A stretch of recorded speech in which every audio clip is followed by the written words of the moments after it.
so it doesn't make background noise.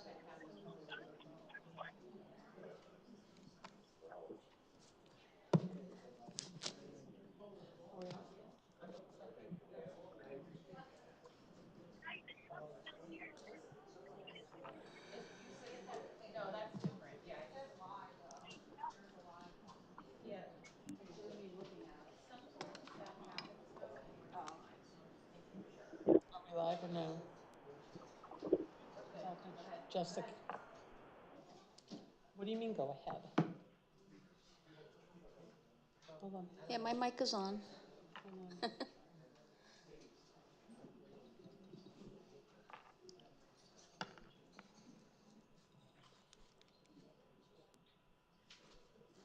So you can't start the meeting on time because Lost can't find her microphone? She has two microphones, Tom. She's got the stage mic, which for her performance, Yes, and also and the desk Kathy and mic. Stacy are getting the video All right, and audio set up, Tom. So I'll run the meeting by. I am going to call the meeting to order. The time now is 6:35. Kathy, can we have a roll call? Ms. Ray? Here. Mr. Bononis? I'm here. Mr. Croce? Here. Ms. Aptoff Cordero? Here. Ms. DeLeon? Here. Also present is Administrative Assistant Stacy Werkheiser, Township Solicitor Steve Paduzian, and our junior council persons, Sam Van Norman and Nika Thakkar, sorry. All right, can we rise for the Pledge of Allegiance? I pledge allegiance to the flag of the United States of America, and to the republic for which it stands, one nation under God, indivisible, with liberty and justice for all.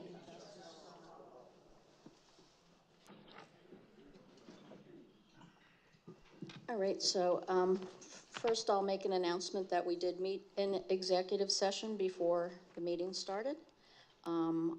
It was regarding a litigation, so I will let Steve give you a motion to defend the allegations in the complaint. Do I have a second? Floor at this point. Do I have a second? I made a motion to defend the allegations in the complaint. I second. Give an explanation of this. You do not have the floor. I I made a second. motion, I second. I have the floor. I You do second. not have the floor. Doesn't matter. I made I a have the motion, I floor. I seconded it. second. There's a litigation that's been filed at court file number 48. Steve, I can't hear you. Just speak, Jason. Just speak. There's a litigation filed at 48 CV 2023-8069 that is referenced as Petrie v. the Township. Name everybody, Landfill. Steve. Name name the 8 residents that want to raise taxes on behalf of everybody in the township. Call out their names Jason, you do not have the individually. floor. Give the caption of the case. I want to hear the whole caption of the case. The public deserves to know the whole caption of the case. Tell them the caption of the case that you're talking about. Stop hiding it, Lost. Actions were filed by the landfill. Identify the parties. Against time so one can hear. preliminary objections were filed By the landfill. Hey, small ball In what Tuesday. matter? I don't know the name of the case. You haven't identified the case for the I've record. identified Okay, the case. we Challenging have the status. our Identify the 8 solicitor has residents the that want to floor. raise taxes for everybody in the township. Identify the 8 people by the There's a names. series of All right, I'll interveners. do it then. The 8 people who want to do this are Bruce Jason, Petrie, you do Jim not Petrie, have the floor. Jason, Yes, you he do does. not have the Nasky, floor. Robert Dwayne And behind Blasco, Elizabeth National A. Heritage Blasco, Corridor. Robert Okay. McKellen, and Cynthia McKellen. And all I'll of say their names all again of and those again and again so the public knows. objections were denied. Keep talking, Jay. Keep Over talking. and over, I'll say the names. They were denied pursuant to a court order dated today, April 16th. What that means at this point is those entities are part of the case. The next step is at some point in the future, the township is going to have to file a response to the complaint filed, or which is now an amended complaint filed. And what I would ask at the appropriate time is that council provide my office direction as to how they would like to respond to this complaint, as well as, if applicable, the other types of litigation that have been filed relating to this. As the court, or as the as council may recall, there's a substantive challenge that is not this court file number. There's a procedural challenge which is filed in a different court number, but for this one, this is known as colloquially known as the declaratory judgment action. I'd like to make a I motion already to made a motion. authorize There's our. already a motion and a second on the floor. There's already a I'd like motion to and a make a second on motion. the I'd like to floor. be Okay. There's already a motion and a second. There's already a motion and a second. There's already been a motion and a second. I keep saying it over and over. Okay, Recognize and you my did not motion have the and floor. comment on it. I Yes, made a you valid did. motion and there's a valid Interrupted the second. I can make a solicitor. motion at any time And I did. The floor There's a was motion not and a given to second. you. So you're going to suppress that motion and ignore that there's a valid motion and a second on the floor. I asked Steve Invite to more speak litigation to the upon the matter. landfill. I Invite more asked Steve to He can't even name speak the to the parties. matter. He can't name the Okay, parties in the stop case. You want him to speak arguing on the with matter when he me. can't name the And parties in the case? I'd like to make my motion if I can okay, be Victoria, recognized. you have the floor. You are recognized. Make a motion to authorize our solicitor to not contest and to join in the actions filed by Bruce Petrie and other plaintiffs / interveners at the court file docketed at 2023-6089 and all substantive and procedural challenges related to the landfill. I specifically authorized the solicitor to indicate that prior counsel was wrong in their earlier decisions, and that means this It's not his township determination council. to make it I say we're further wrong. authorized It's not his our determination. solicitor in his discretion to take any action accordingly and to utilize any other resources such as special counsel to advance the Hire township's another lawyer. position as set Another lawyer forth at the in this township motion. cost. Is there a second? Another lawyer at the township's cost because he can't do the Okay. job. Priscilla seconded it. My name is Mary Ann Garber, and I represent the Bethlehem Landfill, and I need right. the record to reflect that we object to Ms. Optoff-Cordero's participation in any decisions with respect to the landfill expansion due to her conflict of interest, which has been described in detail at previous council meetings by me, most recently at the last council meeting. And with respect to the litigation that Ms. Optoff-Cordero is referencing in her motion, they are all squarely related to the landfill expansion. And what Ms. Optoff-Cordero is proposing is that the township take action to not defend the township in those actions, but to join in with the plaintiffs and interveners in direct opposition to the landfill expansion. So again, let the record reflect that that's a clear conflict of interest, and I would request that she recuse herself from taking any action in this regard. I agree. Right, her parents were. The simple. Hey, Tom, you don't have the floor. Or to the proposal is no, I have no conflict of interest, and no, I will not recuse myself until and unless there is a court order telling me that I must do so. There is no court order indicating that I have any conflict of interest other than allegations made by Ms. Other than. Allegations don't count to an We're actual going order. to Just so the go public is clear through on our this, that we comments. have filed a lawsuit against Ms. Optoff-Cordero asking for the court I to can't run a meeting rule myself. on the Who question said of whether she has a conflict of interest, and that case is currently pending before the court. Okay, so we're going to go through our discussion now.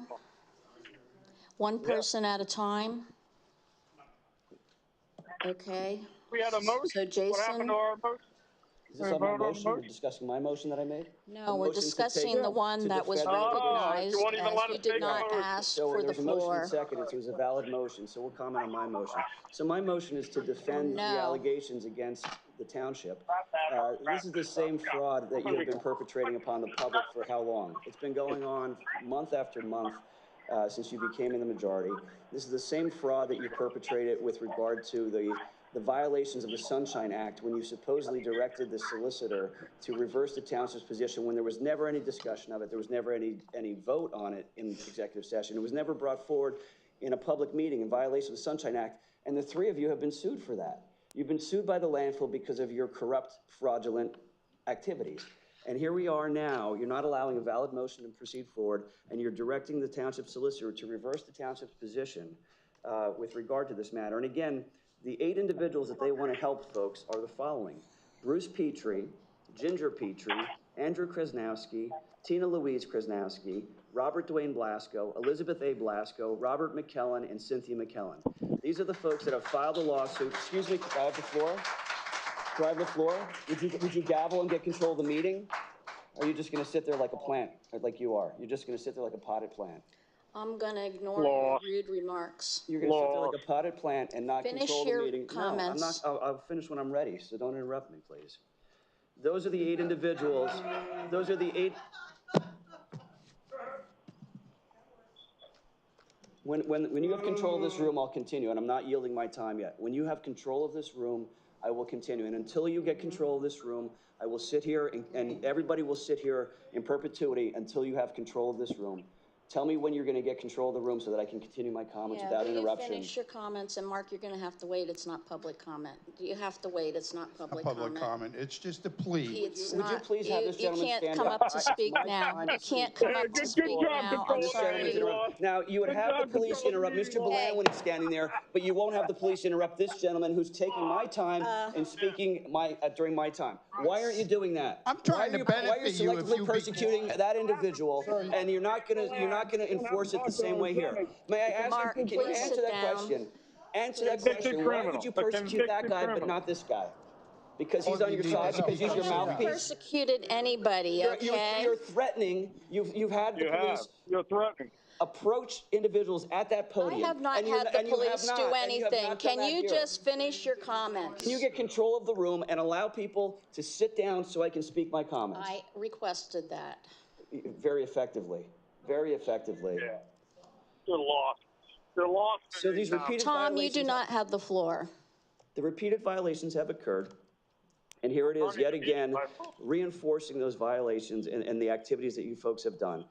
So we're a community of about 12,000 residents, and we have 8 people that have filed a lawsuit to interfere with the expansion of the landfill, a landfill that pays our municipality 35% of its budget.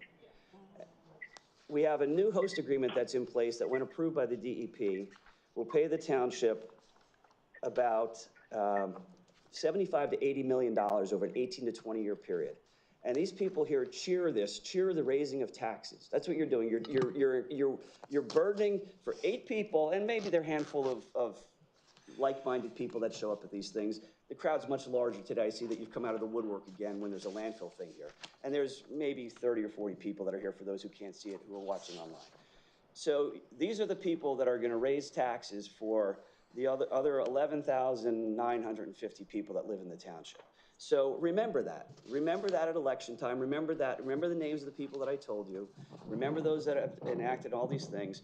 Ultimately, the landfill is going to be successful in their litigation, I expect, in all these litigations. And, I would really caution Victoria in voting repeatedly on all these matters. Over and over again, she interjects herself in these things, and she's been cautioned over and over again. And I guess she thinks she's going to get away with it. But I don't think that's going to happen. I think there are going to be consequences.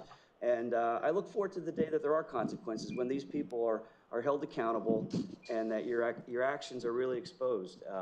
It's terrible what you're doing. Truly terrible what you're doing, but you're going to do what you're going to do. You're going to try to silence people. You're going to cover up, and you're going to be raising taxes dramatically. And when your taxes go up, folks, your property value goes down. When your property value goes down, everything else goes up, because then your school taxes go up. Your school taxes have to go up to pay for everything. So I'm telling you, later on I'll tell you that I told you so. I told you so. All right.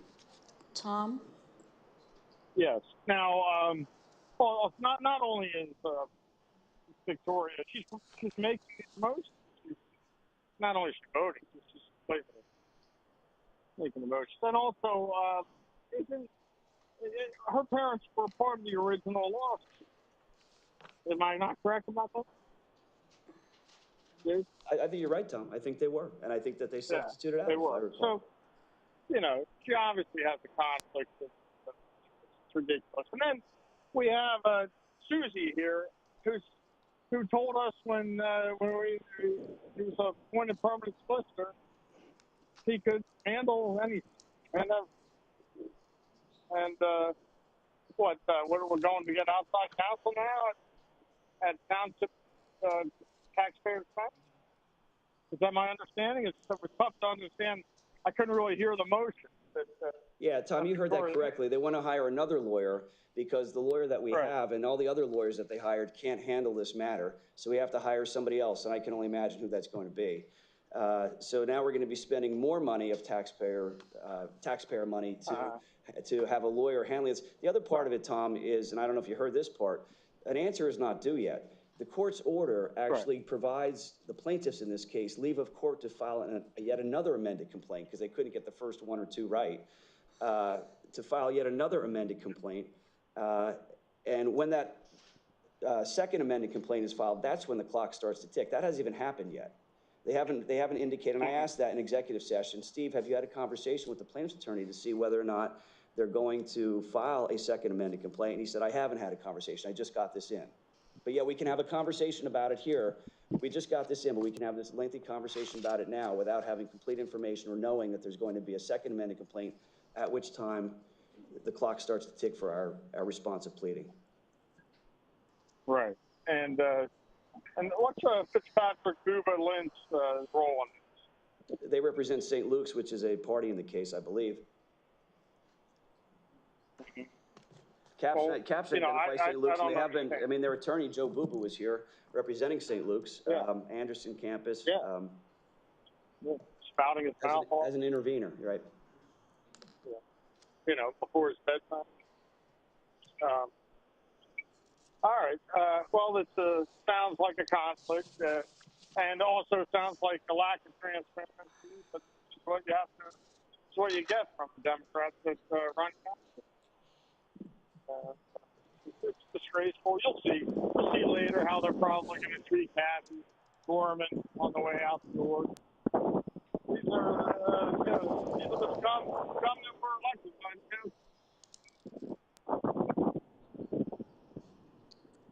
I'm finished, Law. Okay, it's hard to tell. There's a lot of noise. Priscilla, do you have comment? Yes, it's like really for the people that have never been to a meeting, I'm going to apologize and just say that don't believe everything you hear up here because not Especially out of always your true. mouth. And Priscilla's mouth is moving. She's lying. The solicitor needs direction. Our next meeting isn't until May 21st. It's convenient how you're going to cancel the next meeting, right? I didn't. We don't have a township manager, an assistant manager, a finance director. We don't have. And you're going to vote to give yourselves a raise. Who has the floor here tonight, right now? Who has the floor? I don't know. Priscilla, she lets everybody talk. Jason, I recognize Jason having the floor. No, it's the same thing. You should know better, being an The gentleman stepped up to the You podium. never get away with this in a Okay, courtroom. and I asked him to sit down, and then he did eventually. Okay, Trust me. Jason? Stood up there and interrupted me, so Better it's a than free you. for all. Yeah. You just made the rules, Jason, it's you a do free not for all. have the You didn't floor. recognize my motion, you didn't recognize the second, and you allow a free Yeah, for all. you did not So you're gonna ask have a for the free-for-all. floor. It's your I rules, not gave mine. the If you floor enacted to the rules Steve. and Will you you enacted and you stop enforced the rules, talking If you now? enforce the rules, I would follow the rules, but you have Okay. no rules. Right. Go on Right. recess. We're actually like I elected. said, and you let Priscilla. Marco Zimic, an unelected person. Tom, you do interrupt not me. have the floor That's right what now. you One do. That's person what at you a do. time speaking. Lost. So- If you don't know one thing about me, I always have the floor. Be I quiet. seconded the motion, so obviously I support it, so thank you. And that's all I have to say at this moment. Why do you support it? Why do you want to raise everybody's taxes? Explain that to people. That's not what the motion is. Tell them what the other sources of revenue are going to be. You have all these grand ideas. Tell the public what you're going to do about this. Are you going to do anything? Okay, we're That's not it. interrogating Thanks for each the heavy other. I lifting support with the your motion critique. as well. Yourself. Let's, 40 years Have a on vote. workers' comp. I just Never worked wanted a to day. say oh, something. okay, no, wait, quick. Victoria, give your comment. Thank you. I find it rather ironic that people continue to spread misinformation and try and spread rumors that are untrue. Neither me nor any member of my family has ever been a party to this litigation. So to characterize and to make a claim to that effect is untruthful and knowingly untruthful. It's not knowingly untruthful. Your Number parents two, were parties to you do not litigation have the floor. involving the Everybody to landfill. understand Jason, you don't where have the this came floor. from, because as we started this Yes, evening, I recognize Jason you as saw having the you floor. saw the coordinated attempt of Mr. Bononis and Mr. Carochi to shout, to yell, to talk over the information so you don't get to hear the truth. Tell them the They truth. don't want you to hear what the judges said. They don't want you to hear any of the motions, and they don't want you to hear anything other than what they say out of their mouth. So I'm going to make sure that you understand what the court said, because doesn't matter if you don't want to believe me, you don't believe Mr. Bononis, believe what the court said. We don't believe. So when we look at the court's decision, the court said,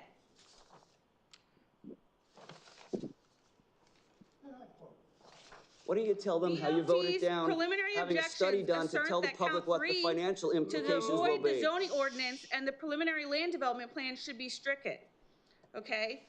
As a historical reference, the BLC asserts that count 3 of the amended complaint requests the court to order Lower Saucon Township to rescind zoning ordinance 2023 and reestablish the protections of conservation and woodland easements.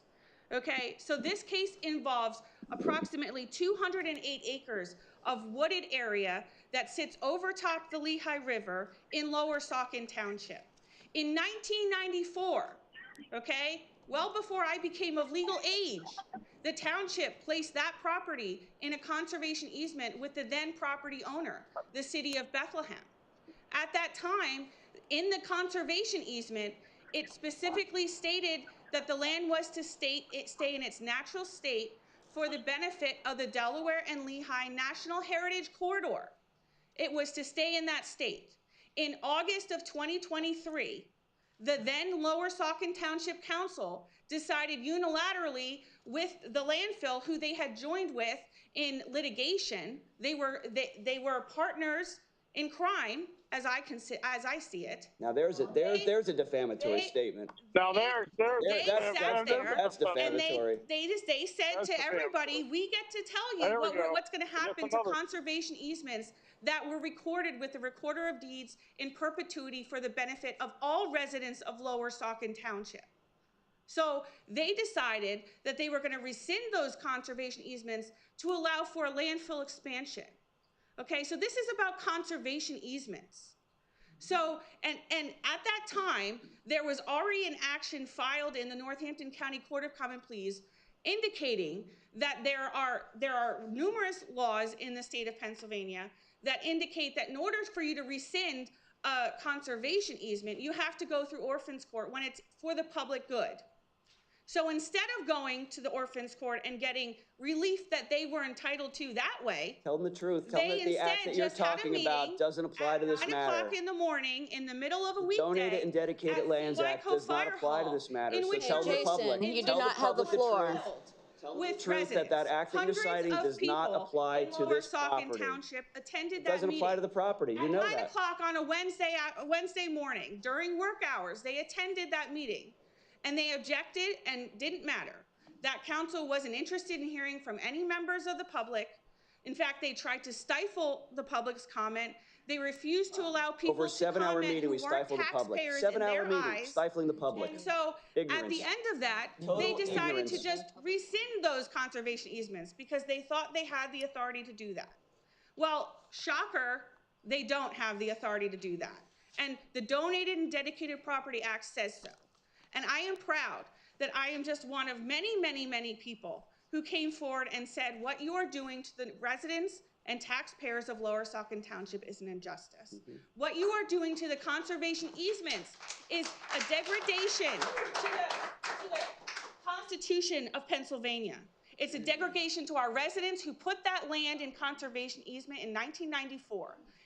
You want to talk about property values? I do. You want to talk about the value of our school district? At the last meeting, I wanted to have a study done so the public would know, and you voted it down. We all enjoy. You voted it down. You don't want the public to know what the consequences are. Deserve the right to enjoy the beautiful and scenic nature of our township and our property values, our school district, our quality of life, our health and safety all depend on the air we breathe and the things that are around us. That's why people move here. So I'm not interested in anybody's property values going down because we are the landfill of the entire state of Pennsylvania. I'm not interested in that. That's a lie. I don't think anybody who wants to sell their house or be a part of Lower Saucon Township wants to enter Hellertown on 78th exit to look at a big garbage pile. I don't think they want to see that. When you look at our emblem that stands before me right now, I don't think you see a big garbage dump. I don't think anybody sees that. So to imply that this is a small group of people, I attended many meetings where I saw countless, over 80 people came and asked for party status at one point in time in this litigation. There were hundreds of people that stood here. So when I ran for office, I ran because I wanted to represent the people of the township. I didn't want to cater to special interests. I didn't want to cater to anybody who gave large amounts of money to influence our elections. I didn't want to do that because the same company that's trying to take away our conservation easements also funnels hundreds of thousands of dollars into our elections to influence who gets on our board, because they have an interest in expanding their landfill and making billions of dollars off of our land. But the difference is that we have people who live here and who care. So any amount of money that they spend on an election or to file lawsuits against me or against any member of the township, it's not going to take away the heart and the soul of the people that live here. It's never going to take away the heart and the soul. And I told everybody back then, I said, when you work together, when you stick together, when you care about something and you come before council and you share that and you fight for what you believe is right, you will prevail. And I am happy that they prevailed. And I am so proud that not only did they prevail, but all of the plaintiffs remained in the case, and that this case will move forward, and wherever the judge decides, the judge decides. But from my perspective, what this council did in August 2023 was a travesty and a disjustice. The final thing I will say, if there is any conflict of interest, it's to anybody who got elected with any help or any support from any organization that was supporting a landfill expansion.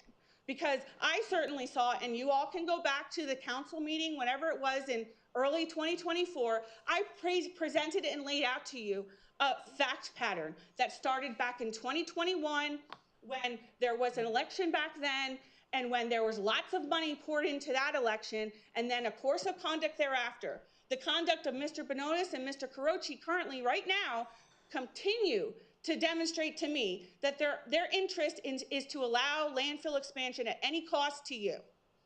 And that's what they did in August 2023. That's what they did in December of 2023. Tell the public how you've been sued for defamation for spreading lies like that, and how your insurance company is clamoring to settle the case. Tell them about the defamation lawsuit.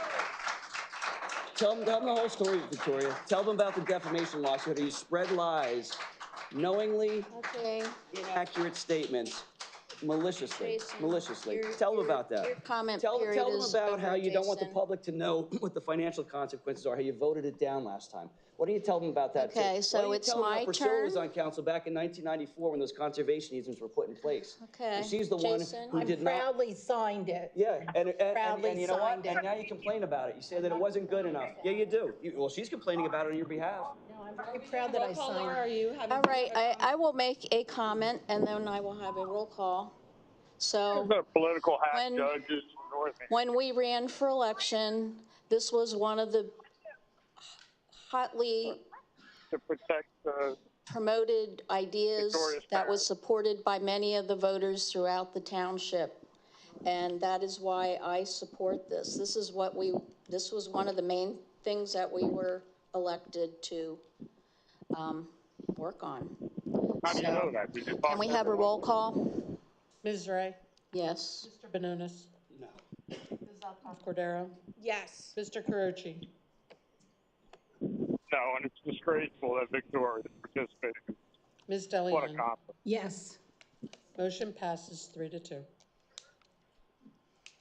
All right, I'll discuss the public comment procedure here briefly. So since Sure, we you have got a that lot of covered, people Mark? here tonight, we normally have people line up at the podium then when we get to the public comment period, which will be upcoming real soon here. It's a 3-minute time limit for each person.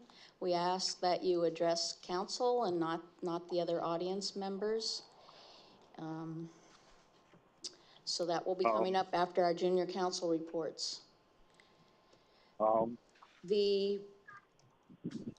ask if we have any junior council reports. And it looks like Sam is coming up. Hello. All right. Hello, Council Township. My name is Sam Van Norman, one of the junior councilmen. So a few stuff to note for Saucon Valley School District.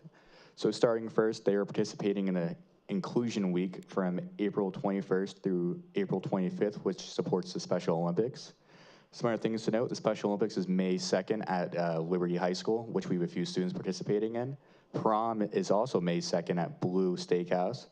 Also, a couple of students, 4 of us participated in Skills USA States, and the placements as follows.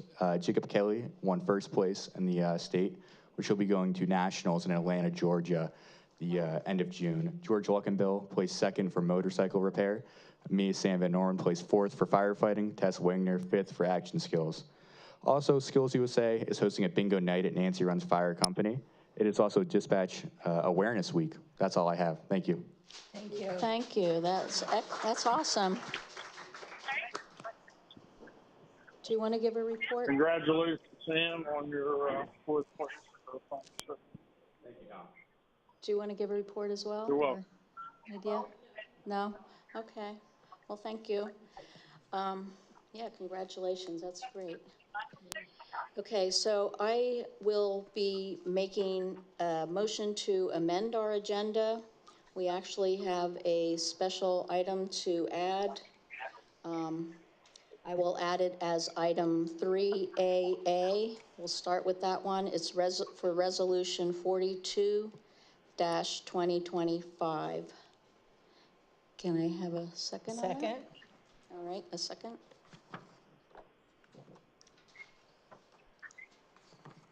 So do we? If there's any comment, or you could just. You need public comment, Lost. That's how it Well, works. Oh, yeah, no, we're doing the amendment right now. Yes, right. And that you're amending the Council agenda. has It comments. requires They could- public comment. they could make No, comments. this is for our comment, Tom. Not on this, no. We're not there yet. All right, so I guess we'll just do a roll call to amend our agenda. No, I want to comment on these. There's a motion, we get to comment. Explain what exactly you're doing. Okay, we're adding a resolution 42-2025, which And what does that resolution say? this is, well, we're not reading it at this second. We're doing the motion to amend the agenda. This is to recognize Kathy Gorman for her service. So do we have? Fine, why are you moving it up? Or why are you doing that? We're supposed to talk about her unpaid leave, but It's not even listed as an agenda item. right, that's what I'm saying. 42-2025 is not on the agenda. Correct, things that's why involving I'm Kathy amending Gorman the are listed in the agenda. I made a motion to amend the agenda. We're adding item 3AA for resolution 42-2025 to recognize Kathy Gorman for her service. This is the person you wouldn't hire as permanent. Okay, is that your comment? After 19 years of service to the town. Okay. Stellar, outstanding. And you wouldn't give her a contract. And so now you want to try and buy some public goodwill by adding something to the agenda. Is that where we're at there, Law? Is that the end of your comment? No, I didn't even start yet. This is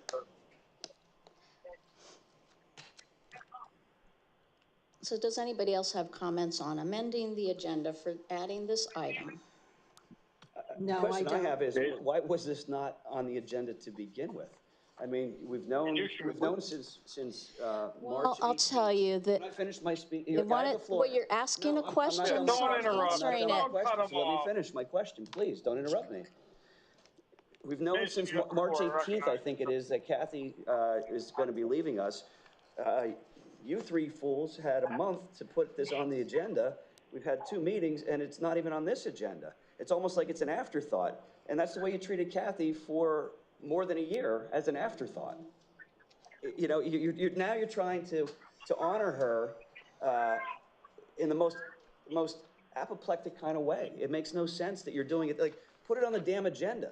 Now you're just trying to be nice and trying to portray to the public that you're doing something benevolent, and you're not. You're making appearances. Right. And I want to comment. I mean, if you put it on the agenda and treat her with any type of dignity and respect, her daughter could have attended tonight. See her receive this honor, this thanks. Her husband could have.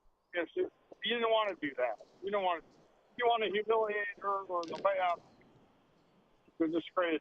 You are three disgraceful human beings. Okay, Priscilla, do you have comments on amending the agenda? No, I would just like to comment that, shouldn't believe the assumptions made either. So I support it being on the agenda. When do you put it on in the first place? I didn't. Yeah, but you didn't put it on to advertise it. You didn't put it on to You should ask the people that created the agenda. Say thank you to Kathy. You want on the agenda. Why didn't you put it on the agenda? Not on the agenda. I'm not asking to put it on the agenda. Okay. I'm the one that wanted to give her a full-time job. We're not bickering here.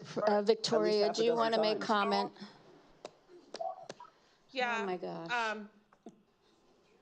I asked for this to be on the agenda, and in order to make it a surprise for Kathy, that I hoped would be something that this council would do unanimously. Did you get a cake or did you eat it? Being partisan, without insulting, without making surprise. baseless allegations, just to be nasty.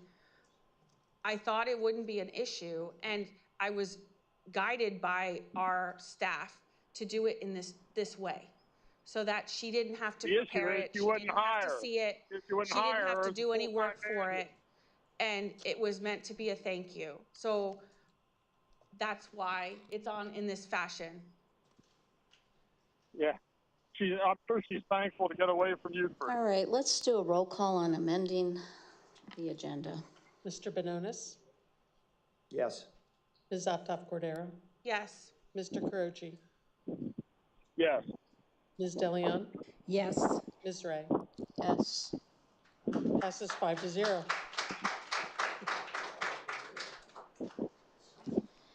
All right, so now we're at the public comment period. So this will be for any of the agenda items. It's a 3-minute limit. If you want to come up to the podium. Sure. Good evening. My name's Chad Heimbecker. Jason, I want to thank you. You motivated me to run because the toxicity, the verbal abuse, your disrespect to the community, the immaturity, the childishness, I sat here, I'm done. People like, I just can't handle it. So hopefully we can bring some decorum and respect back to this chamber when you're finally gone. Is that an agenda item? So that's my agenda item. I'm here to talk about the fire department service recovery costs. Thank you. Campaign speech. So, Jason, this is public comment. here I am to talk about the fire department, which I had the wonderful chance to go visit with them on Monday. We were invited to go to the fire department. I saw a presentation. There was Captain Scott was there and the Chief Tyson, and they gave us an overview of some of their cost problems that they're having, and it makes Johnson. If you're going to run for council, you should know the chief's name. It's Johnson, not Tyson. That need to look into doing this, but I feel like I have some things I want to clarify, or hopefully we can discuss, that the ordinance should include language which codifies some of the policies that the fire department discussed. It feels like they were reaching for cost recoveries that included not just motor vehicle accidents, but also structures and hazmat situations, which is not reflected in this ordinance. There was also a question where they presented that their policy is to not make repeated or more than 3 attempts against an insurance company, and that claims cost recovery would only be if an insurance claim is made. I don't see that language in here as well. So I would like to maybe see some refinements to this, but I completely support it and our fire department because they obviously have an issue with their budget and what they're taking in, and I don't know what we can do about it. They said the calls went up to 900 in the past few years, even though our population has been pretty stable. So maybe how can we reduce calls? Can we invest in education or other best practices or other safety awareness and checks that, identify what's causing this increase in costs and calls? Can we reduce the need? And lastly, can we bring in some alternate revenue? They mentioned that fundraising for them is very difficult because they're already short-staffed with their volunteers and they don't have a lot of time to spend on that. So maybe there's a way to collaborate with the township in other ways for fundraising efforts, or bring in an outside service or somebody that could help increase revenue in different ways without needing to raise our property taxes. But our property values, certainly living next to a landfill, are not very attractive, and it certainly stinks. So I appreciate everyone listening, and have a good night. Thank you. Nice. Thanks for the political speech.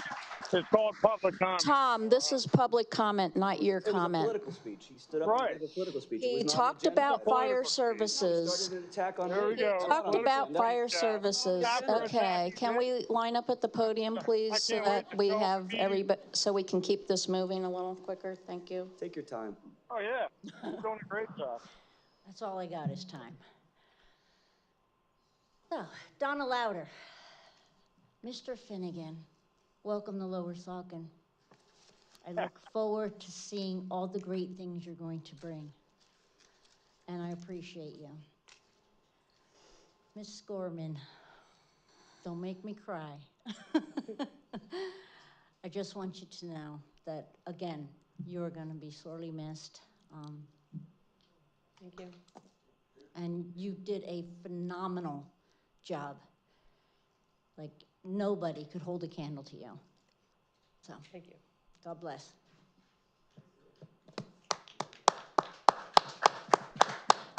Come on, folks, you can clap for her, all right?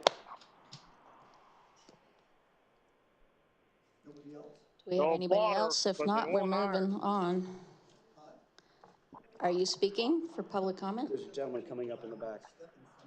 Asked you to line up so that it would Yeah, if you move could line forward. up so we don't have to wait in between everybody, since we have a lot of people that might be interested. Is that good? Yeah, lost time for the, Okay. and Priscilla's about twice as late. That's all. I can still move. Can you address council if you're speaking? You're not taking a turn. You're at the microphone that go. You're not going last, I am. Isn't the rule that they're not supposed to interact with one another in the audience? Okay. Isn't that the rule? Great job controlling the meeting. Speak. You encourage this kind of behavior. Jason. Oh, he's one of your candidates, that's right. Great job controlling the meeting. Okay, wow. I assume Mr. Finnegan's going to be our new manager, and that would be welcome. Not in the sense that you think, because I would like to say the following. Kudos to Kathy. And I was really shocked when people didn't clap because somebody made the motion, okay? That's really bad. By the way, I want to make a note here that what I'm able to see from social media and whatnot, being able to survive, quote, being used and bullied by you, and this was on Priscilla's face page, which, by the way, automatically got removed after a little bit. After 15 and a half months, Kathy is finally found very easily right next door of Salisbury Township, Resolution 404-2025-1853, to appoint Kathy as not only the interim manager, full manager and part-time secretary, just to cover, right? And so what we see here is that she has accepted this thing. She is going to be the full manager. And by the way, she gets paid $142. Gee, we can't talk about that, can we, Gaduzian? Oh, no. Posted, all right, on Priscilla's point, her Facebook. So we've had 9 people gone so far, starting off with Mark Hudson.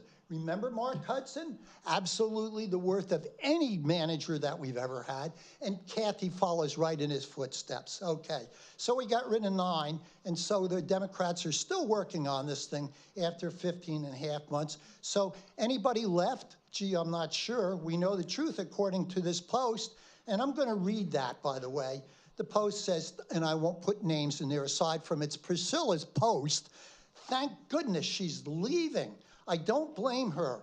For someone who has purposefully took a lower salary for the sake of good, only to be used and bullied by you.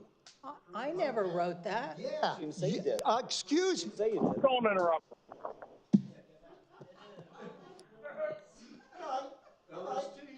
Let's show your medal. Go ahead. You want to get up and dance too? Sure. Go ahead.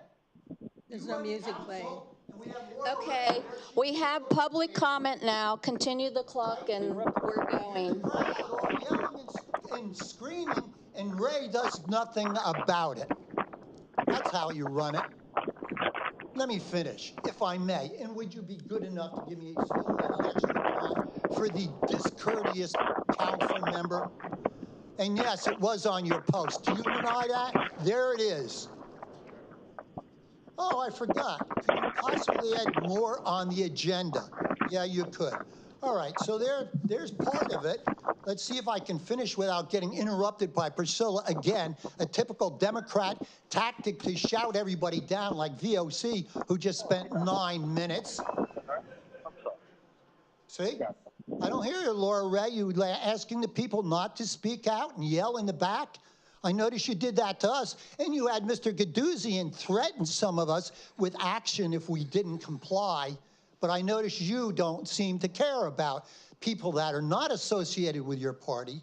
Bottom line is, I know Mr. Gadouzian was paid $17,000 last month. At a burn rate like that, it'll be over $200,000, nearly $250,000, and he's just getting started from what we just heard.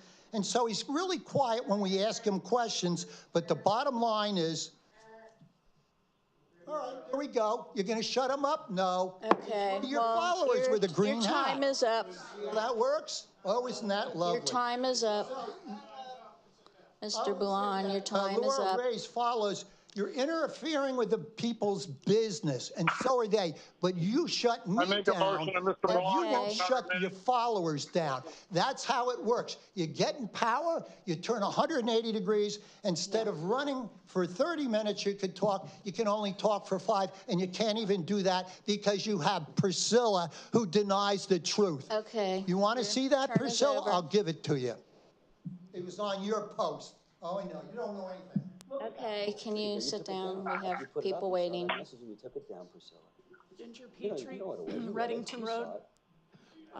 I used to be really proud to be in this township, and there is something that's missing. She was proud when the township. Tom, this is public comment.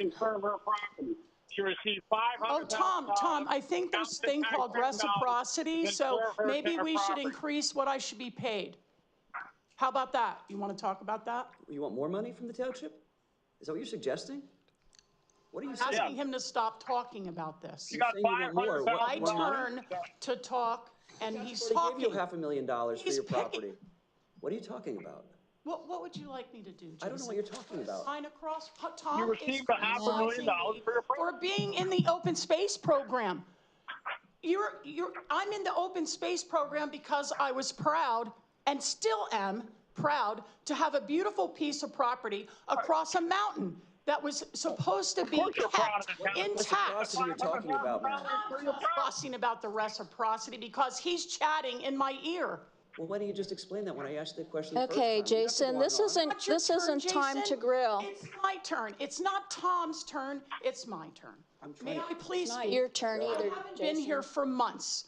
Because when we sit at home and we listen to the crap that goes on back and forth, we're embarrassed. Is this on the agenda? Is this an agenda item? Okay? We're embarrassed to take the $500,000. I was trying to make a point before, and all I was going to say is that could we please bring back civility? There are people here, you're calling them on. Never mind. Tom, put yourself on mute because this is not your turn to talk. I don't have the phone. Do we have anybody else? Public comment. Hi, my name's Joanne Mason. I want to talk about the item for the developer items. Can I speak now? Sure. Just want to say good evening to all of you. And I'm here once again to strongly oppose the installation of the digital billboard at 2337 Beechwood Court. I'm pleading with you all to help us. The billboard will cause stress to us and our neighbors, and it will affect both our mental and physical health. The light pollution will cause unreasonable impingement on our lives. It has been proven that billboard light disrupts the circadian rhythm in humans and animals and affects their sleeps. Are you aware that we will be subject to constant blinking lights from the messages that change every 4 seconds? I don't want this intrusive light in my house. Would you want it in yours? Let's be honest, our small neighborhood has seen significant negative impact. It started with the construction of several large warehouses across the street. We used to find comfort in sitting on our front porches. Now we can't. And now you're going to take away the serenity we have in our backyard because you're going to put a big billboard in my backyard. Please choose a different location for this that will not impact the homeowners. Why not consider the parcel of land that we just renovated by the baseball fields? Perhaps this location would even give Lower Saucon some money. You can get some money back from that. There's also many other locations in that general area that should be considered, where there's little to no impact on homeowners. Why not choose the UGI property up on I-78 at the top of the hill? That affects no homeowners. I can't stress enough the negative impact this billboard's gonna have on all of our lives. Dark, starlit night skies are nature's gift for all human beings. Don't take that away from us, please. Haven't the homeowners of Eastern Road been through enough? Please help us. Please ask yourself, would you want a digital billboard in your backyard? Thank you. Thank you.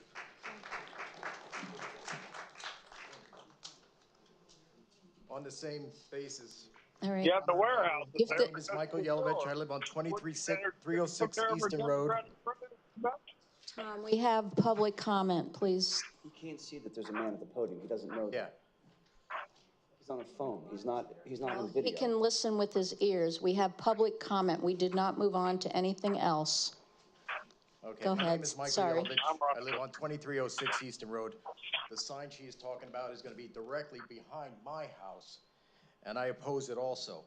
You, Laura Ray, did an on-site visit there to see last year, to see what I'm talking about, how close it would be. Also, all of you shot it down. We went to the zoning, which they shot it down 4-0. There were 6 people there. I don't know who the other 2 were. They weren't on the zoning board, I guess. One was the solicitor, the other was the zoning officer. Well, then 2 also shot it down, so it would have been 6-0. And here we are again, going back to do this.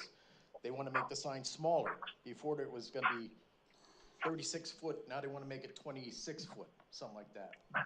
And lower it, because it was going to be 44 feet high. Now they want it, I think, 20-some foot high. It's still going to be there. At ground level, I could see my house and there. I could see across the road up to the top of the mountain from my house. So this is going to be visible. I don't care what they say, from all sides there. It's going to reflect off the trees too. Back then they said they weren't going to cut any trees, and they did that before they even went to get the permit. So I don't know how that happened. But if you can, please, I don't want to go through this again. I live across the street from a warehouse, which I didn't anticipate. Now they're talking about putting a gas line up the road, which are going to, I guess you'll know about that soon, that they're going to be closing the road on Easter Road. I don't know what they're going to do with the traffic there to make a larger gas line for the other industrial buildings that are up the road by the church, by Mockingbird Hill. So please, we don't want to see this thing here again. I'm hoping.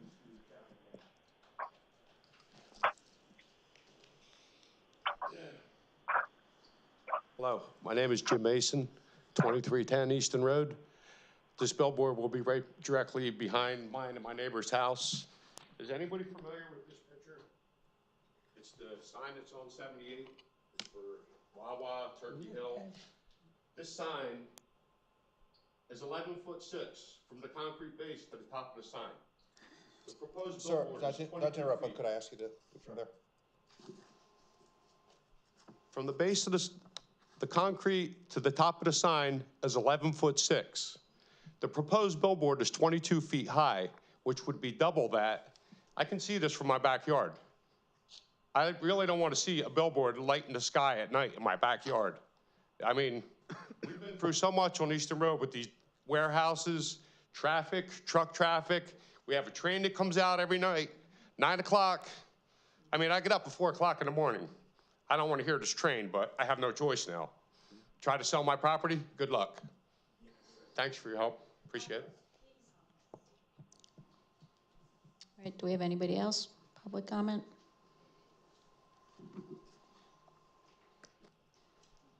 Yep. If you could line up so we don't have to wait.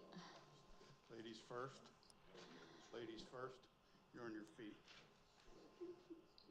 Maybe I'll learn something. Andrea Witchen. First of all, Kathy, thank you for all your hard work. Thank you for the years of it. Thank you for the number of times that you have been thrown into emergency, last minute, whatever requirements being added to your job. I appreciate that you have taken those on with grace and ability. Secondly, my sincere apologies for what you have had to put up with in the last at least 4 years. I spent years developing HR departments, and if we had an HR department, you would not have been treated the way you've been treated. But unfortunately, there has apparently legally no way to that, with the exception of your personally filing suit. But I apologize for the way you have been treated, and I hope you're treated much better in Salisbury Township. The other She will be because Priscilla's not there. Shut up, Tom!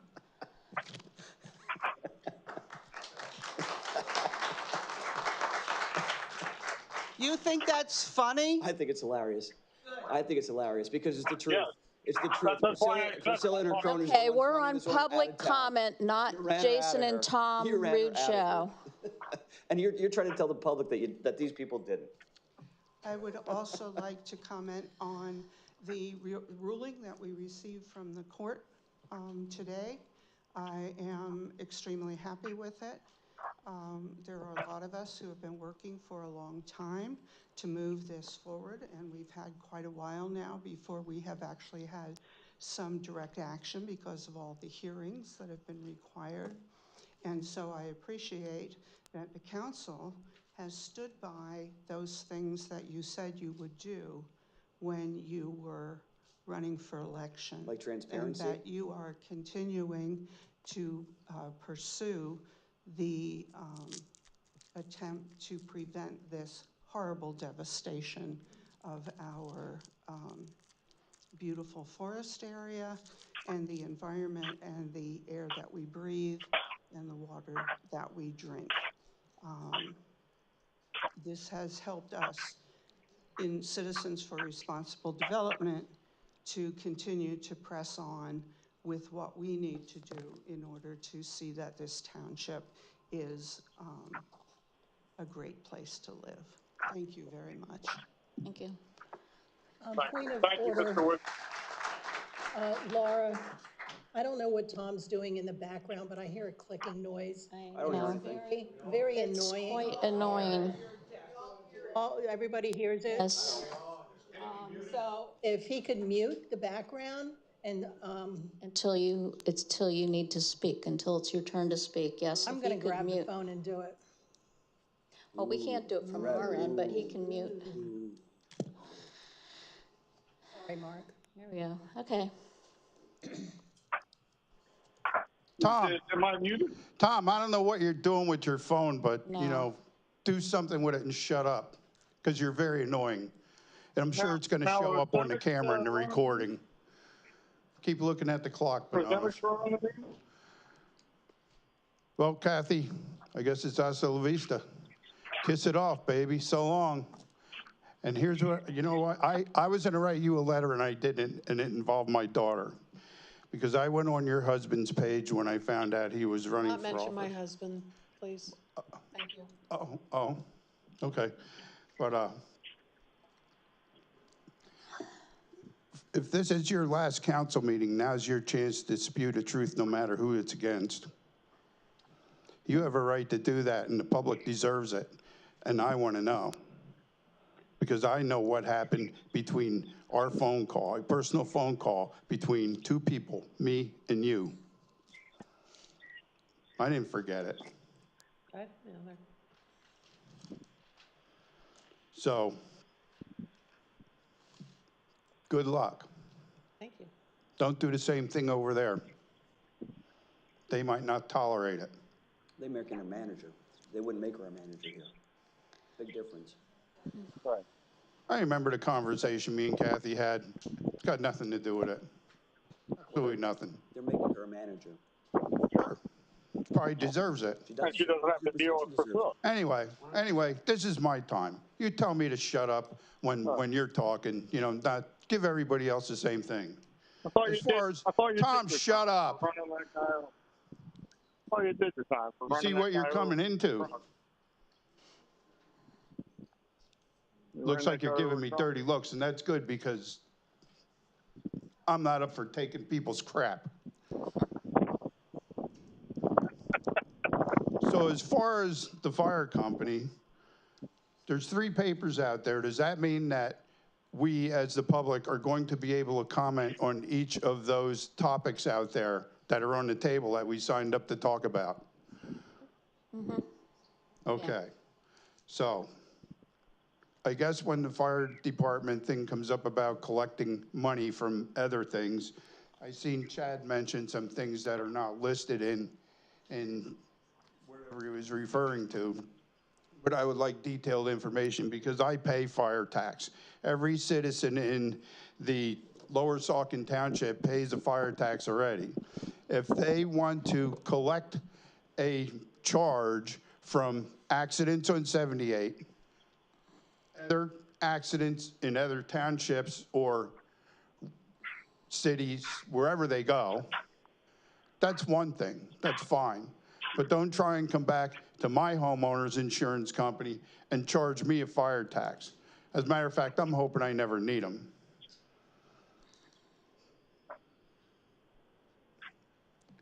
So, that's that. Tom, you're up to your nonsense again. And honestly, You wrap it up. if I Mark? win and I get on that board, I got a plan to change the township and the way it's run. You can guarantee it. Thank you for the campaign speech. Right. As long as you don't Anybody run else? over anybody. Tom, it's not your turn. We're still on public comment. Don't run over anybody. Tom, put yourself on mute. We still have public comment. Anne Marie Slavic, Lower Saucon Township. First comment is to Kathy. We'll miss you. I wish that you had spoken up more at some of the meetings and told everybody how things go and how things are supposed to go, because that was your job. You know everything about this township and all the intricacies about it. I read your memo on the fire department, and it was well written, I thought, that you had said, you know, that things are in place that need to be in place, that things need to be looked at. And that's one of my comments, is regardless of the people, regardless of the organization, that if we love them or not love them, regardless of what they do and their purpose, there are accounting processes, accounting controls that are always in place at every company you go to. Any accounting firm knows this, that to keep everybody honest, and it's not discriminating against anybody. It's just the way it's set up. Processes are set up for a reason, to keep everybody honest, and that's the way that we should run everything. Just because you don't believe or agree with somebody's politics doesn't mean they're mean, they're nasty, they're rude. It doesn't give you the right to insult them just because you don't agree with their politics. There's a lot of that in this room from both sides. But I will say, from the side that always complains that people are mean and rude, there's a lot of mean and rudeness coming from them. And they think that they're justified. The self-righteous that think that they're on the top and they have the right way and they know the moral fortitude are the ones that are doing the insulting and being mean, as far as I could tell tonight. So I just want to make a comment about the EAC meeting that took place. I'm hearing a lot about banning plastic bags, and I'm hearing that from Republicans that are running for office in this township. It's kind of funny, because if you talk to a Republican anywhere in the country, they're not for banning plastic bags. So a word to the wise. I don't know if anybody knows this, but the shops, they got rid of their plastic bags for a few months, probably about 9 months, and they brought them back. Yeah, and I talked to them there and I asked them some questions, and they said, well, probably, they didn't know for sure, I can't lie. They said probably it was a whole corporate-wide customer complaint about the bags. They wanted them back, so now they're back. And the bottom line is, I asked the manager there, do you throw your plastic bags in the stream down the street? She said no, of course not. So, well, the EAC is always a public agenda item, as far as I could tell. Anyway, they are an unelected body in our township. They have a lot of power. They spend our money. And there are a lot of people from out of state that own our EAC that come in here and think that they want to change everything in our community. People that aren't from the Lehigh Valley. But I just wanted to make a point of saying that. Anyway, the landfill and the lawsuit, I just want to say this. I hope that all the people wearing the Dump the Dump shirts can take up a few $1 million GoFundMe and pay for all of the rest of us on this side of the township, which does exist. We live over here. Wrap up your comments. And we are really, people are going to be shocked when they get that tax increase. So hopefully they can take up a collection for us. I like it. Good Right? idea. Okay. Anybody else? Yes. Good evening. Thank you for muting that noise up top there. Conservation easements. Tell your name first, sorry. I'm sorry? State your name. Oh, I'm sorry. Stacy Mazensky, Lower Saucon Township. Thanks. Conservation easements are conveyed by deed, have a conservation purpose, and are in perpetuity and required stewardship. In true form of the previous administration, they tried to rescind perpetual conservation easements, woodland easements, and that were covering over. Tom, can you mute your phone? Talk louder, Stacy. We can't hear you. Should I restart? No. Start the clock over because we can't hear her because of Tom making all the noise. So Stacy's talking. It's up to you. How do you know it's Tom and not the connection? I mean, we had Priscilla trying to talk from her cell phone a couple meetings ago, and she could barely hear her. It only makes the noise. Tom is a little bit presumptive, ma'am. Okay, well, he can mute his phone while it's public comment. Let's keep it real. Let's keep it real. Sorry, Stacy. Yeah, let's keep it real. Let's cut down some more trees on your property without a permit. Yeah, keep talking. Okay. Yeah, I know. I noticed that as well. All right, so you can start again so we can hear you. I'm sorry. No, it's fine. Can I go or? Yes. Okay. So conservation easements are conveyed by deed. They have a conservation purpose and are in perpetuity. They required stewardship. In true form of the previous administration, they tried to rescind perpetual conservation, scenic, and woodland easements placed on over 200 acres of mature woods in 1994. Those easements specifically preserved land. Today, the courts recognize the parameters and stipulations that restrict land use. Conservation easements should not be voided at the will of any administration but the courts. So I hope that the court can handle the case appropriately because the previous administration failed to. So as far as, I just heard about the god-awful sign that they're proposing on your road, on Eastern Road. That can't be. You can't let that go through because that's going to be there forever if that stays there. That's something that really should be reconsidered. Thank you. Anybody else? Okay, seeing none. All right, we will start with item 3AA, which will be resolution. Yeah, but let's get them out here. Well, Oh, okay. We can do do that. underneath. All right, I'll start with resolution, item 3A for resolution 33, 2025 to recognize Annabella Story for earning the Girl Scout Gold Award.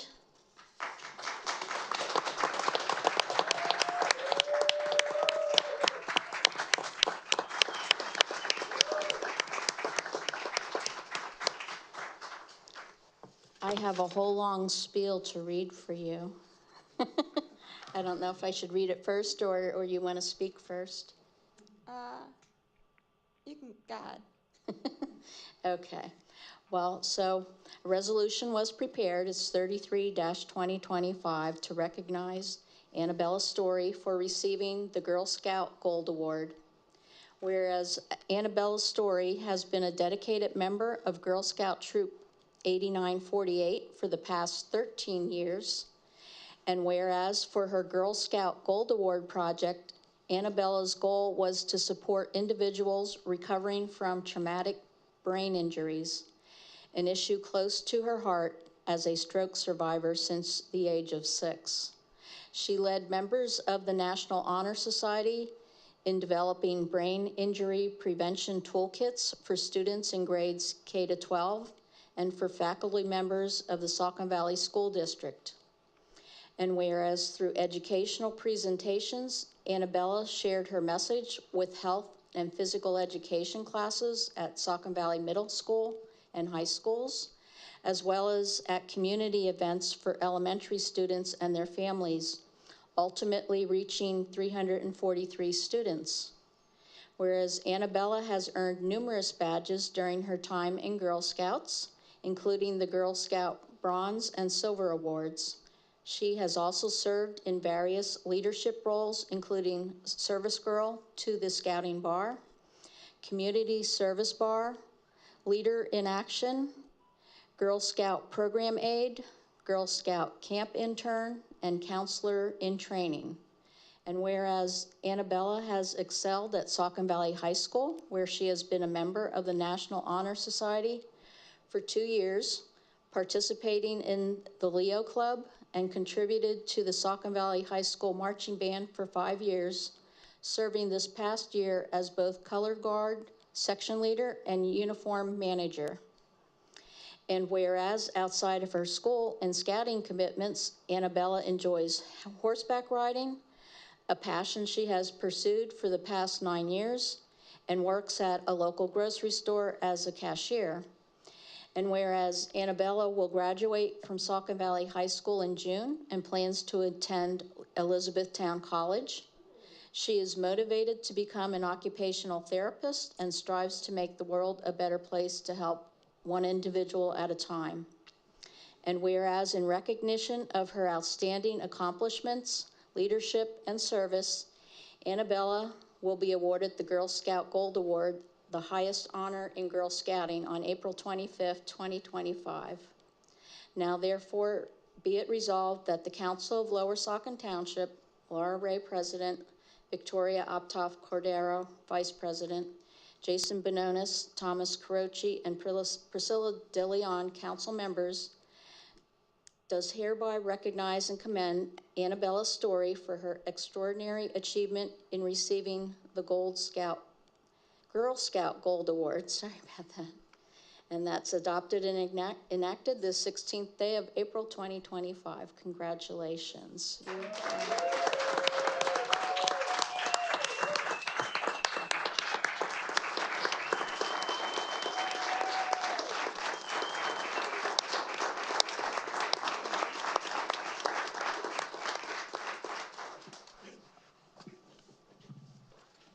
Good evening. Can everyone hear me okay? Okay. So as Councilmember Laura Ray mentioned earlier that I suffered a stroke at age 6. I know as a stroke survivor how hard it is to recover from a traumatic brain injury and how important it is to leave a better future for our friends and our families. I recently did a survey during my Girl Scout Gold project, and I found on our local rail trail that 55% of adults and 23% of children were not wearing helmets. Now, as you can see, these numbers are astronomical. And when you think about it, all those things that we learn in our childhood, whether it be just as simple as wearing a helmet or going out and playing safe, those things are being ignored, disregarded, and those are the things that are gonna lead to a safer, brighter future. And I'm just gonna leave you with this. One of the things that I deeply realized and is my important motto all throughout Girl Scouts was make the world a better place. And through that, I will continue to do that through Girl Scouts in my community and in the future, especially at college, to make the world a better place and leave it better than we found it. Thank you.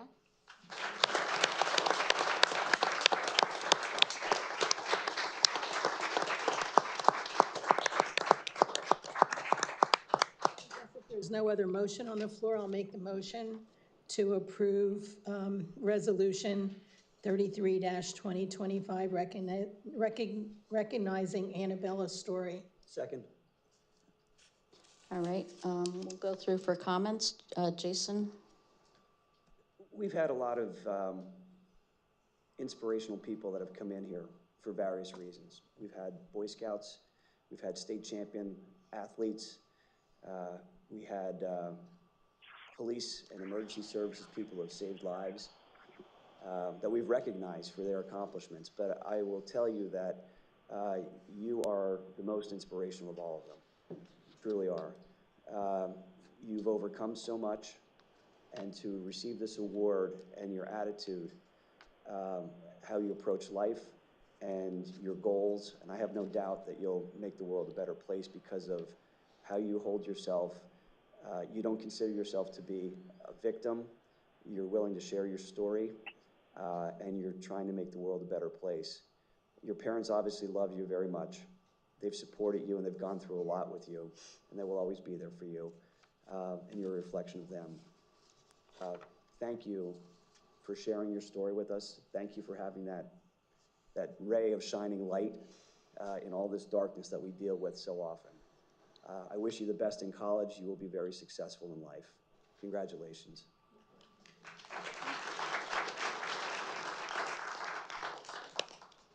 Tom, do you have comments? Yes, congratulations. It's a wonderful achievement. You have a bright future. Good luck with that. And, you know, we'll be watching you. We're always proud of the Saucon Valley kids and what they go on to do. But congratulations. That's a wonderful, wonderful. Thank you. All right. Priscilla? Yes, I'd like to commend you. I'd also like to commend your parents, because this is an honor for them also to raise a wonderful child like you. I get emotional because you're going to have a bright future, and you just keep going forward and thinking you can accomplish whatever you want, because you will. And I just think that's wonderful. You know, so before I forget, one of the things that I realized, which is very important to me, was that I had on July 2nd, 2014 is a day that I will always remember, even to the day that I die. Earlier that day, I said that this was the best day of my life. And coincidentally, it's the day that I had my stroke, and I feel that I have a purpose. That's why God saved me. And when the surgeons there at the hospital said that I would never make it. And if I did, I would end up in a assisted living facility where I would never be able to talk, walk, or eat, or feed myself. And because of the motto, my motto, which got me through my life since kindergarten and Taekwondo, was never give up, never surrender. And because of that, I am still here today. And I would also like to thank my parents, especially my dad, for telling me to always give 110%, even when you're tired. Well, there's wise words, and like I said, I commend you, and never look at the glass as half empty. It's always half full, no matter what you do, and you're gonna go places, trust me. So thank you for what you do, because you are making a difference, and you should be a role model to your other peers in the scouting program. And thank you again for what you do. You're welcome. Thank you.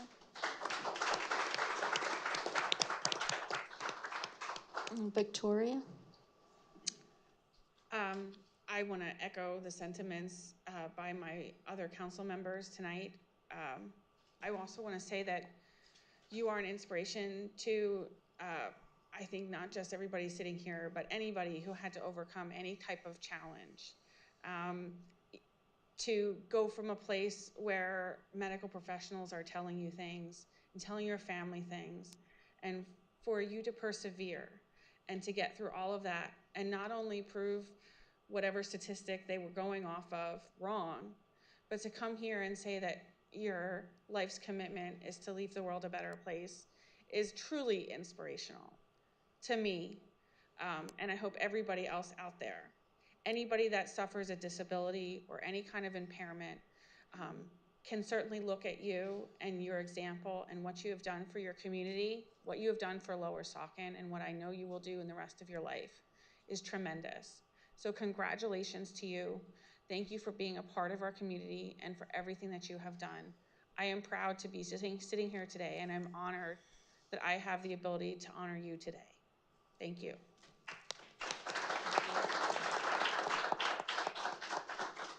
And I'll echo everybody's sentiments as well. Your accomplishments are so amazing. I don't know how you have time to do school with all the stuff that you did.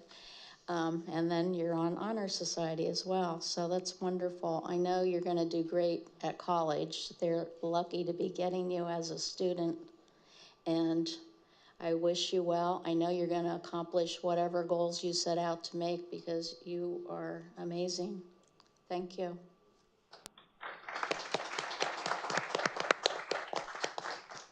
And we have a certificate for you, and we do a little photo somewhere. You want to do the roll call first, or? Can she get up here? You want me to do roll call? Oh, sorry, that's right. We got to do a roll call officially. Procedures. I'm excited for the picture. Go ahead. Okay. Ms. Optoff Cordero? Yes. Mr. Carochi? Yes. Ms. DeLeon? Yes. Ms. Ray? Yes. Mr. Benonis? Yes. Motion passes 5-0. All right. Now we can picture.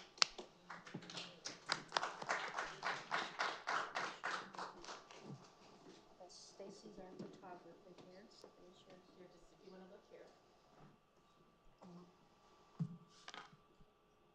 Sorry, I'm going to have you stand right here, and then I'm going to put everybody behind you. All right.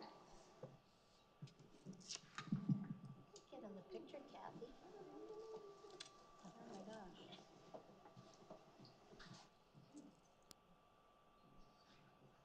Leanne? I try not to get anybody's.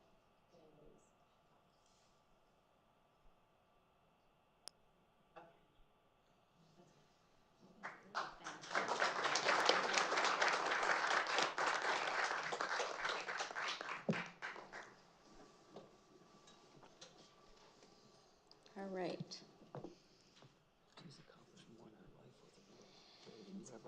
Okay, so thank you. Next, we will go to our added agenda item that I labeled AA for Resolution 42-2025 to recognize Kathy Gorman.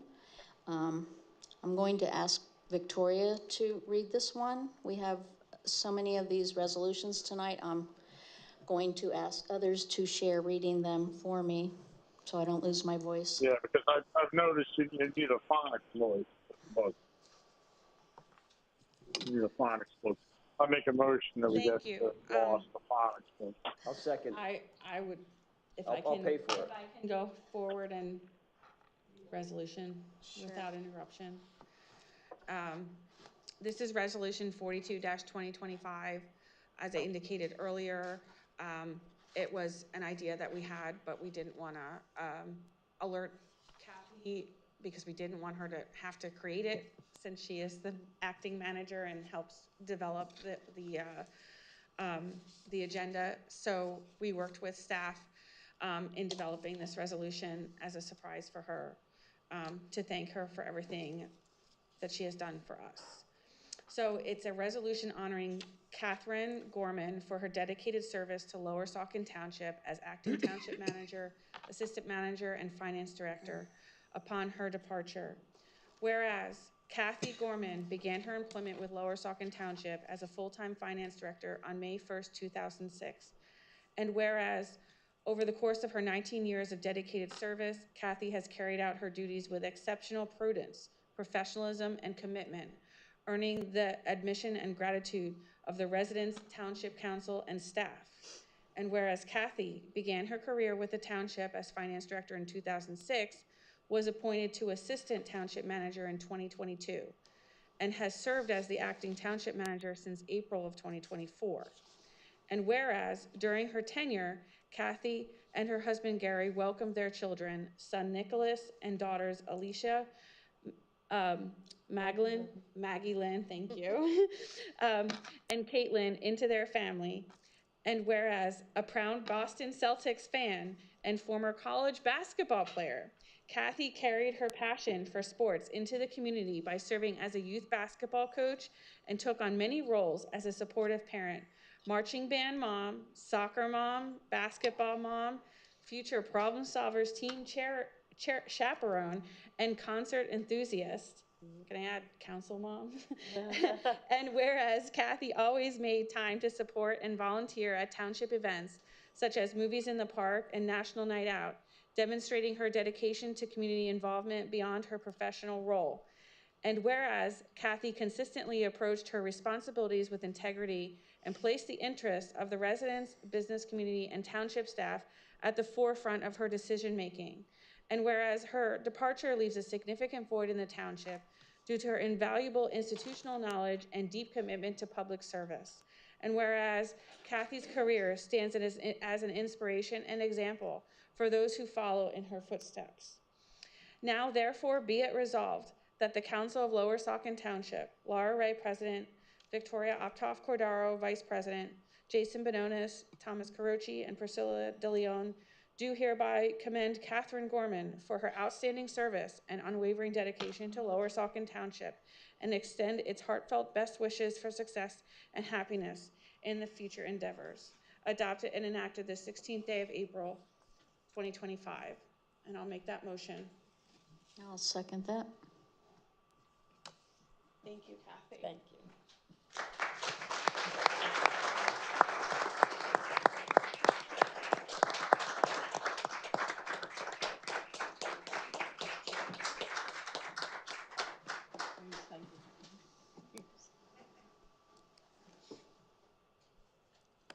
All right, so let's have some comment. I'll go to Jason first.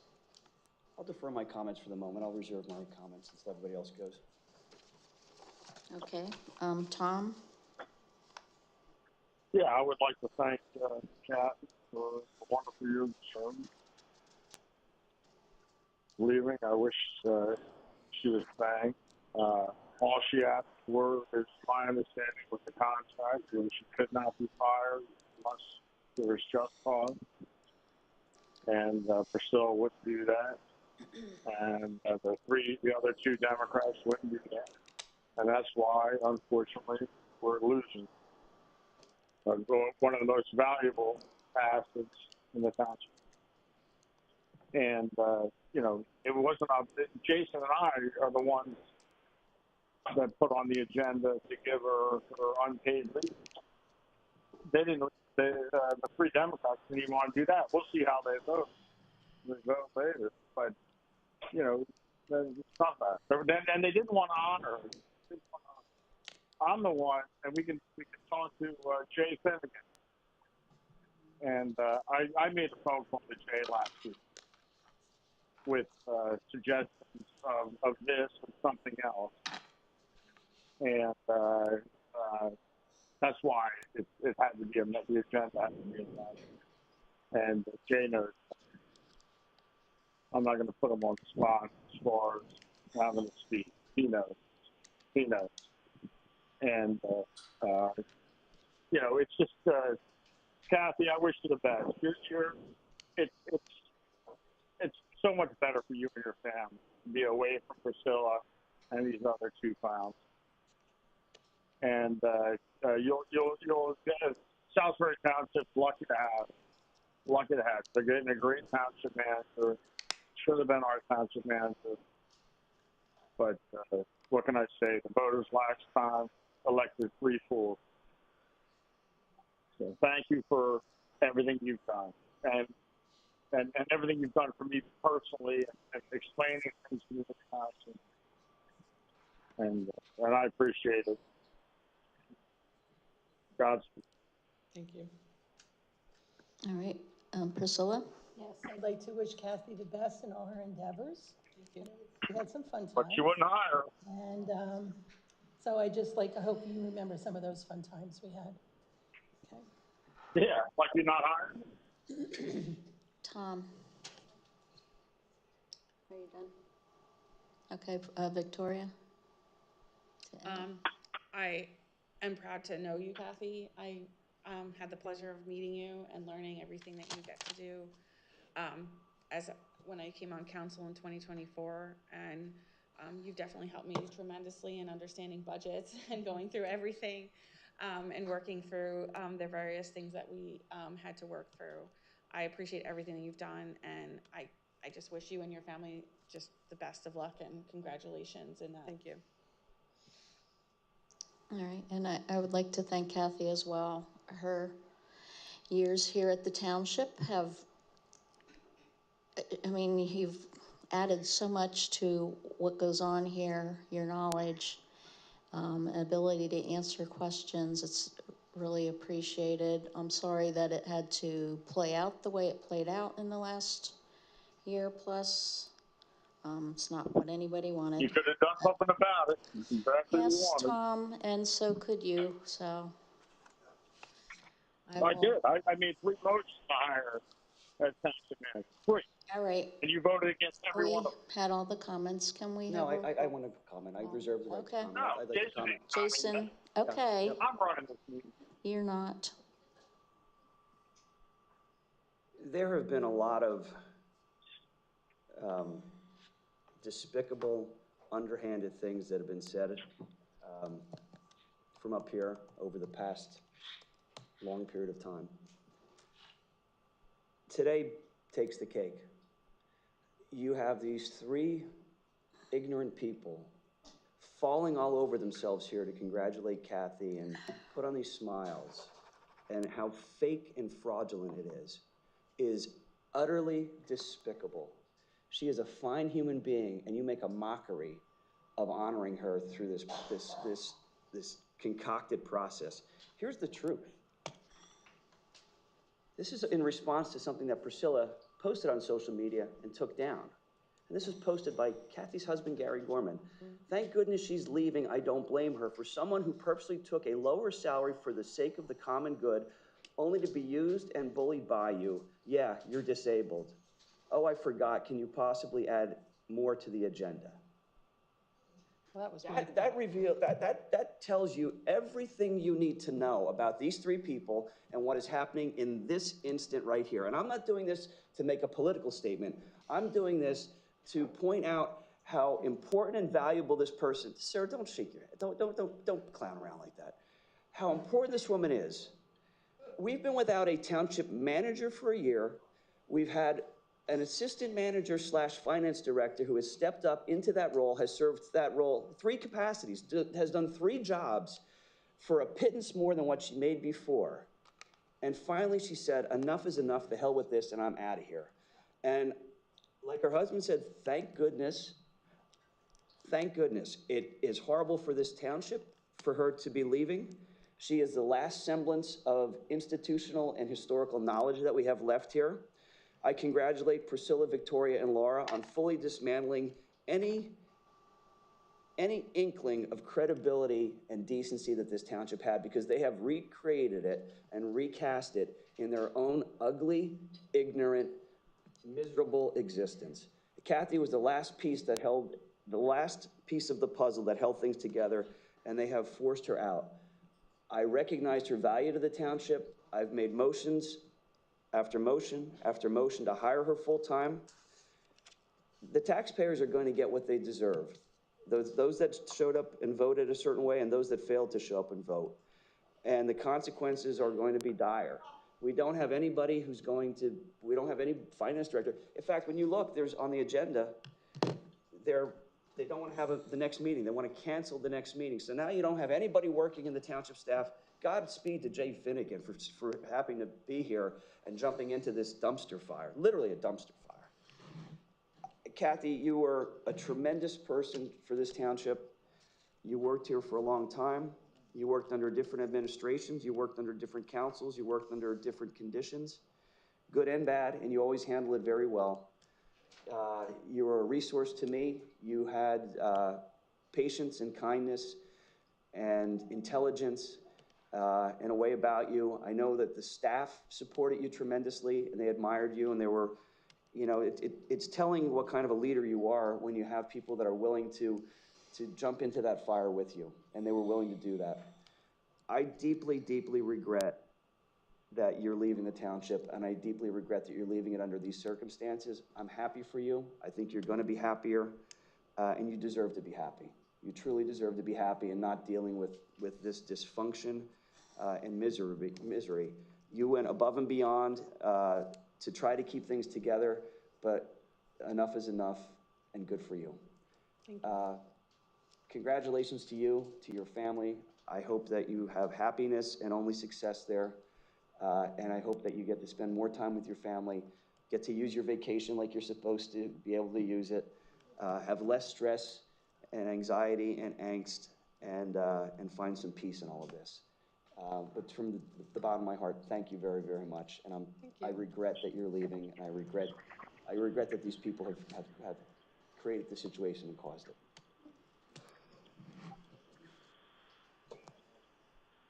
All right, can we have a roll call? Mr. Croce? Yes. Ms. DeLeon? Yes. Ms. Ray? Yes. Mr. Bononis? Yes. Ms. Optoff Cordero? Yes. Motion passes 5-0. All right, next item on the agenda. Tom, it's not your turn. Next item on the agenda is 3C, Resolution 35, 2025, recognizing National Police Week for May 11th to May 17th. We're not recognizing International Firefighters Day? Sorry, I skipped that. I put a check on it. Resolution 34, 2025. Please stop talking. Resolution 34, 2025, recognizing International Firefighters Day for May 4th, 2025. Do you want me to read it? Yeah, I'm going to ask Priscilla to read this one. Okay, so we have Resolution 34-2025, resolution recognizing and honoring firefighters for their bravery, dedication, and heroism, and designating May 4th, 2025 as Firefighters Day in Lower Saucon Township.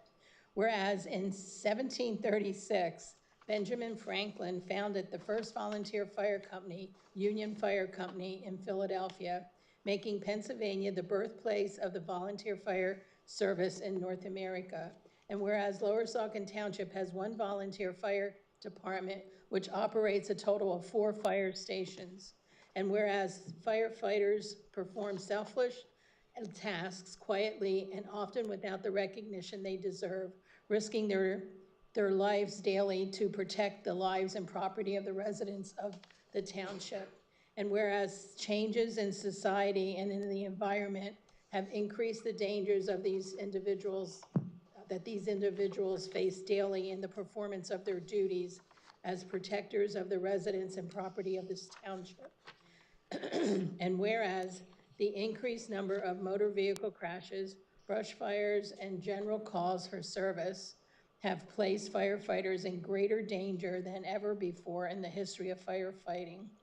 And whereas the time that firefighters devote to protecting the lives and property of the residents of Lower Saucon Township represents time taken away from their families, whereas May 4th annually serves as International Firefighters Day, a worldwide celebration that started in 1999, and whereas International Firefighters Day serves as a time to thank current and past firefighters for their contributions and to remember those men and women who have made the ultimate sacrifice to save and protect lives in their neighborhoods.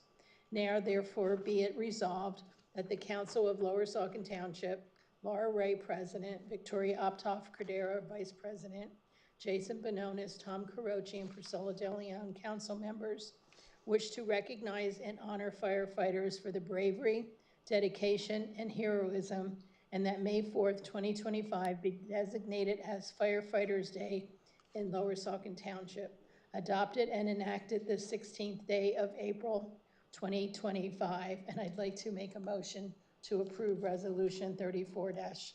All right, and I'll second your motion.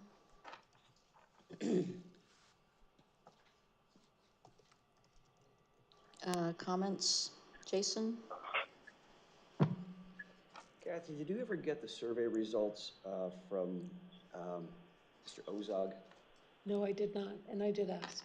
Yeah, I asked like 4 times, I think, and I know you had followed up multiple times. I followed up multiple times. So we never got the survey results.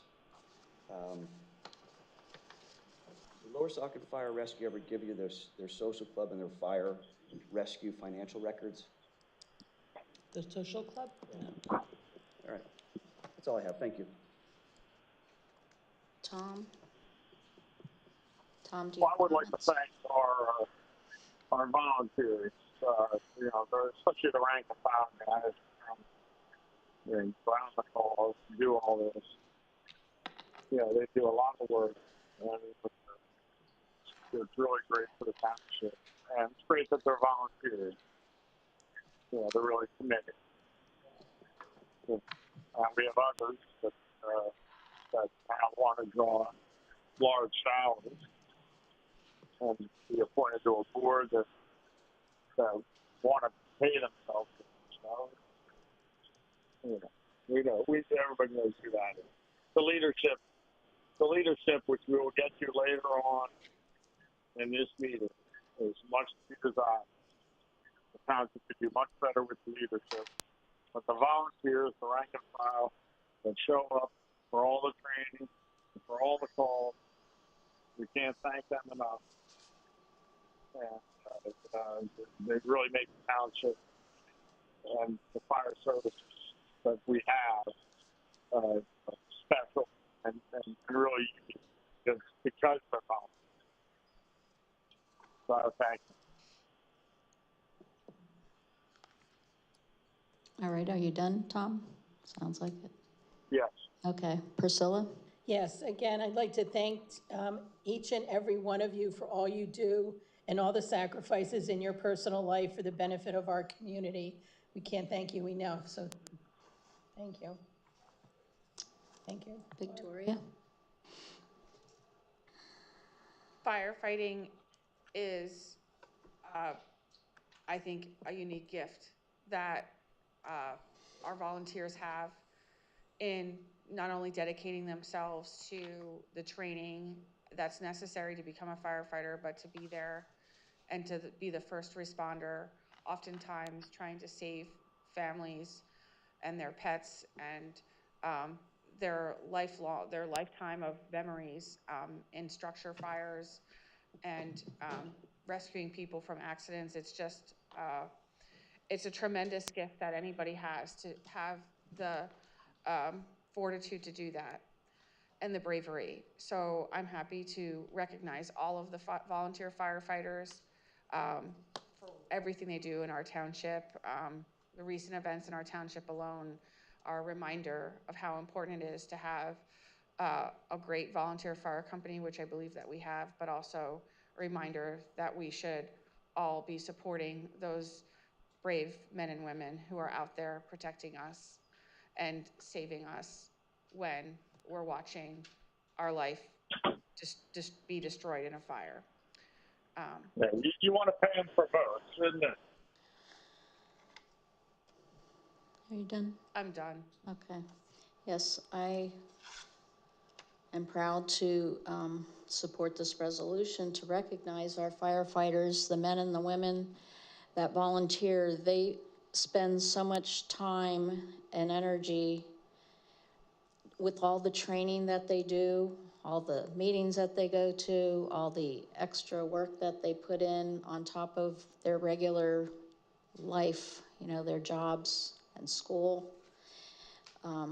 It's amazing that we have such dedicated volunteers, and I'm very proud of them all, and I thank them. Can we have a roll call? Ms. DeLeon? Yes. Ms. Ray? Yes. Mr. Bononis? Yes. Ms. Optoff Cordero? Yes. Mr. Carochi? Yes. Motion passes 5-0. All right. Do we present the thing later? Or? Lost again? Is there anyone here? I don't know if, maybe they'll come later. Okay. Okay. All right, so next item is 3C, Resolution 35-2025, recognizing National Police Week for May 11th to May 17th of 2025. Jason, would you want to read this one? No, you can read it. You're the chair of council. You read it. I'll suffer through that. If you want, I'll read it, Laura. I'll read it. I'll read this one. Just wanted to take turns. Good, thanks. You're I don't need to do your job. Okay, so Resolution 35-2025 is the resolution recognizing and honoring peace officers for their bravery, dedication, and heroism, and designating May 15th as Peace Officers Memorial Day and May 11th to 17th, 2025 as Police Week in Lower Saucon Township. Whereas in 1962, Congress authorized and President Kennedy proclaimed May 15th of each year Peace Officers Memorial Day in honor of the federal, state, and municipal officers who have been killed or disabled in the line of duty. Further designating the calendar week in which May 15th falls as Police Week, and has directed that flags be flown at half-staff on Peace Officers Memorial Day. Whereas in every community, law enforcement officers are committed to the preservation of life and property, risking their lives to protect us by providing law and order and serving the cause of justice. And whereas law enforcement officers, including members of the Lower Saucon Township Police Department, accept a profound responsibility and work to uphold our laws, safeguard our rights and our freedoms. And whereas we honor the heroism and dedication of all law enforcement officers, especially those who have paid the ultimate price with their lives. And whereas across the nation, Police Week is observed with ceremonies including the hanging of a blue bow or ribbon in honor of law enforcement officers who have sacrificed their lives in the line of duty, and to honor those who still strive to keep us safe. And whereas all citizens are encouraged to express their deep appreciation to the men and women who risk their lives to guard and protect us, now therefore be it resolved that the Council of Lower Saucon Township, Laura Ray President, Victoria Optoff Cordero Vice President, Jason Bononis, Tom Carochi, and Priscilla De Leon. Council members wish to recognize and honor peace officers for their bravery, dedication, and heroism, and that May 15th, 2025 be designated as Peace Officers Memorial Day, and May 11th to 17th, 2025 as Police Week in Lower Saucon Township. Adopted and enacted the 16th day of April, 2025. So I make the motion that we adopt Resolution 35, 2025. I'll second. Oh. Go ahead, Priscilla. Sure, somebody got the second there. Priscilla. Priscilla? Okay. Jason, comments? Priscilla, she's doesn't defund the police route. Tom, what's Jason's? What she did. Yeah, She attempted to defund the police route. Tom, it's Jason's turn. I obviously support the police tremendously. I think they do a great job in our community. I appreciate all that they do in keeping us safe. I'm the one who brought up the idea of adding 4 police officers to the department to enhance our department. Priscilla has voted repeatedly against the police. I'm sure she'll vote for this for appearance's sake, but she doesn't support the police. She attended the Black Lives Matter rally in Hellertown. We had our controller, whiz-bang controller, suggesting that we cut 4 police officers from the department for non-existent budgetary reasons. Let's see what happens next year when the police contract is up for renewal. Let's see how fairly they treat the police at that point. But I appreciate what the police do, and I hope they stay safe out there, and I appreciate them keeping our community safe. Thanks. Tom? Yes, again, the police do a great job. Chief Warren, all his staff, and we're thankful as a township and our councils for all that they do. And you know, I shared Jason's concern when you have a controller who's supported by the 3 Democrats in the council that wanted to cut our force by 25%. And I thought we gave them a fair 5-year contract last time when we were in Georgia. We provided bonuses because they worked through COVID. So when they had to deal with people in close proximity, having no idea whether that person had COVID or not. And, the 3 Democrats on council, we're not supportive of any of them. And so here's another, there's going to be another vote. It'll be 5-0. It'll be reported as 5-0, but it'll be 3 hypocrites and 2 real votes for the police. Thank you. Victoria? I'm happy and honored to be able to present again this, yearly resolution. Police do so much for our community. They're out and about. They do a lot of different things behind the scenes that we can't see to protect us every day. Like the fire, they're always there to protect us and the first people there to save us. So what they do is there's no resolution that can really account for everything. So I want to thank the men that are in the room this evening and all of the men who are part of our force, all of the support staff, and thank you. I didn't go. Did I go? Did I skip you? You didn't? Sorry. That's okay. Priscilla? I'd like to thank each and every one of you for putting yourselves in harm's way to protect everyone. We really, truly appreciate it. And over the years, I have voted yes and no on different issues, but I just believe me that I support you guys. So. You won't miss the next defund the police route. It's just the peanut gallery talking. Side comments aren't necessary. We fully support our police department. We don't have disparaging remarks to make. They do a great job protecting our community, and we are proud to be able to have this recognition for them annually. So that's all I'll say. Thank you. Can we have a roll call? Ms. Ray? Yes. Mr. Bononis? Yes. Ms. Optoff Cordero? Yes. Mr. Croce? Yes. Ms. DeLeon. Yes. Motion passes 5-0. All right, next item is 3D for Resolution 36, 2025, recognizing National Public Works Week, which is May 18th to May 24th, 2025. Victoria, do you want to read this one? Sure. Thank you. Resolution 36-2025 is a resolution recognizing Public Works employees for their hard work and dedication, and to designate May 18 through 24, 2025 as Public Works Week in Lower Saucon Township. Whereas citizens are served every day by public employees at the federal, state, county, and municipal levels.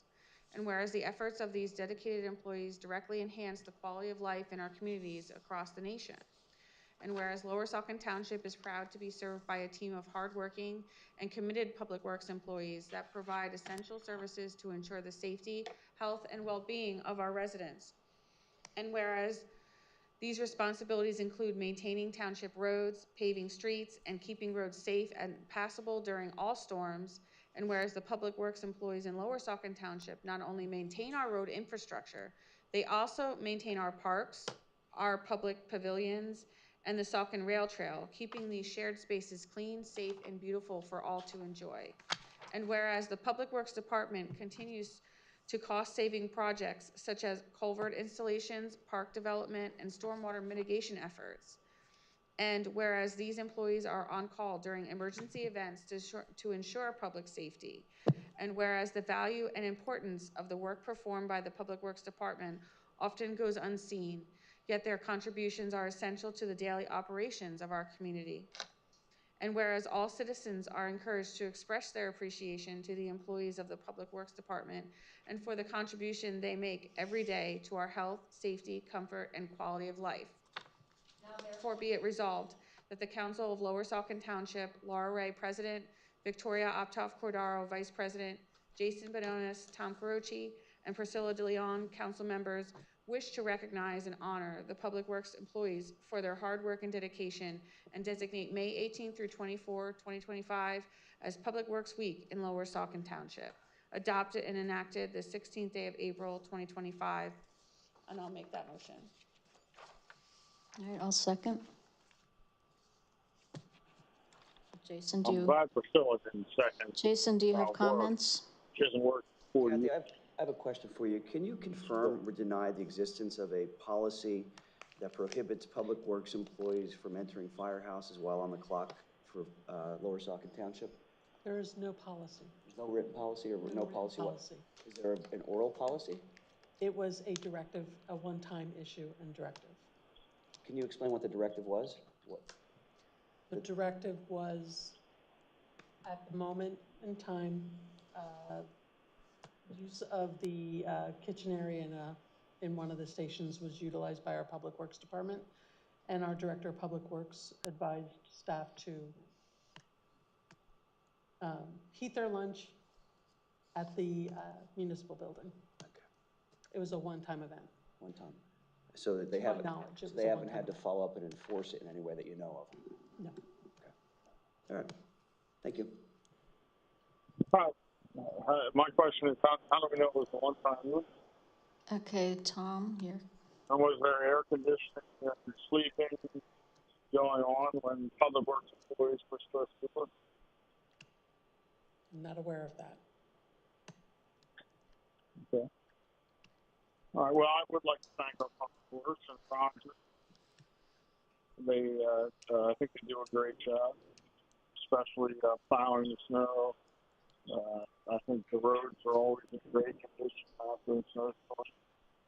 And, you know, I think we are lucky to have them, lucky for the commitment and dedication to the town. And hopefully they'll continue to follow the no firehouse policy, directive, whatever people are trying to massage that into now. At this. Okay, Priscilla?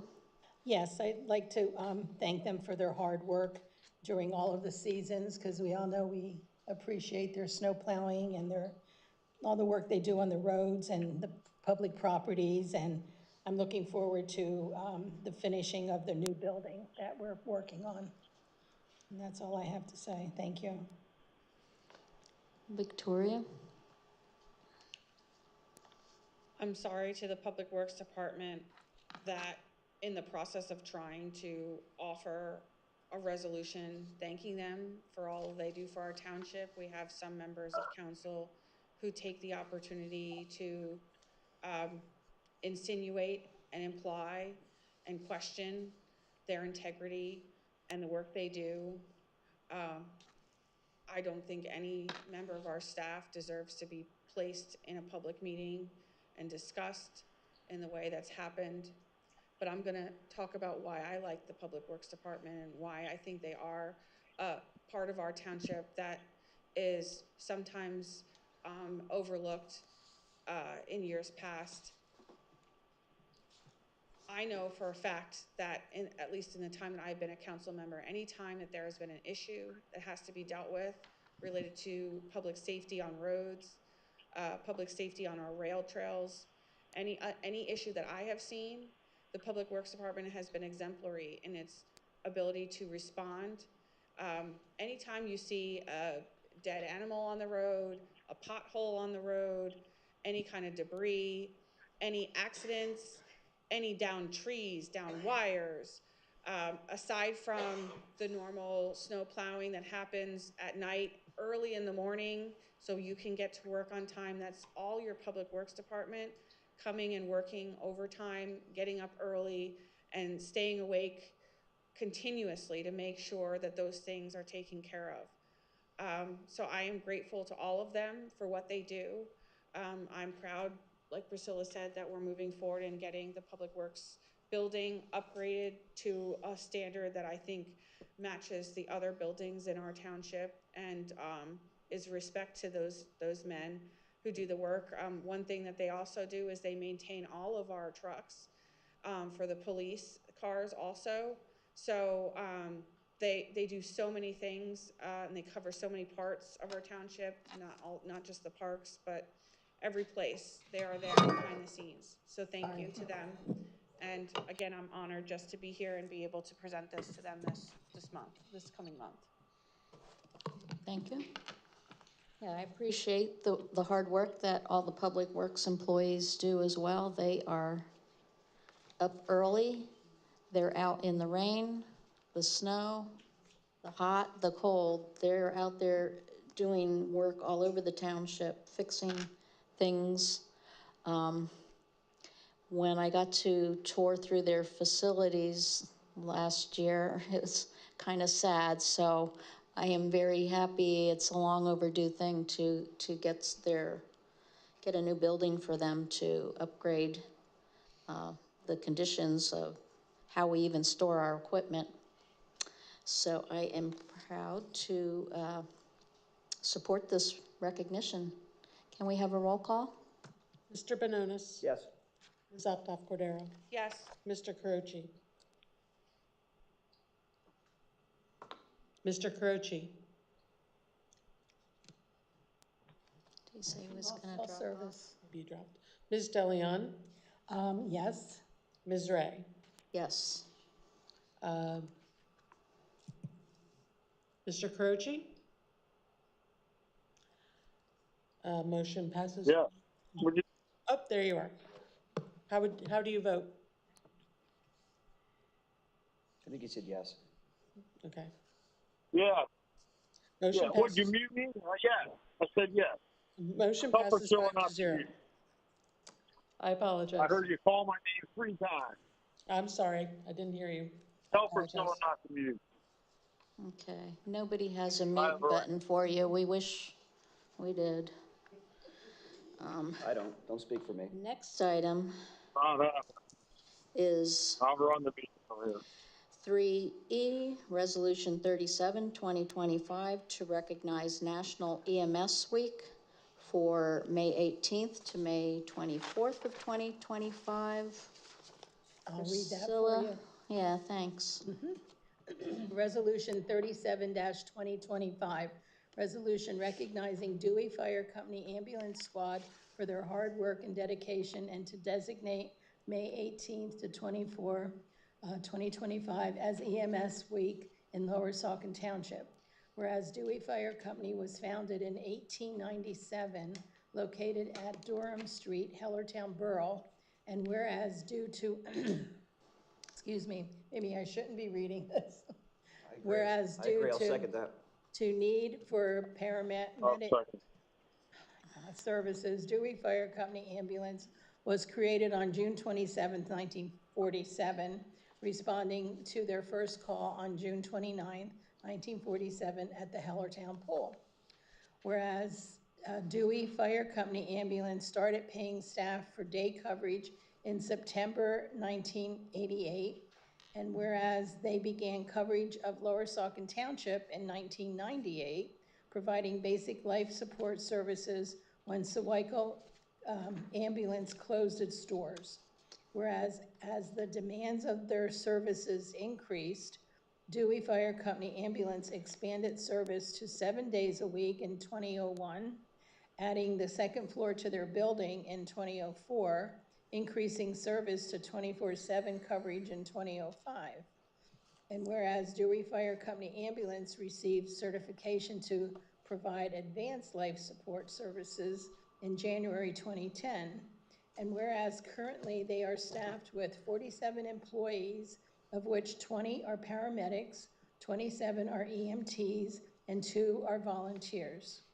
And whereas after 27 years of providing services to Lower Saucon Township, all citizens are encouraged to express their appreciation to the employees of Dewey Fire Company Ambulance for the contributions they make every day to our health and safety to the residents of Lower Saucon Township and surrounding communities. Now therefore be it resolved that the Council of Lower Saucon Township, Laura Ray, President, Victoria Optoff Cordero, Vice President, Jason Bononis, Tom Carochi, Priscilla DeLeon, council members, wish to recognize and honor emergency medical service employees for their selfless dedication and for providing life-saving services, and designate May 18th to 2025 as EMS Week in Lower Saucon Township. Adopted and enacted the 16th day of April 2025. And with that, I'll make that a motion. I'll second that. Jason, do you have comments? No. Okay. Tom, do you have comments? Yeah, I would like to thank our EMS workers and all they do. It's an important as Dewey does a great job. I would like to all members of council to take a reading test, and nobody who doesn't have the 8th grade level of reading should be allowed to read a resolution. I'm usually there live, and maybe I can tune it out, but this is unbelievable on the phone. You sound like you can't read. Well, they can't, Tom. It's not just your phone. Nobody that doesn't have 8th grade reading level should be allowed to read a resolution. Okay, Tom. This is not about your rude comments. It's EMS. Okay, am I going next? Yes. Okay, well, I'd like to thank them for all the hours they spend providing care for all those in your path. I know I've had to call for 911 for the ambulance, and they were really quick on service and responsive, and great care. So thank you for all you do. Okay, that's all I have. Victoria? Thank you. Again, this is one of the number of first responders we have in our township that respond in an act of bravery and help people when they're at their greatest need. So I'm thankful for everything that they do. I'm thankful for the service to the township. And I know, as some people know, if you are a member for Dewey, they will respond to your emergency, and that's part of their service to you. And I think it's a wonderful thing that they do for our township. It's what makes us special. All of these organizations make Lower Saucon a wonderful place to live. So thank you to them. And I think the Dewey EMS as well. We're lucky to have their service because so many of these organizations are struggling everywhere and closing down, and people don't have this service available. So we are very lucky, and I'm thankful for their work that they do for us. And with that, I will ask for a roll call. Ms. Optoff Cordero? Yes. Mr. Carochi? Yes. Ms. DeLeon? Yes. Ms. Ray? Yes. Mr. Bononis? Yes.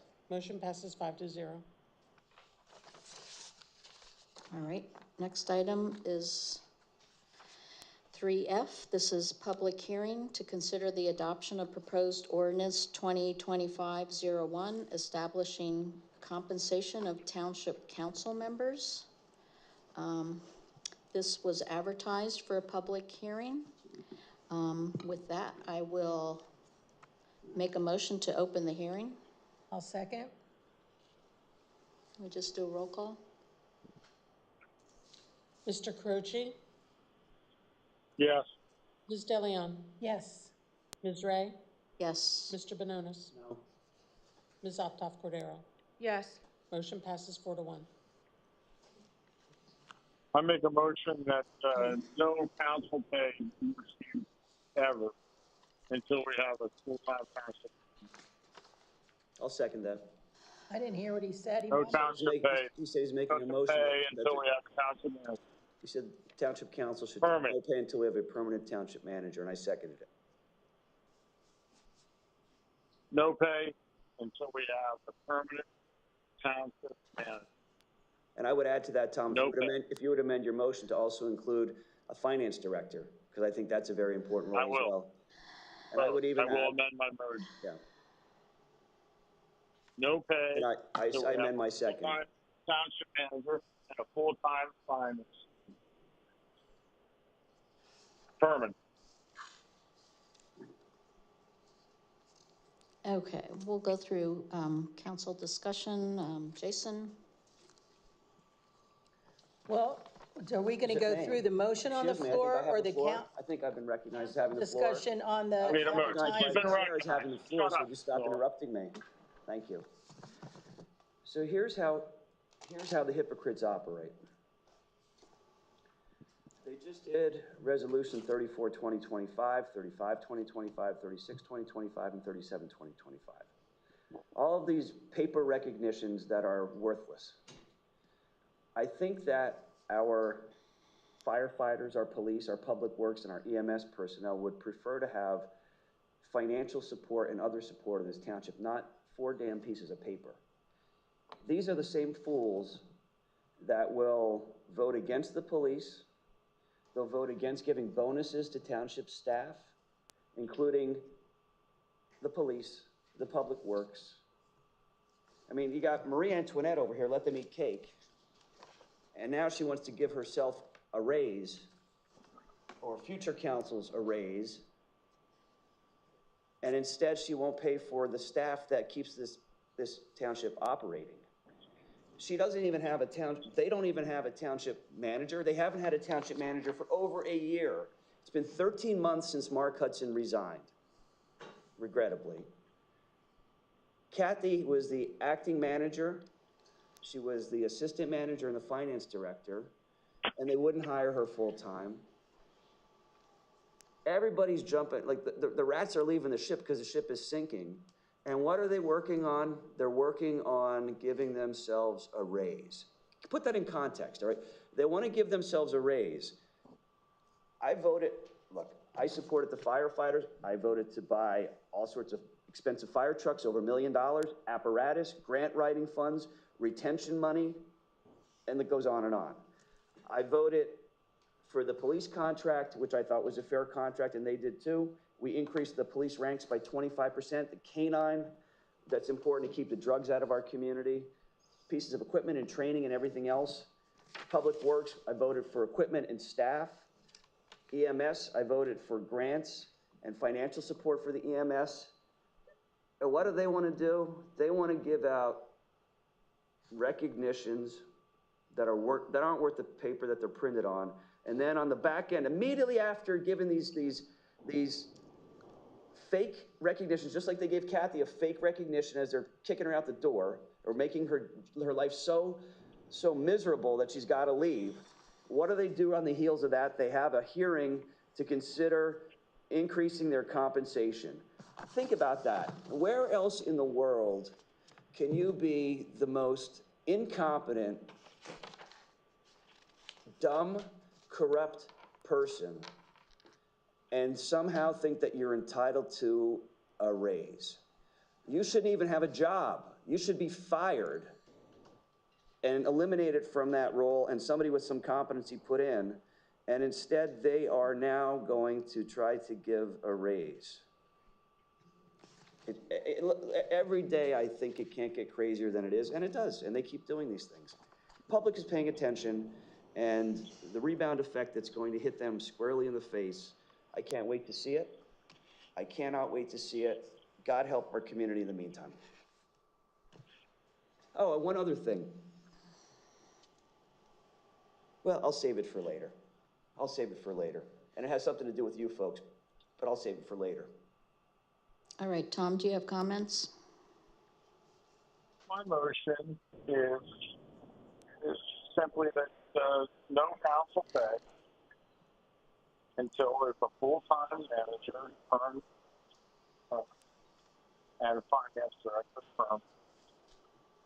If those are like the basic jobs of council, and these two idiots on the hiring committee, Priscilla and Victoria, can't hire anybody. Right? They can't, they're not even trying at this point. And there should be no pay. I'm willing to forego my pay. There should be no pay by Priscilla, or for Victoria, or law until there are permanent. This is basic council responsibility is hire a township manager to take care of the day-to-day of the township and to manage the staff, to oversee everything. And they can't do it. They don't deserve to be paid. But they will. Not only that, they've been taking the pay for the past 13 months. And now they want to vote themselves in favor. And they'll say, well, it's allowed under state law and all that. But it doesn't. They don't have to do it. And if they're honest about their performance, since they've had some majority, they wouldn't. If they had any decency. And most of them don't know the first thing about it. Ray was laid off, Moss was laid off, Loon. There's still 40 years of disability or whatever it is. Fatigue, whatever it is. Fatigue, workers' comp, I don't know. Whatever. She won't explain it. That's part of the reason. She won't explain it. She has fatigue. And then Victoria, right? She did a clerkship for Judge Giordano. Couldn't find a job. Judge Giordano asked Link Treadwell to do him a favor and give her some work. And he did. I Link did. And what did he get for that? 15, 20 years later, Victoria fires me. No one would hire Victoria. No one would hire her. She did an internship for Judge Giordano. These are the people. These are the people that want to give themselves a favor when they can't even hire a township manager or finance. Now, when Jason and I were in the majority, we did hire Mark Hudson, permanent township manager. Now, they won't let us be part of the hiring committee. In fact, they locked Jason out of an interview with one candidate And, you know, so they won't let us be part of the hiring process. They won't hire someone they don't deserve to be paid. And all of our You're a bit off topic, Tom. Should be. No, it's not. It's my motion. My motion is no pay. Okay. Priscilla, do you have comments? Oh, I do. Well, first of all, since he brought this up, first of all, we did not lock anybody out. We have it on video surveillance. There's video going on in these buildings, and we have proof that he didn't even come to the meeting. So we didn't lock anybody out. You come to the meeting, I knocked on the door, so don't call me a liar. I know, I knocked on that door, I was at the door and it was locked. Surveillance that shows you did not. I was at the door and I tried to open the door and it was locked and I sent an email. I have records of it. We talked about this, so don't lie. I'm not lying. Now you're calling me a liar. You're saying that I wasn't locked out?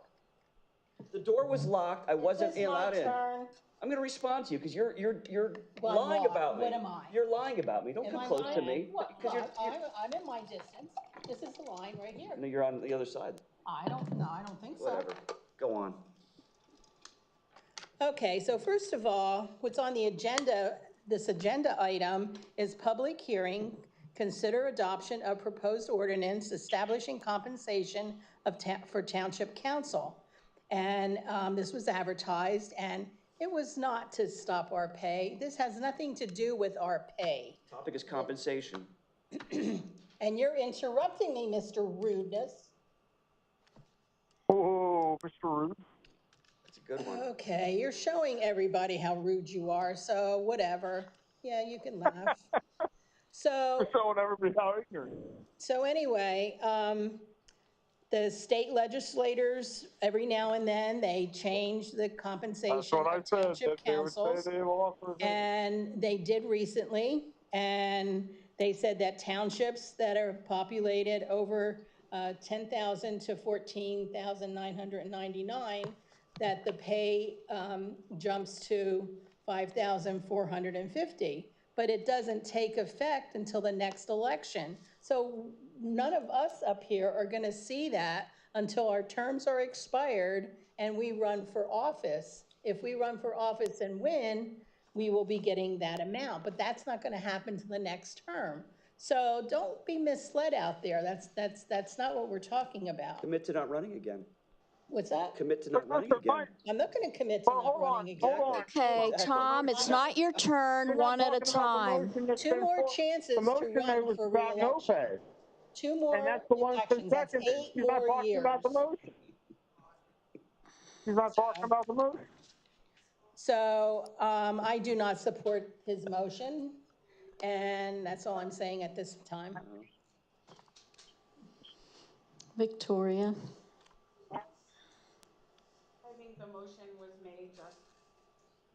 I think the motion was made just to, again, stall our meetings, create annoyance, and another opportunity to share a lot of their personal grievances with people that have nothing to do with the township's operation. And in fact, costing us a lot of money by forcing all of these staff members to sit through and listen to the circus that they want to create. So I'm sorry to all the residents. I don't, the motion has nothing to do with the ordinance that we're considering this evening. It's very simple. The only other thing I will make sure that's clear for people is people like to talk about compensation for council as if we get paid like you get paid if you work at a job, and that's not how it works. The state legislature creates a statute that governs how much you can get as a nominal figure depending on your population. And then, as Priscilla indicated, if we were to adopt a resolution agreeing with their figure, then it would apply to the next members of council. Does not apply to me as I sit here today or the rest of my term. I think it's an individual choice for each council member whether they decide to take this small stipend or not. The current stipend that we all receive is approximately $3,000 a year. So it's not $3,000 every 2 weeks, $3,000 a month. It's not anything like that. It's $3,000 and change a year. So the proposal by the state was to increase that to $5,000 per year as a stipend to council. And as I indicated I'm gonna say it again because we have to make sure everybody understands it does not apply to us. And I think it's an individual choice. I can't support the motion that's before me because it has nothing to do with this resolution and it's a waste of time.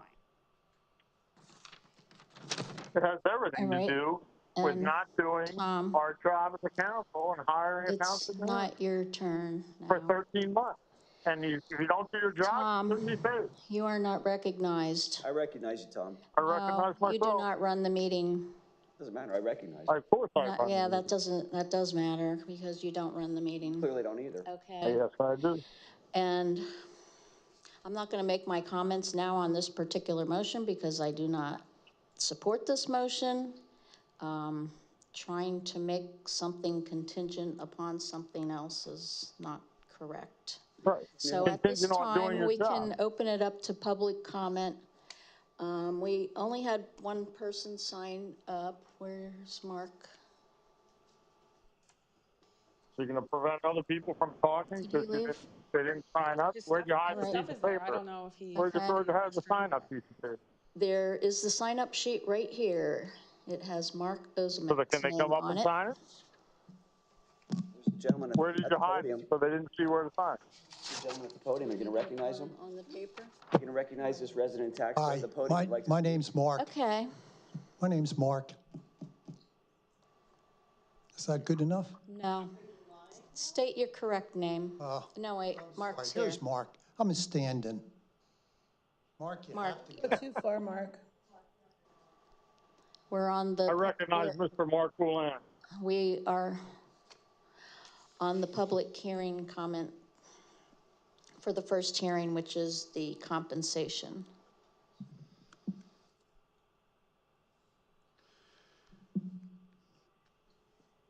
From the last meeting, Mark Ozimak, from the last meeting, from what I remember, correct me if I'm wrong, is that the pay increase was not for current council.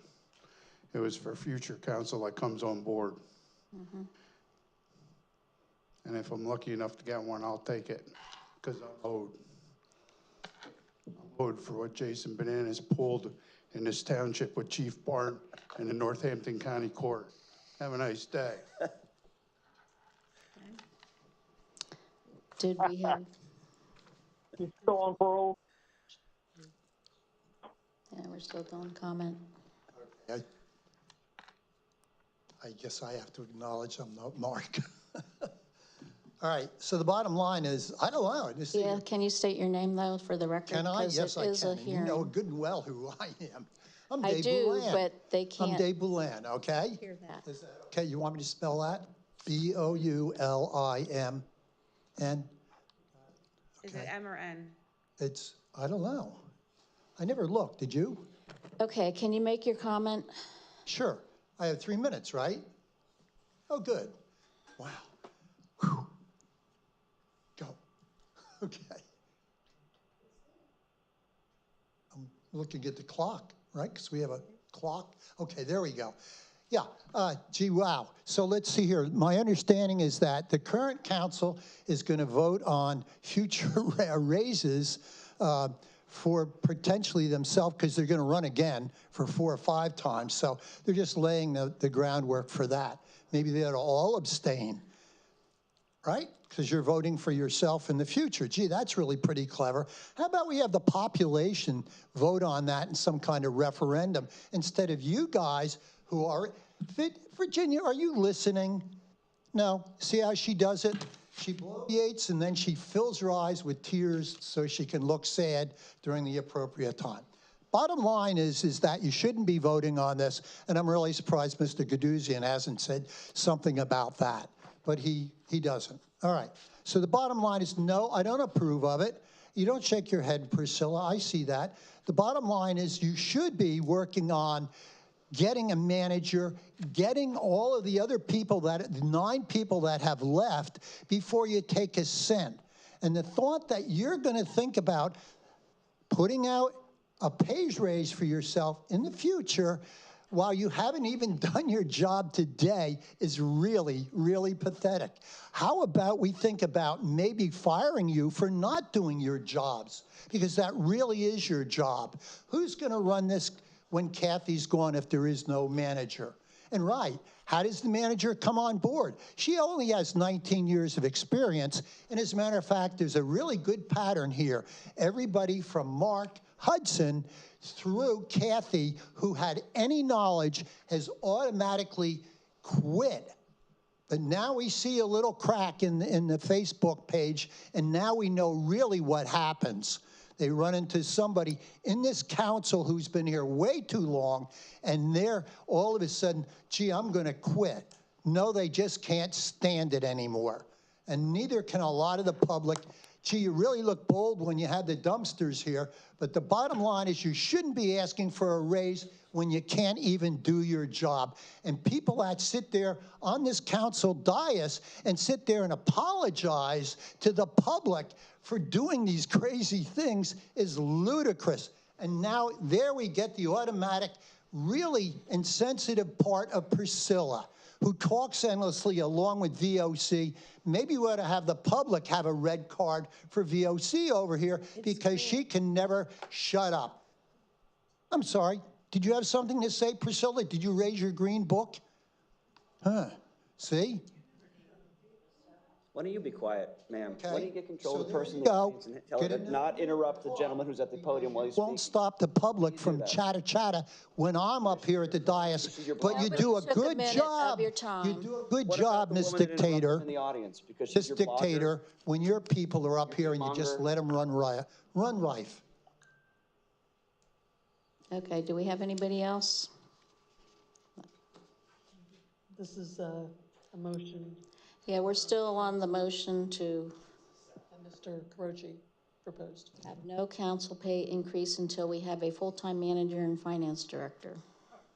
No council pay at all. We're just repeating. Anne Marie Slavic, Lower Saucon Township. I'm agreeing with a lot of people here that you should probably not vote for a raise, even if it's not for you. For some of the people in this room that don't come to council meetings and are here for the first time, I just want to make a point to, maybe you should just look into what's going on here and what people are saying. A lot of times people up there at the council are saying things and making you think certain things. There's a lot of gaslighting going on in this room, a lot on a regular basis. In fact, if some people's mouths are open, they're usually gaslighting. And honestly, they are. For all the people that are listening that are, ready to vote in the primary election, just beware of who's supporting whom. But I think that with the fact that we lost another administrator of the township, we have maybe a new person here that has a lot of experience, but the experience of this township particularly, we're losing. We lost administrations in the past, and zoning officers, and so on and so forth. And again, it's always blamed on the people that are questioning things. And it's okay to question things. That's what we're supposed to do with our government. We're supposed to question them. Civility isn't sit down, shut up, and don't say anything because we don't like what you're saying. That is not civility. So all the people that cry civility don't understand this situation that's going on, really. They really don't. There are taxpayers that aren't represented here. There are taxpayers that don't come to these meetings. I ask them to come, but they won't because they're busy, usually working, usually not being activists, like some of your friends that are in the audience time and time again, wearing their t-shirts and their hats. There's a serious situation that goes on here. People work, they come home, they spend time with their families, they pay their taxes, they go back to work. They do this every day. They don't come to council meetings. So, for people that don't know what's going on, there are some council people up there that say, well, we have to do this and that. We have to vote this way or that way because the state said, because the county said, because the federal government, blah, blah, blah. This is we have to do it, da, da, da, da, da. No, you don't. You don't. That's just gaslighting. Do you understand what that means? So it's okay to listen to the council members that you don't like because they might be mean. But also I want to just make a comment about the situation with Kathy is that I'm really shocked at you ladies the Democrats on council. I'm very shocked for all the times that you complain that the men on council harass you and bully you and are mean. You didn't hire the woman in the room to be the administrator of the township. You hired a man. Just make note of it, public. Thanks.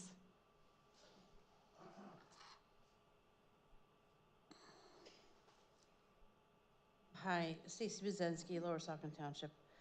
I just have a question. So with this pay raise that is going to be be active after you leave town council, does Act 131 dictate how those regulations or how that raise is supposed to be taken care of or transpired or approved? Does anyone know? Yeah, the reason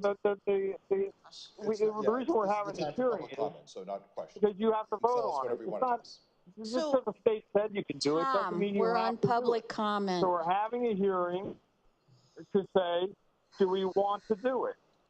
They're trying to say the state is mandating this, and they're lying to you. That's why we have to have this hearing. And nobody said that. So it says here that Pennsylvania Act 131 set a new maximum per year but the year is the next round, So if there's nowhere in the regulation that stipulates how the raise is supposed to be brought into effect, where's the guidelines to make it happen? It would have to be through a resolution, wouldn't it? I mean, and when does that resolution take place? I think it's, if you're not going to answer questions, that's fine. It's the ordinance. That is the ordinance. That is the ordinance. So you're only acting pursuant to ordinance. Normally a question our solicitor would answer. But he... Would you like me to respond? Can. Sure. So the ordinance takes into effect, if it's passed, the ordinance takes into effect beginning at the next term of the council member. So it's not for anybody who is in their term right now. Right. It would only happen at the next term. That's the way it is traditionally done because somebody cannot vote for themselves in their own term. So I'm not sure what you're referring to a separate act, but it's pursuant to 53 CSA 65606, which is the compensation of supervisors. That has been changed to reflect that if you have a certain amount of people in your municipality, the compensation for the elected bodies is a certain amount. So can be a certain amount. Can be a certain amount. Susie, be honest about that, Susie. Susie, be honest about that. Can be a certain amount. We're on public comment. So Susie wasn't honest about it. No, I'm done. Sorry. Okay, do we have anybody else? The ordinance was advertised. Wait a minute, we have a motion, their motion has to get voted on. Correct, I know, I didn't say we were done yet. I'm just seeing if anybody else was coming up. Okay, let's do a roll call. Ms. DeLeon? Absolutely not. Ms. Ray? No. Mr. Bononis? Look, this is about transparency, accountability, and simple decency. Just because you can do something doesn't mean that you should.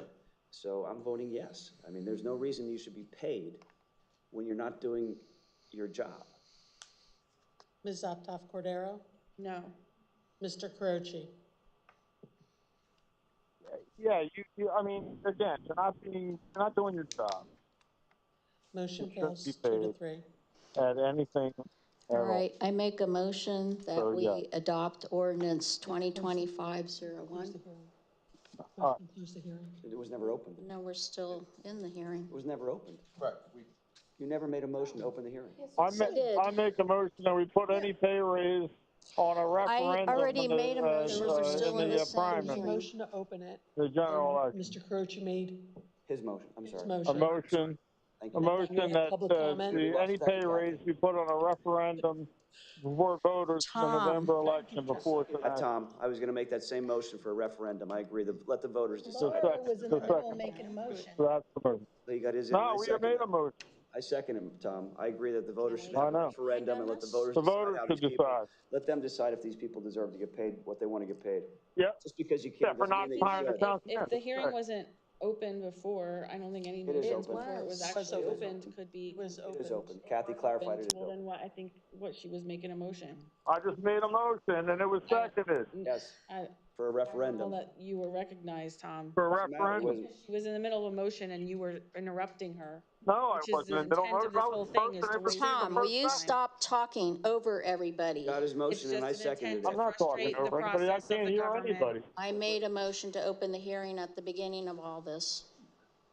Tom made a motion for. And I made a motion that we make this a Adopt the referendum resolution. for pay raise a Yes, referendum. that's what I was The agenda doing. is Can we all stop To consider talking adoption. over? This is part of it. of To compensation. consider my or motion, yeah. referendum. It's compensation. You were not Same topic. recognized. I was Recognize you, Tom. speaking. I recognize Seconded you. You myself. do not recognize people. You are not running the meeting. And I was making the motion You didn't get any motion out. He did. He completed his motion and I made a second. Okay, he is talking over when he is not recognized, and that's not how a meeting runs. You don't run a And very you good know meeting. it. Not? So stop talking over everybody. I made the motion can't hear to you. adopt ordinance 2025-01. I'll second that. Right. You have to make a motion to close. What about the my hearing. motion for a referendum? And have a Second second. hearing. It's the same hearing, though. You make a motion to open the hearing, and then you make a motion to close the hearing, and then you make a motion to adopt the ordinance. But I made a, We have to talk. but I made, before I made a motion before her motion to close the meeting, the hearing. We have to talk about the motion. We have to what's talk the about it during the Right, I hearing. made a motion Steve. before Process she made a is as motion to follows. close the hearing. You made a motion to open the hearing. That motion was Yes. granted. You had council discussion. You had public comment. At this point, the next stage would be to On close my the. motion, we didn't have a motion, Please stop talking. we didn't have public Please comment stop on the other talking. The motion. next step would be to, if one was to go in order, would be to close the hearing. If you're going to entertain Mr. Croce's motion, you don't redo the public hearing again. The public hearing is for the ordinance. So if he's recognized and that motion is before you, then that is a council discussion and a council decision. Then you would continue to move forward with the ordinance itself. So we have to close the hearing because we already had public comment. You've had public comment. If you want to give public, if you want to keep it open to have public comment on the actual ordinance, you can give them a second shot if that's what you want to do. Okay. Not a second It sounded shot. But not on Mr. everybody- Caroche's. Mr. Caroche's is not the ordinance. It sounded You're like allowed, just so we're everybody- clear, you're allowed the requirement is you have to have a public hearing for the ordinance. Right, and my motion is So it that sounded that like, it be put at as a least from my referendum for perspective, the that ordinance to everybody go into who wanted effect. to speak spoke about both their feelings for this ordinance. So I'm okay with closing. No, I'm asking them for the voters' feelings on this one. That's not appropriate. So I have a question for the solicitor. We already had the voter comments. I have a question for the solicitor. Solicitor wasn't elected by anybody. Yeah, so I have a question for him. So the question I have is, Mr. Caroche has made a motion to submit this for a referendum vote, which you're taking the position that that motion can't be made until the hearing is closed. Okay, he can make the motion as soon as the hearing closes. But with the understanding that motion will likely be made when the hearing closes, would that referendum, assuming that it was to pass, would that referendum appear on the ballot in May, or would it have to wait until the general election in November? I have no idea when it would appear, but it's unlikely it would appear before May, which is a relatively short time period. Okay, thank you. Do you know what the deadline is for submitting referendums? I do not. Okay. Could you get that? So I Well, make a don't you motion think to that's close the something a hearing. solicitor should know? Could you get that information for I us? certainly can get that information. Okay, will you? If asked by the majority of council to do so, I would be happy to. Because you do a lot of things without the That's majority a of council, fairly or at least long without a public vote. runway for that. Okay, motion seconded to close the hearing. All right, I'll make a And then are you motion for making the motion referendum. to adopt the resolution? I'll second it. Thank you, Tom. Who's making the motion to close, open, or I close the made the hearing? motion. I made Victoria that did. motion. Okay. I second. And Oh, we need a I roll think call, Laura ma'am, sorry. seconded it. Who's second? Laura did. Me. Okay, we're closing the hearing. All right. And now we have to roll call on that. Yes, let's have a roll call. Ms. Ray? Yes. Mr. Bononis? Yes. Ms. Optoff Cordero? Yes. Mr. Croce? What happened to my motion about a referendum? We're closing a hearing. We're closing the hearing first. Why were we closed without voting on my referendum?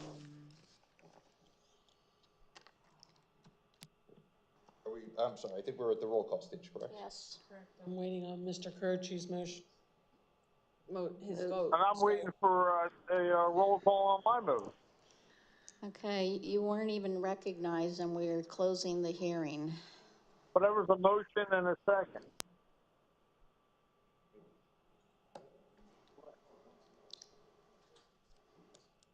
Okay, yes, to close the hearing. But there was a motion and a second. What happened? Are we in the middle of roll call to close the hearing? We are, 'Cause yes. I didn't get called on yet. I don't want to miss my opportunity. Sorry for the taxpayers to go through this. If you're not voting to close the hearing, we'll move on. All right, I'll make a motion. I want to vote for my motion. We didn't finish. I thought we just finished. You said you're moving on. No, from Mr. From him, Carothers. because he's not voting on this. Ms. Deleon? I want to vote on my motion. To close the hearing, yes. Mr. Croce? Closing the hearing? Not until my motion is voted on. Okay, well. Motion, I guess, passes 4-0, one reluctant. All right, I'm making a motion I make a motion to, can I be It's recognized, not Laura? on the agenda. Laura, The agenda. Yes. It's about you compensation. motion or can It's I a be motion recognized? to establish, to Yes, submit for a referendum It wasn't establishing compensation of advertised. township Okay. council members. Point of order, please. Yes, point of order. You are out of order. I'm not out of order. And Point of order. It's clearly related to the agenda item. Laura, may I ask a question? Are you making a motion, Laura? I made the can be motion and Tom recognized? seconded it. Thank you. I did make the I'll motion second. twice already to adopt ordinance 2025-01. Let the public I'll decide. second that then. Let the public decide. That's what my motion is. And we have a second. We will go through the So we have comments. public comment. Going, At the hearing. we're done with the hearing. Right, it's council discussion at this point. Yes.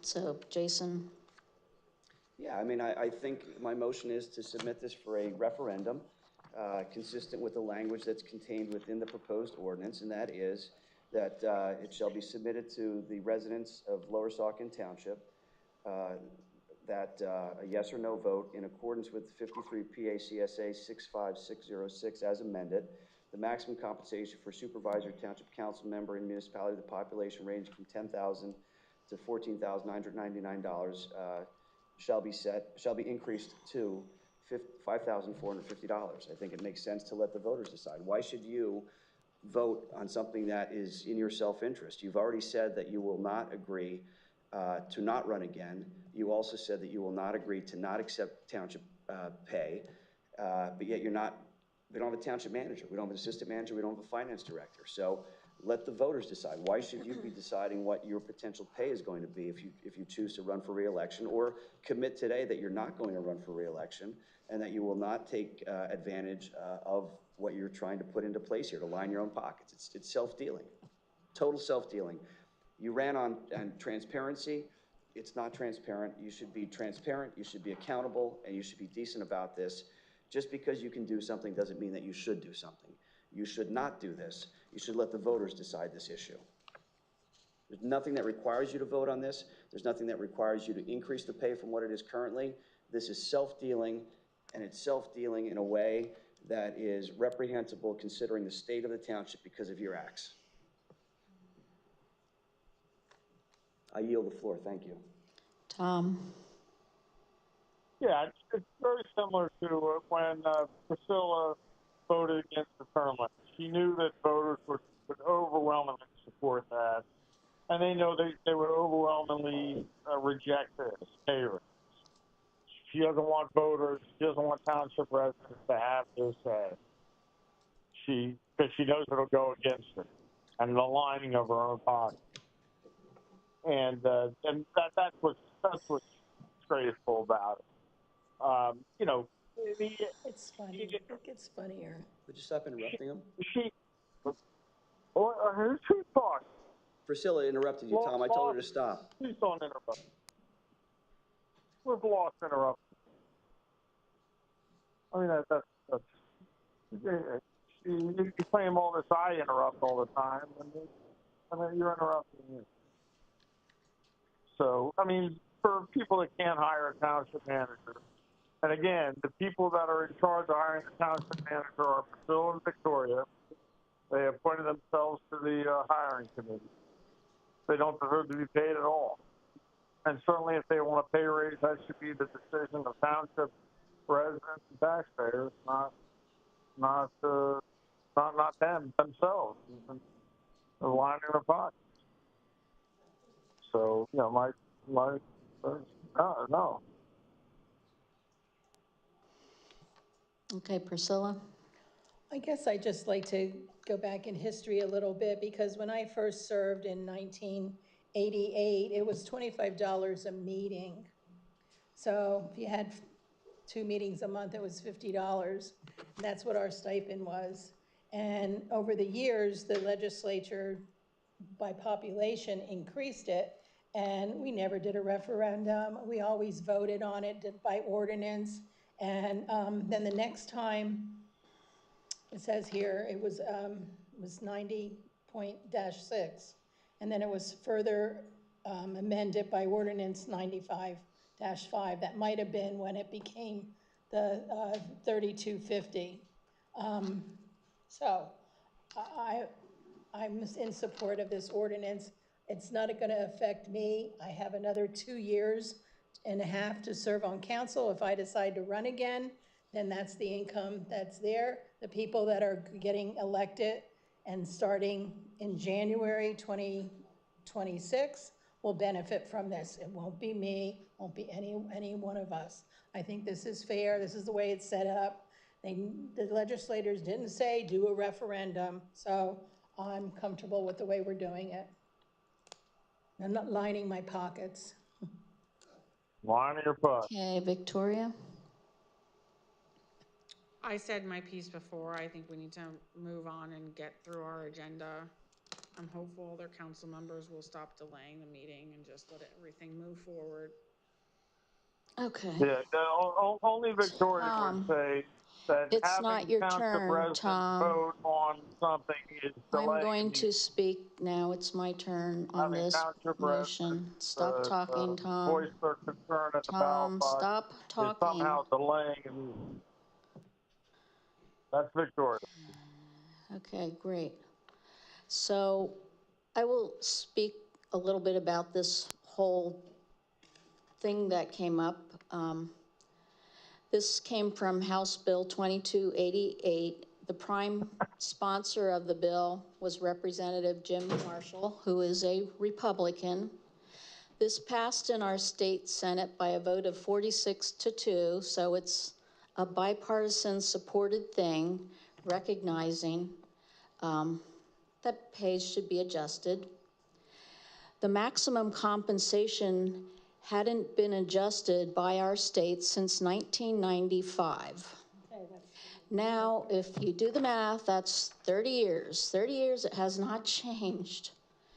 And according to the inflation calculator from the U.S. Bureau of Labor Statistics, the purchasing power of $1 back in 1995 is now equivalent to $2.06 in August of 2024. So, as was mentioned a few times here, that the Constitution for Pennsylvania prohibits an elected official from approving and receiving an increase or decrease in compensation during their current term of office. So this is not for our terms, but this will affect those that are running in the current election, which will be decided in November. So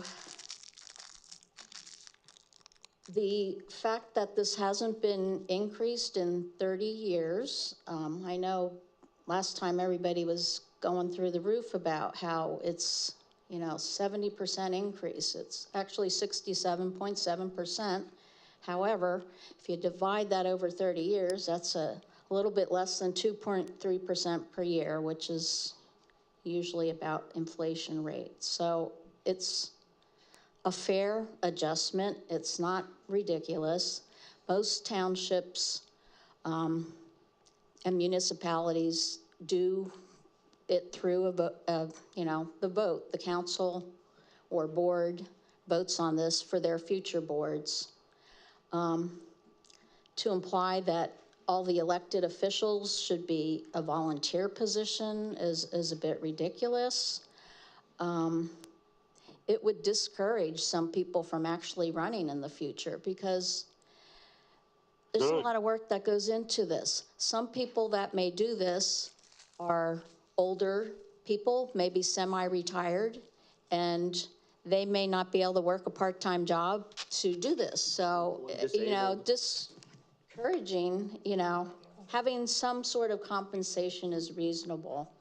So these are some of the reasons why I support this. It's, like I said, determined by the state. They probably won't change it for another 25 years, so it is what it is. So I support this. Can we have a roll call? Of course you do. The line your pocket. Mr. Benonis. And I noticed that Chad, that council candidate, he could have addressed any agenda item he wanted to, and he let this one pass. Okay, we're taking a roll call vote. He took after Jason, but didn't say whether he would take the increased pay or not. Yeah, of course not. That guy sounds like none of them do. None of them will. Yeah. And you can't really speak now, Chad. They're talking to me. Now he's campaigning. He's at the podium. You can't answer to their nonsense.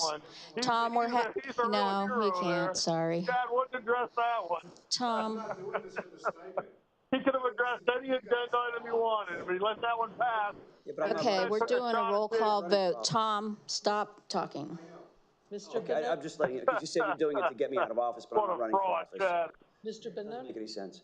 So $25 in Priscilla time from 1988 represents $67.58 in present dollars. So what they're proposing here is giving themselves an 800 times pay increase from when Priscilla from her 1988 figure of $25. Yeah, we are doing a roll call vote. Who gets 800 times? Delay tactic to No, the votes no. I mean, there's no way. You're do incompetent. a vote.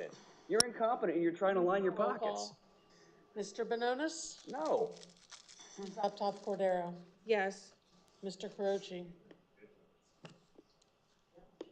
Again, where was my motion on the referendum to put it? That's not what's before you. For the vote? Tom, but they're ignoring motions today. That's what they do today. When Priscilla was in the minority, 4-1, if she made a motion, they got seconded. We're doing a roll call. We're done with the comments. We always did that. And if you don't vote, you're not voting. I guess we're in like a communist state here or something. I don't know what's going on. We can't get a referendum. We can't get a motion heard. We got Chad out there taking the shots at Johnson and won't address whether he'll take the pay increase. Mr. Carucci, how do you vote? Yes. No, I vote no. He's lost. Ms. Kellyanne? I support this, so I vote yes. Ms. Ray? Yes. Motion passes 3-2. All right. Next item is 3G. It's the public hearing to consider adoption of proposed ordinance 2025-02 to establish a fire service executive committee. I will make a motion to open the hearing. I'll second the motion. I make a motion that no one on the executive committee. We're opening a hearing, Tom. Stop talking. We're opening a hearing. In the future. Jason, you're second that? I second that. Of course, we're at the hearing stage. Yeah. So nobody who's appointed to the executive committee can then take a paid position with our fire company. That's my motion, it's been seconded. We're not, And then it deals with this committee. It we're deals with who opening is a appointed to hearing, this committee. Tom. We're not taking other Yep, and I made a motions. motion. I made a motion. Roll call to open the hearing. Ms. Optoff Cordero? Yes. Mr. Carochi? Yes. Ms. Delion? Yes. Ms. Ray? Yes. Mr. Bononis? No, we already had a fire committee before that they closed and eliminated. Motion passes 4-1. I'd like to reiterate my So- motion that no member of the committee basically become a paid fire. I'll second that. We're having discussion. He made a motion, I second. His motion is that no You person can't who's a make a member of the motion. committee shall be able to get a paid consideration of the position. We're ordinance. discussing the ordinance in a So hearing. just, we're going down the line. Each one of us can say our piece about the ordinance, and then we'll go to public comment. It's not an agenda item. It is an agenda item. It's not. It is. I'm right here. Public hearing. We're in a hearing. Adoption proposed Committee's ordinance. not even approved yet. Council discussion Public for hearing the considering the ordinance. adoption. That's We're where we are. discussing the ordinance. It is an agenda item. It's right here. Jason, Oh, you're asking my comments on this? This Kathy, ordinance. Have we received the survey results from Mr. Ozog, who did the survey for us? So we paid $20,000. This is the guy that Victoria supposedly found at PSATs. And no bidding whatsoever. Just they unilaterally decided to hire this guy to do a survey. We met with him. He explained to him what our concerns were. One of the concerns that I had was to drill down and make sure that the data that we're getting, i.e. the number of fire calls or alleged fire calls, were accurate numbers. And the result that we got from that was essentially he recommended that we create a fire services committee, which we already had, and that they eliminate it, and then they paid $20,000 to a guy, a consultant, to suggest to us that we create a fire services committee. So I asked when he did his presentation if I could have the survey results. He said yes. I asked multiple times after that for the survey results, and I still have not received them. I think you asked for those survey results, Kathy, and I don't think you received them, have you? No, I have not, and I have asked. So what are they hiding, folks? Why are they hiding the survey results? What is so damaging in the survey results? We're gonna get them. We're gonna get them. I can guarantee we're gonna get those survey results because we paid for them. The taxpayers paid $20,000 to have that survey done, and I want the results. I don't want the polished and cleaned up summary of the results. I want the raw data. I want the raw comments that were made by those that were surveyed. And I think that will be very revealing as to whether or not we even need a fire services executive committee and some of the issues that are there. But Tom brought up a good point in his motion that you would not recognize, that I second it. And that motion is that anybody who is participating on this fire service executive committee shall be ineligible for a paid fire services position paid by the township or paid by Lower Saucon Fire Rescue with township money. It's a conflict of interest. You can't be on a fire services committee and recommend that you create a paid fire service position or positions and then fill one of those positions. You're basically creating an opportunity for yourself to the detriment of the township taxpayers. So it makes no sense. And I still would like to know, and I know, Kathy, we talked about this earlier in the meeting about putting this on the record for the hearing, that we had asked for Lower Saucon Fire Rescue Social Club and Fire Services financial records to see if there's any commingling going on there, folks. And we haven't gotten those, have we? Kathy? They provided the financials that they provided on, that's on the website. For the fire services, but not the social club. Not the social, no. And the financials they gave you were summaries of the financial. They didn't give you ledgers, checking accounts, cash flow statements or anything like that. They gave me those documents for the money that we give them. Right, but not their other finances. Not their other finances. I refuse to take ownership of those or audit those. So the end game here, folks, is that they want to create a paid fire services and they want to plead poverty. And we already know that they're not poor because we got the financial records, and I have it here, I could go over it, but they have hundreds and hundreds of thousands of dollars in reserves. I don't know, we'll get to the bottom of it. That's all I have. I yield. Thank you. Tom? I hope you're going to consider my motion that I made.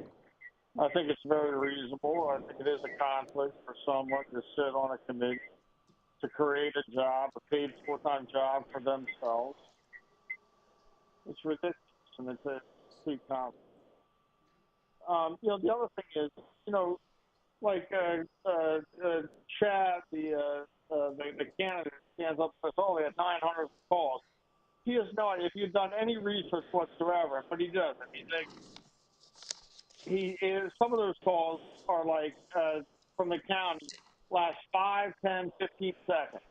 Then they're called off because other closer fire companies are responding, and no one even gets to the fire station.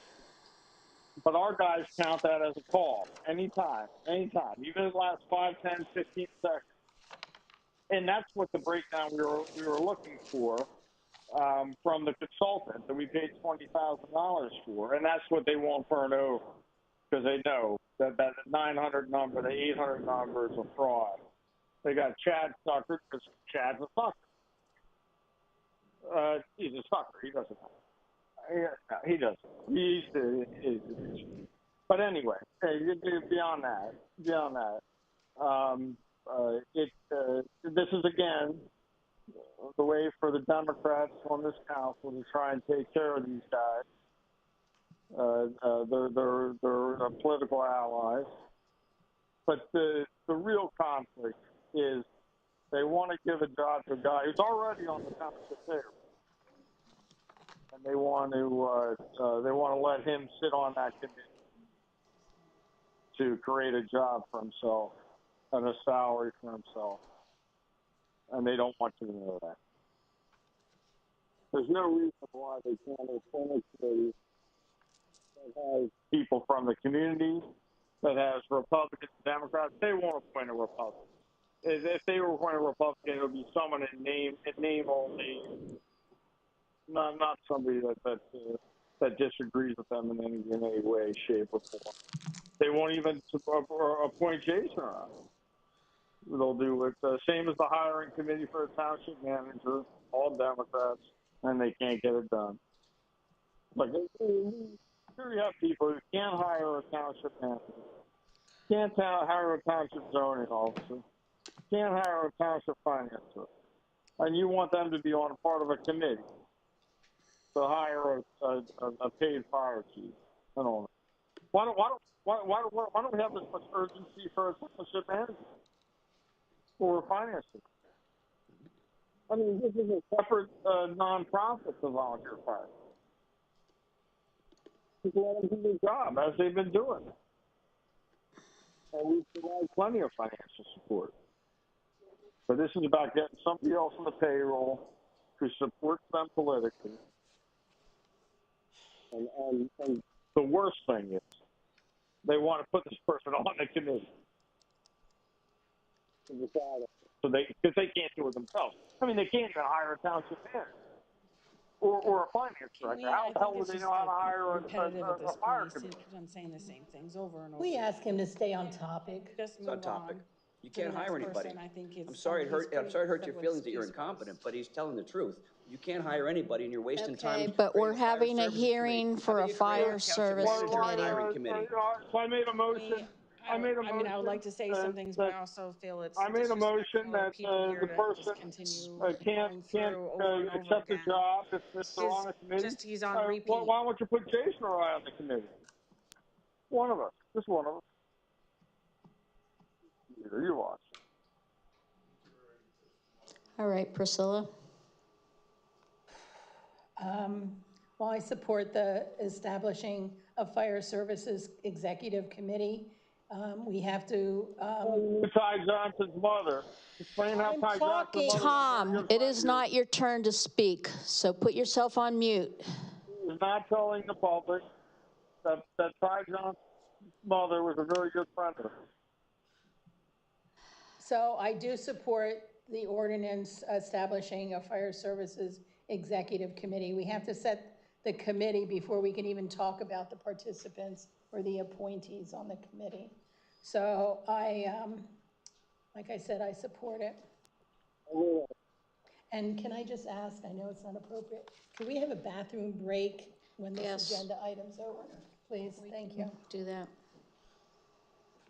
All right, Victoria. Thank you. So this did culminate after 6 months of work that our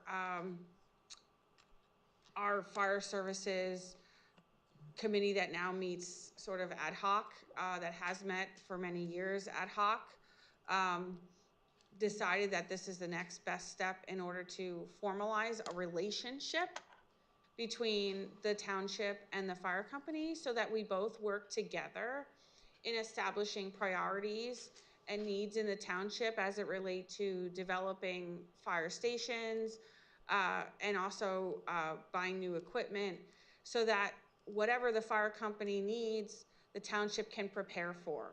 The township has never really established a way in which we can prepare for the future, develop policies and procedures, and work alongside each other in a formal way. There were times where committees were created in secret, in which they met in secret, and in which they developed a whole plan for $15 million of taxpayer dollars without one public meeting, without one piece of minutes for you to review and understand what was happening other than a presentation. So at the end of whatever they met and did in secret. So to talk about transparency and the need for our taxpayers to understand what we're doing and to plan for our future, the executive committee is necessary.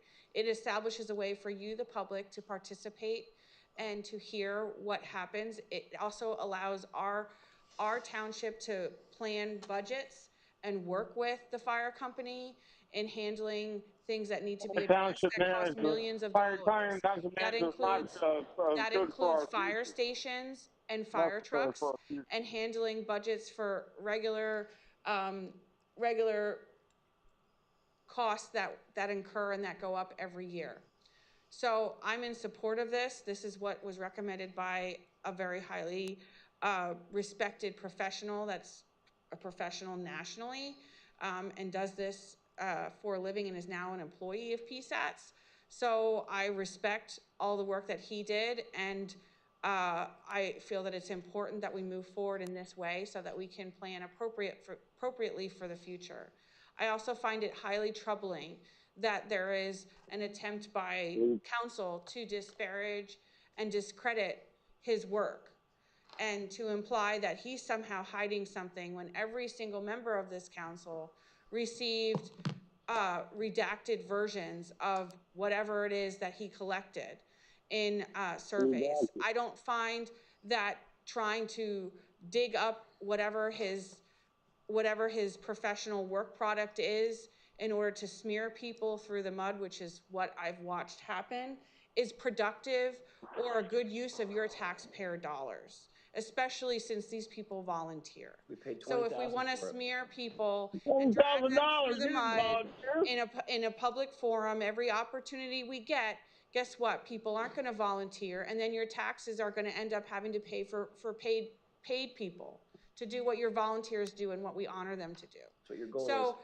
I support creating the committee, and I look forward to the work that it will do in order to ensure that we continue to support our volunteers.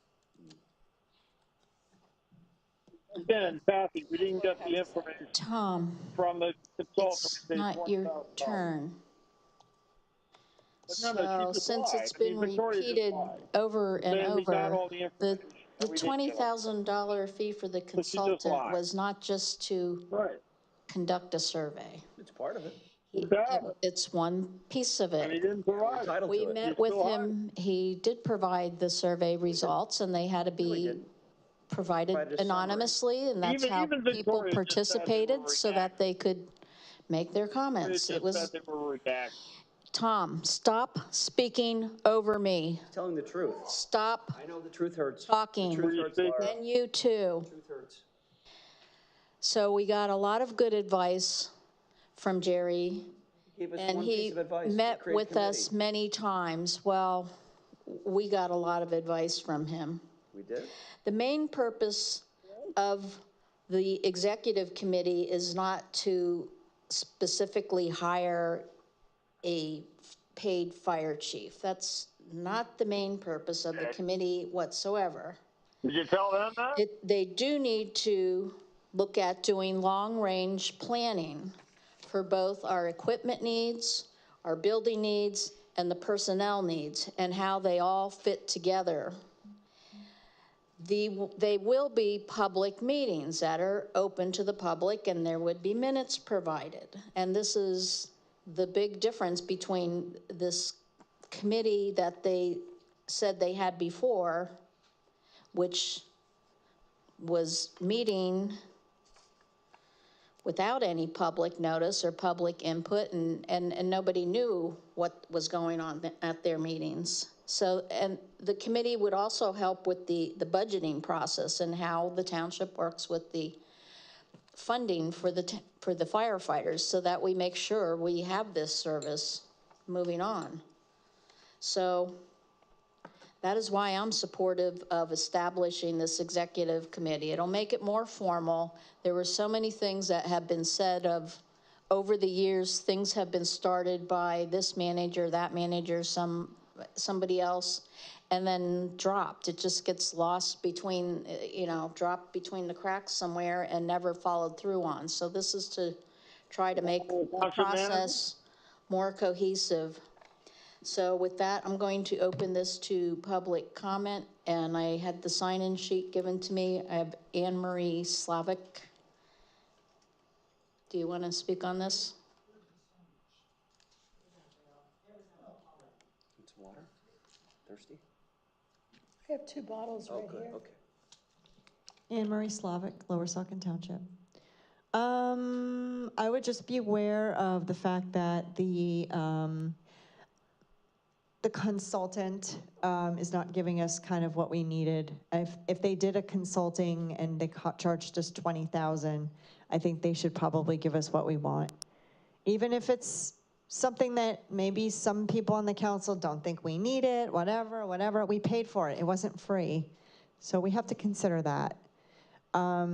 Also, again, I just looked at the notes and the ordinance, and it's like 3 people from the firehouse, or from the fire department, which are the people at the top, and 2 from here, and then 2 citizens randomly. And I would just say, 3 people, if you want to make it kind of even, or make it more like so the public understands that it's not so biased, I don't know if 3 people from the fire company would be a good idea. I think it's a little odd that, they should obviously be involved, it's a committee, but I think it should be more even, and there should be more from both sides, and try to make it even. And honestly, like Congress does this all the time, but if you're gonna create a committee, you should put 1 Republican and 1 Democrat on it. That's how it works in Congress when they create a committee. You get one and the other. You don't just put all your people on it because you want to do what you want to do.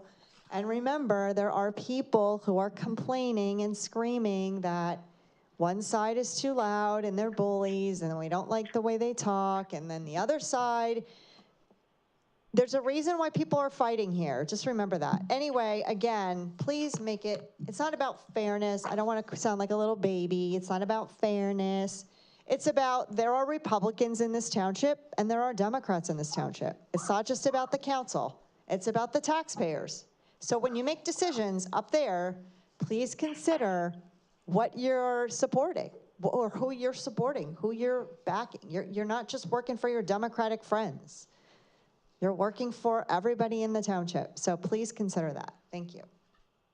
And I'll make a point of clarification there. So it's 2 from the fire company, the fire chief, the president, and the other person there is either the township manager or their designee. So it's not 3 from the firehouse. I don't know where this sign-up sheet is, so. Well, you weren't next. I'm not next? Okay. Yeah. I'll let you know when we're at the end. So next is Mark Ozamek, if you want to talk on this one.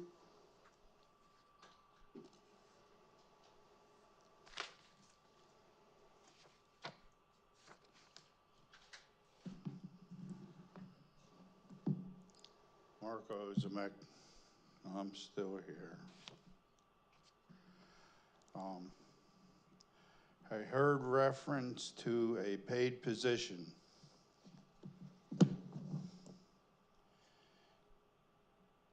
Is this a paid position, any of it? Not yet. That's their goal. That's their goal. And any of the firefighters are not, or if any of them become a chief, that is also not going to become a paid position? So this is to form an executive committee. It's not a... Well, here's what I find out about the executive committee.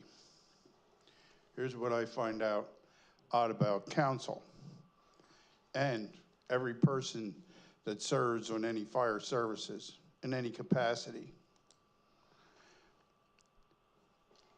There should be no bickering. There should be a meeting whenever it needs to be and put on the agenda, and it should come here and be run like any other topic without special people to do this and do that. The fire chief and the people that run that company should be perfectly capable and knowledgeable enough, because they're the ones doing it, that know what they need and when they need it. They go to training, they deal with the trucks, they deal with the buildings, which happens not to be big enough for the new truck. And they should know the maintenance schedules. There should be a person for this, and a person for this, and a person for this. And that's the way it should be run, not like a circus, not like the township council has been for the last 3 years. And it needs a change. And it's every one of your responsibilities. And what Bononis and Carochi did before in the past, they already created havoc within the township and combined whatever the whole schmeal was. And there was no public meetings. There was no public notes. There was nothing.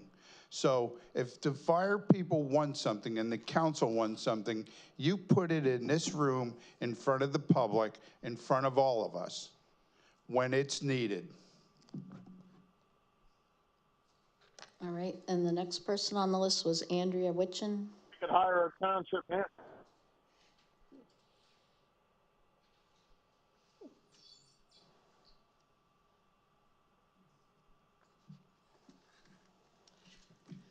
Thank you. I was at the meeting on Monday, the town hall that was available for people to ask questions and get answers. Can you just speak up a little bit? I'm sorry, I can't hear. I'm sorry. I was at the town hall meeting on Monday. I would point out that neither Bononis nor Carochi were there, nor the people who have spoken this evening about the fire company were not there.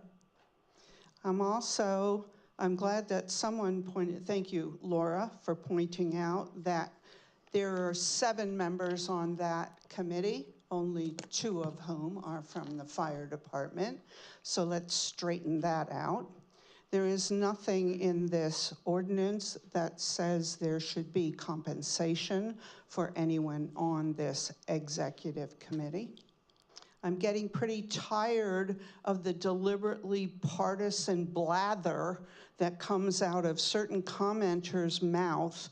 Local governance should not be, by and large, a partisan situation. We look for the people who have the best answers, and we implement them for the good of every one of our neighbors. I don't care if you're a Democrat or a Republican. If you've got the right answer to the problem, I want to work with you. Now, They put a Republican on the hiring Tom, committee it's for not your turn. award for the fire service. could I ask if we Thank you, could Mr. have the Witch. cop go over and do a breathalyzer test at his house? I don't know You're where he assuming he's is. home. Do you know he's home? Were you at his house? How I do you know have he's no there? idea wherever he is, because if he's not home, he shouldn't be driving. Right, good point. Yeah. Kind of like your husband when he posted online about your Hey, husband driving his kids around while they're Jason, drunk. it's not Remember your that? Remember that comment post you put time. online, Andrea, about your husband driving around and how reckless it Jason. was, and yet you allowed it to happen, and blah, blah, blah. Remember you did that? Jason, you know what I'm talking about. stop Don't give me that talking. look. You know exactly what I'm talking about. Tell him to Your shut up. comments are totally out of line. She's making Because he making seems personal to be attacks against a council member. delusional. Okay, Personal attacks well, against a council member with no foundation whatsoever. he's speaking So I'm out gonna of turn respond to just that. as you are. I'm going to respond to that. Stop I'm not talking to speaking you, sir. out I'm of talking to her. turn. I'm talking to this gentleman. Sorry, Andrea. I'd like to support the concept and the creation of a fire service executive committee. Mainly that's because, for two main reasons. One is that I have started 4 successful businesses from scratch. And when you do that, the most important thing is that you have a reliable strategic plan. In order to do that, you need to have stakeholders at the table who are involved in the execution of that strategic plan and in the creation of a successful company.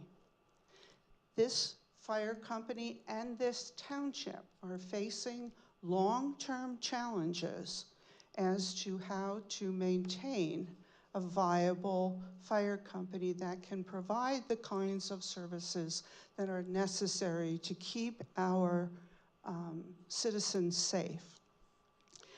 The second reason I support this is that in the 5 years that I have been attending every single township meeting, there is no time limit on an open hearing.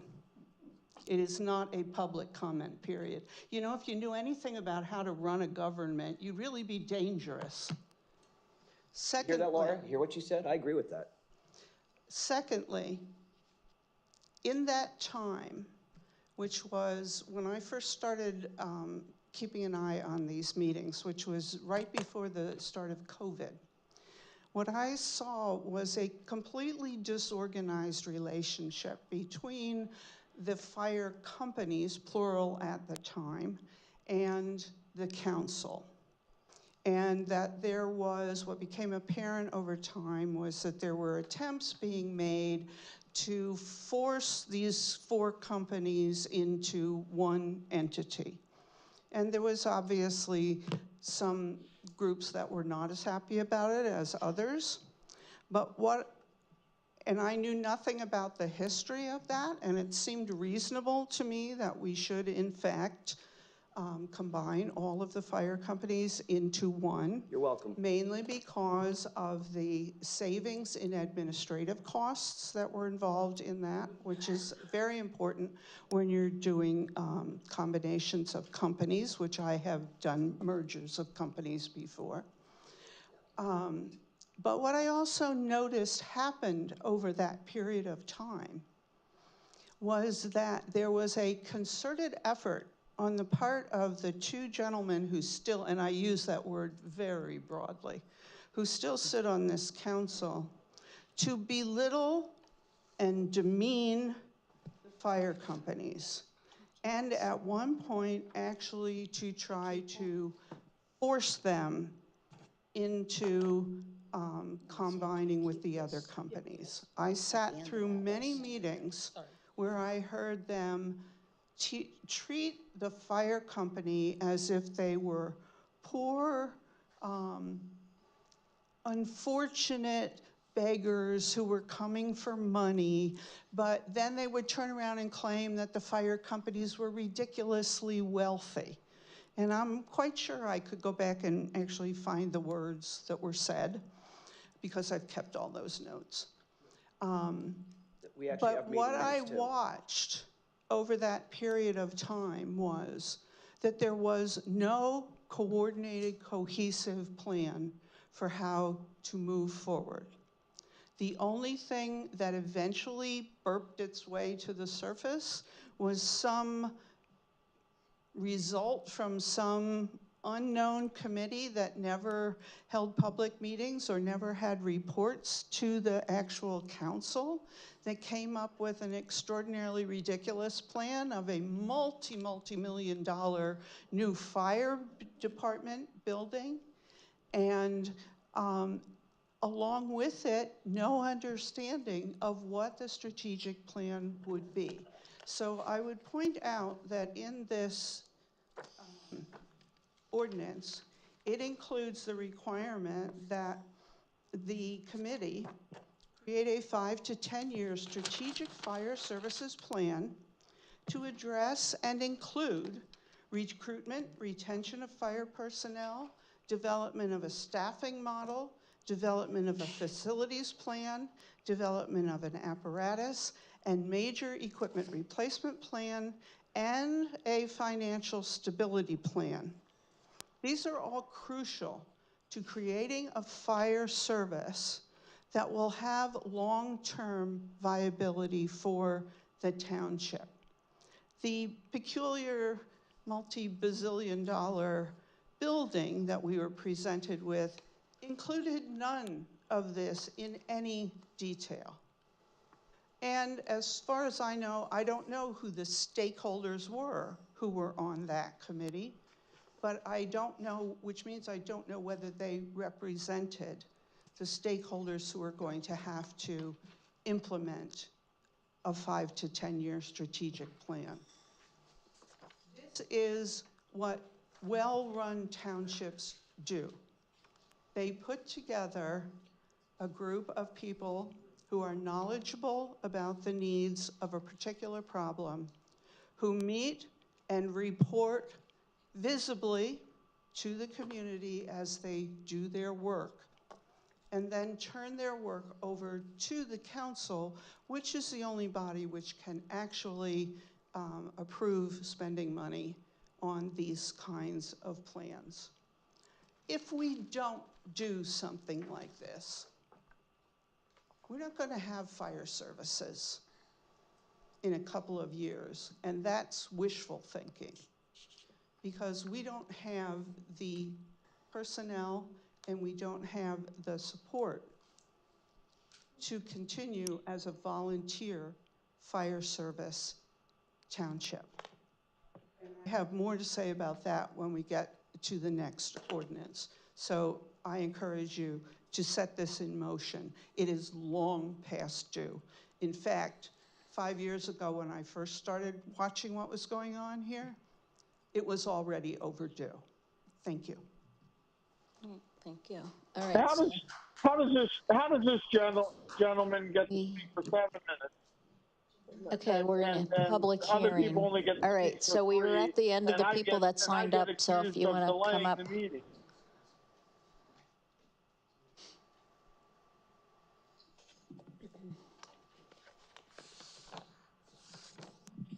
Dave Boulin, that's with an N, Victoria. By the way, that extended for no more than 8 minutes. So you just gave her 8 minutes. That is part of the problem. You didn't bat an eyelid, you didn't look at the clock. What you said was, I know she's a very strong supporter of yours. Fine. About the previous speaker, in case there's any question. So you just over everybody and let her do whatever the heck she wants because it served you Democrats, meaning Priscilla, Laura Ray, and Victoria. It served your purpose. And I didn't see Mr. Gaduzian say, though he is people that speak out. What I'm going to say is, and I'm sure, please start the clock. I'd like to follow and do it the correct way, not the Laura Ray, whatever. 3 minutes is not applicable. Sorry. Is that true? It's not applicable what this person says?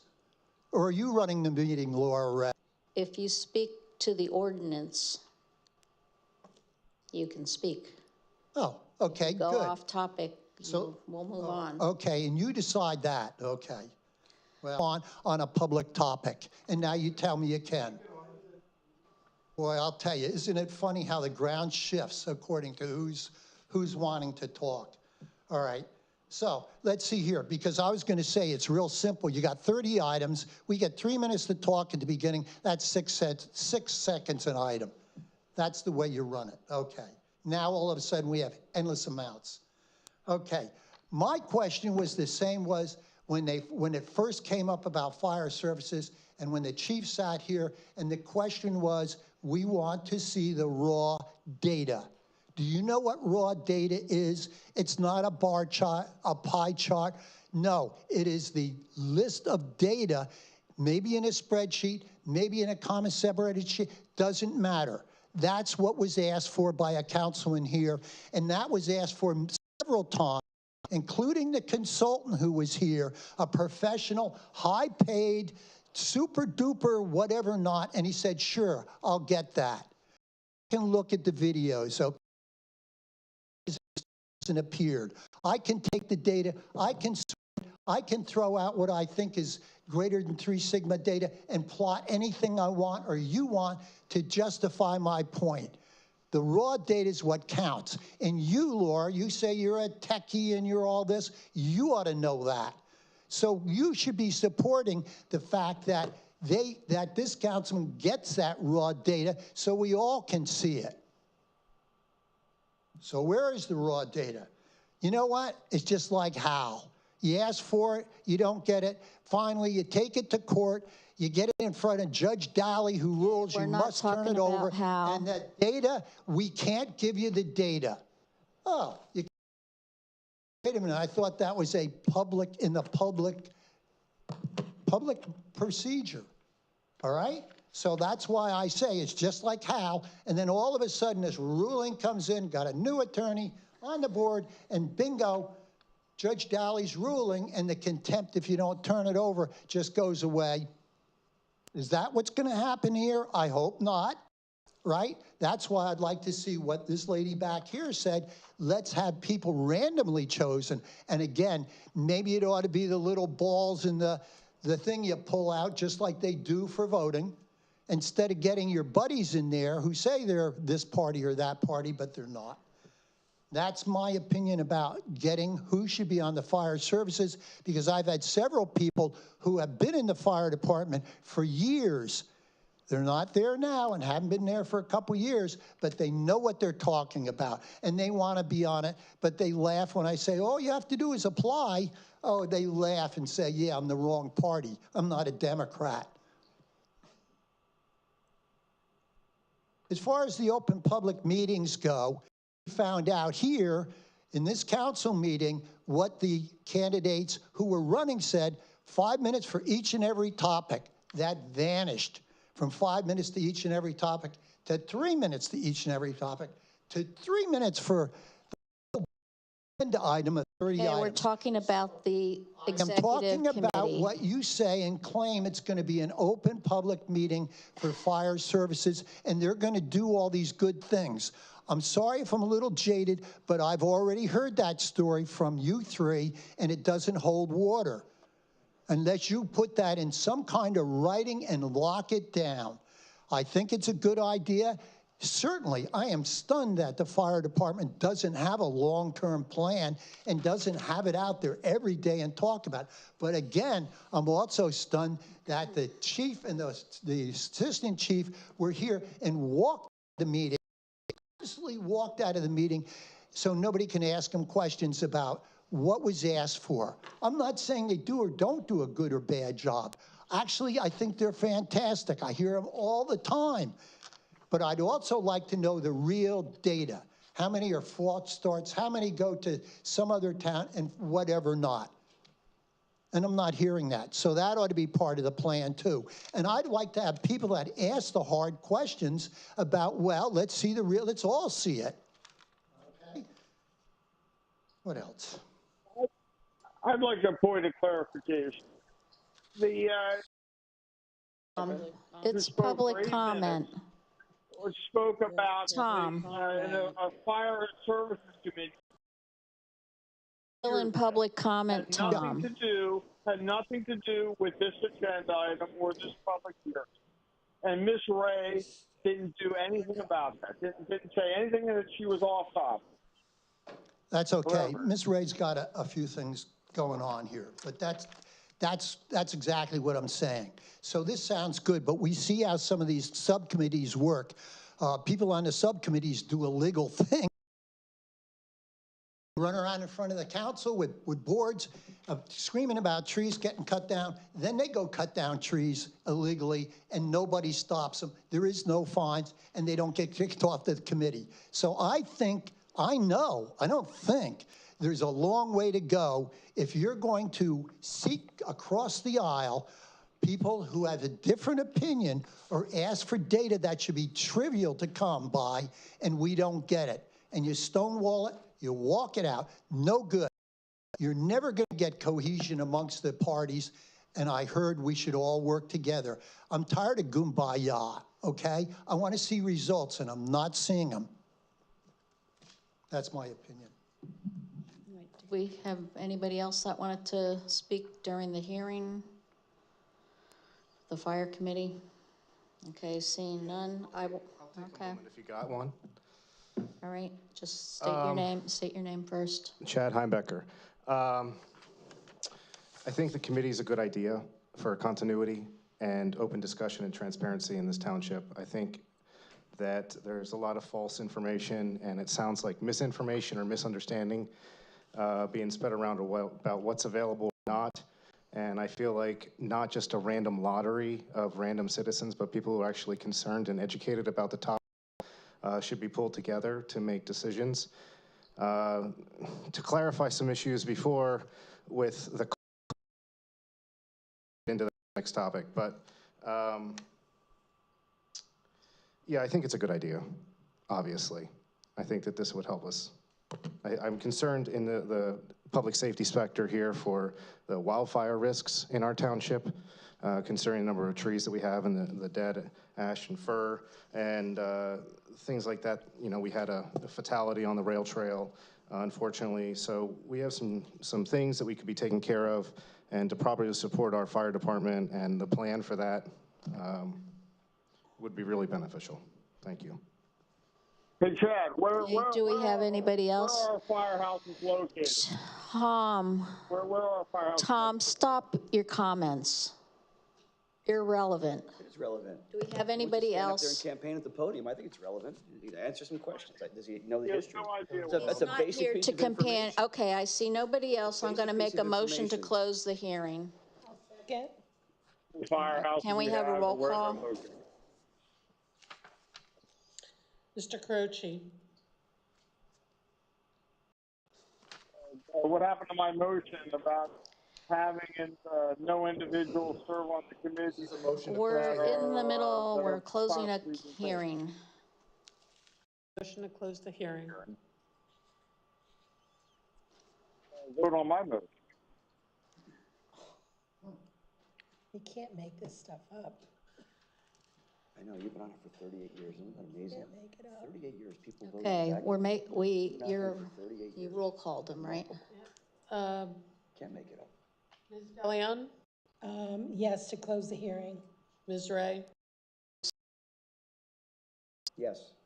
Ms. Optoff-Cordero? Yes. Mr. Croce? Oh. Motion passes 4-1.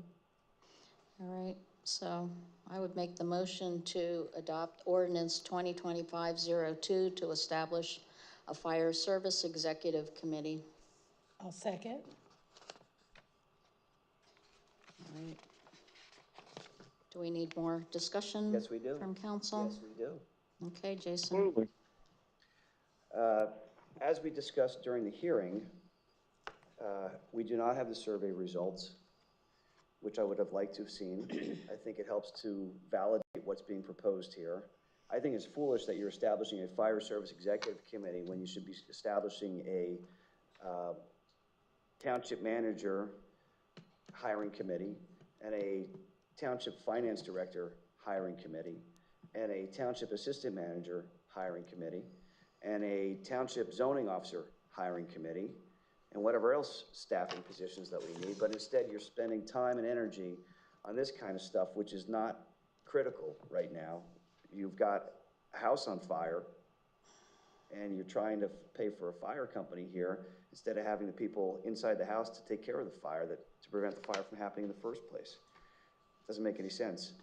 I think you should defer any vote on this until we receive the survey results, because I think the survey results may be helpful to the direction of the authorizations that you're providing in Section 6 of this agreement. And I think that it could be amended to include findings from those survey result data points that we may receive. I also think we should get the Lower Saucon Fire Social Club and Fire Department financial records, cash flow statements and other things to provide some committee as well. And in addition to that, this proposed agreement should be amended, or this proposed ordinance, excuse me, should be amended to include a Section 11 that says the following: no member of the Fire Service Executive Committee shall be eligible for any paid fire or emergency position funded by Lower Saucon Township, Lower Saucon Fire Rescue, or any related entity. So if you would consider at least amending your motion to include that language, that would be appreciated. But in addition to that, I think that this should be delayed until we attend to more pressing needs, and also until we receive the survey results and the financial records that were requested. I believe it was in June of 2024 I've requested those documents.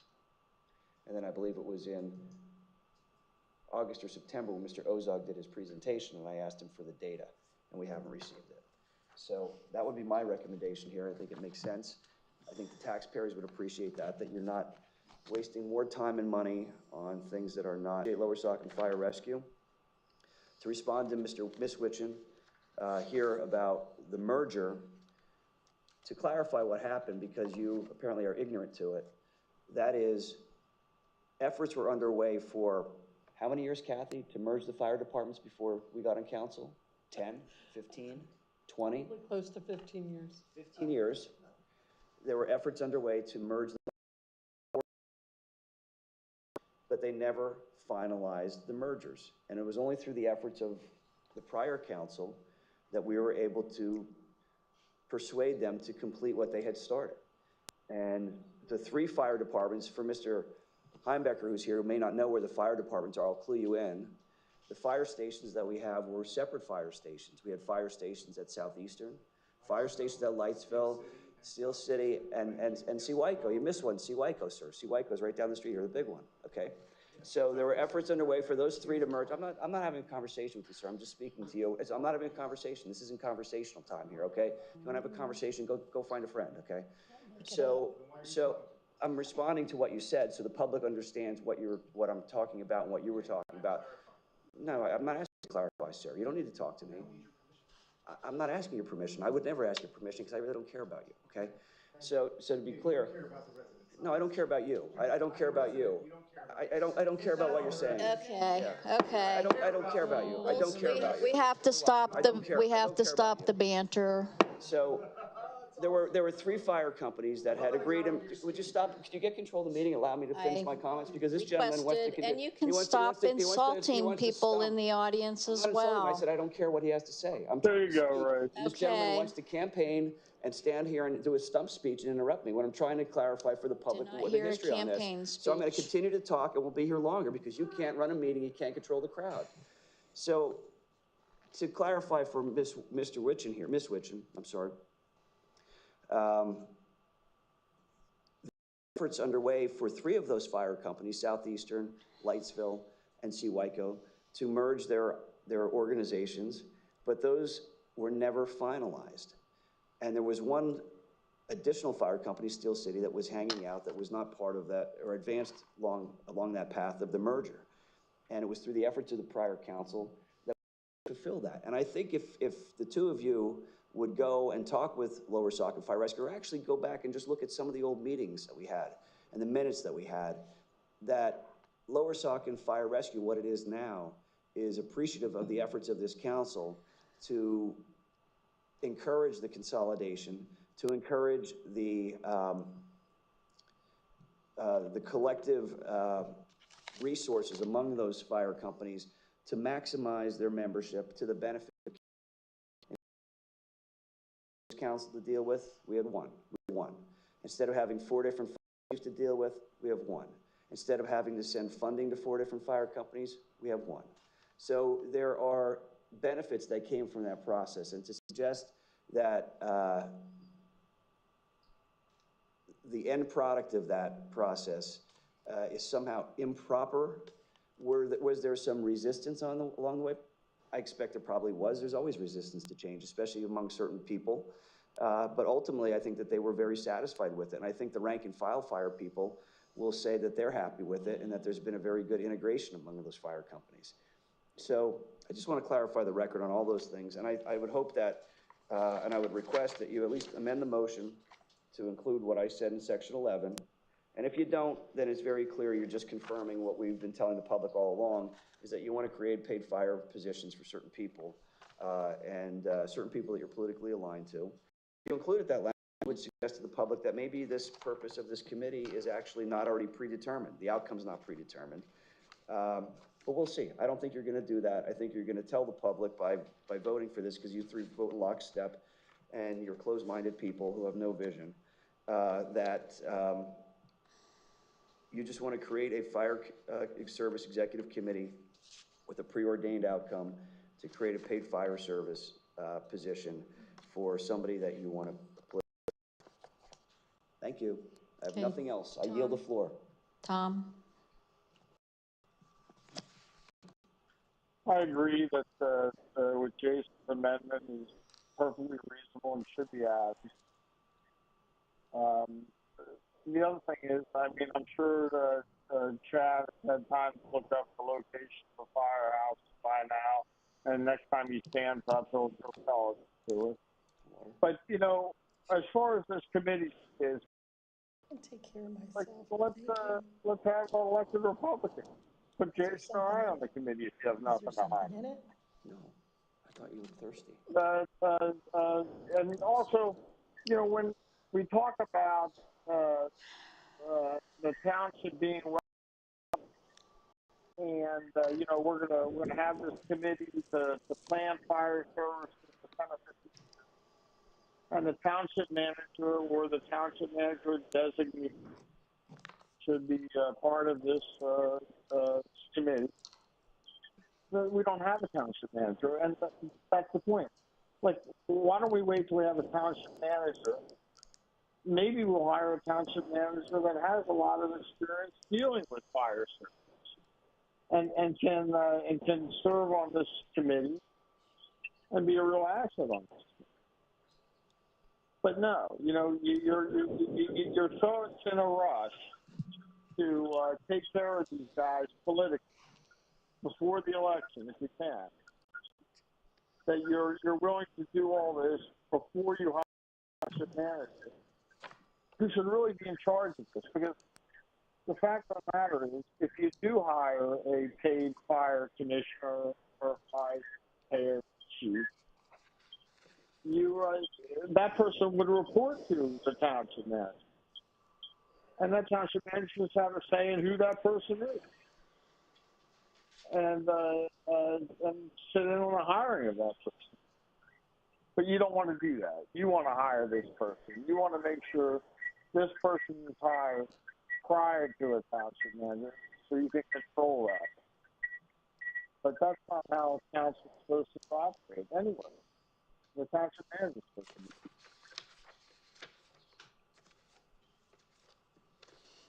Okay, Priscilla, do you have comment? No, I support it, and it's all I'm gonna say. Thank you. Victoria? This is a long time coming. This should have been done many, many years ago. I find it disingenuous to hear from some council members that they walked hand in hand with fire companies to proceed with a merger when during public meetings they threatened to withhold all of their funding. So the same nasty behavior that they exhibit every council meeting occurred during the time of mergers and occurred during, from my perspective and from my understanding, for all the period up until now. And so there's a lot of work that has to be done rebuilding trust between the fire company and the township that they deserve, but also building a future together and making sure that they're properly supported and the township is properly planned for whatever supports they need. So I'm supporting. I think it's appropriate. I'm happy that we have some transparency in the process that will call for the future moving forward. It will build budgets that are appropriate for both the volunteer fire company and the township. And it will be something that I am proud that we have in preparing for the long road.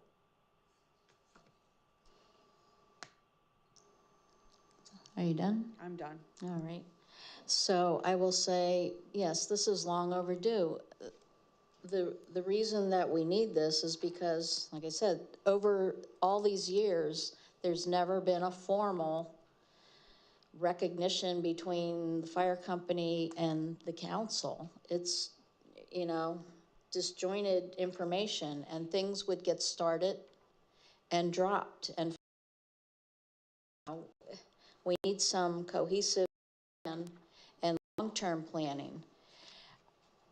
I've read so many things, and you can see it in the news all over the place. Fire companies folding and closing. They need help.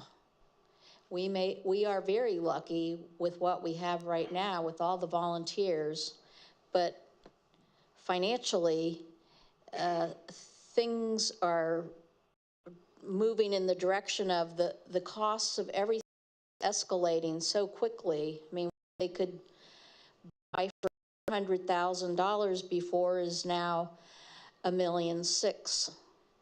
And they can't do that on their own. We need to support them. We need to have planning in place. So I fully support this. Can we have a roll call? Ms. DeLeon? Yes. Ms. Ray? Yes. Mr. Bononis? No. Ms. Optoff Cordero? Yes. Mr. Caroci? Amendment with the no one can be hired to sit on this There's committee. no amendment. No amendment. Then no. Motion passes 3-2. We have that break now, Okay, Laura? yes. I'm going to call for a recess. The time is 10:30. Let's take a 10-minute break. Thank you.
Even tell. It's over.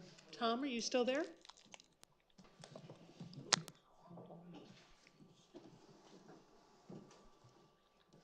All right, I gotta bang the gavel here. All right, so the time is 10:40 and we're gonna reconvene our meeting. We are at item 3H. It is a public hearing to consider adoption of proposed ordinance 2025-03 to provide a fire service cost. And I will make a motion to open the hearing. I'll second that. All right, can we have a roll call to open the hearing? Ms. Ray? Yes. Mr. Ms. Optoff Cordero? Yes. Mr. Carucci?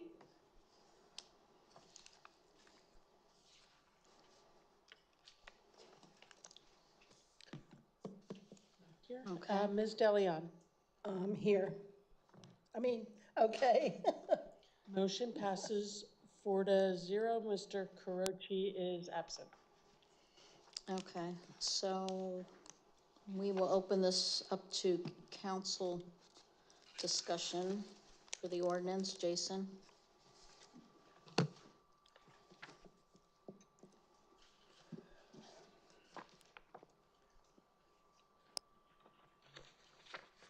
I'll bring up my comments again, and that is that I think that there should be a section 11 added to this, that no member of the Fire Services Executive Committee shall be eligible for any paid fire or emergency funded by Lower Saucon Township, Lower Saucon Fire Rescue, or any related entity. It makes no sense whatsoever. Tom, are you still want to participate? Conflict of interest to allow that. I think that the item should be tabled. We should work on hiring a township manager, assistant manager, and a finance director. We shouldn't be playing these silly games, creating a fire service committee that existed at one time, that was eliminated by you, and now it's going to be recreated by you. I think it's valid to have a fire service committee, but I don't think it's a pressing need right now. Yeah, we're on provide fire service recovery costs. Oh, I'm sorry, I'm on the wrong one. I thought we were talking about that hearing. We finished that. Oh, thank you. I'm trying to get Mr. Carucci back in. I'll wait for him to get back on. Tom, are you there?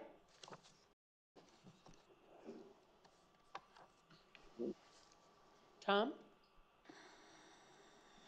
Mr. Carucci, are you there? Yes. Okay.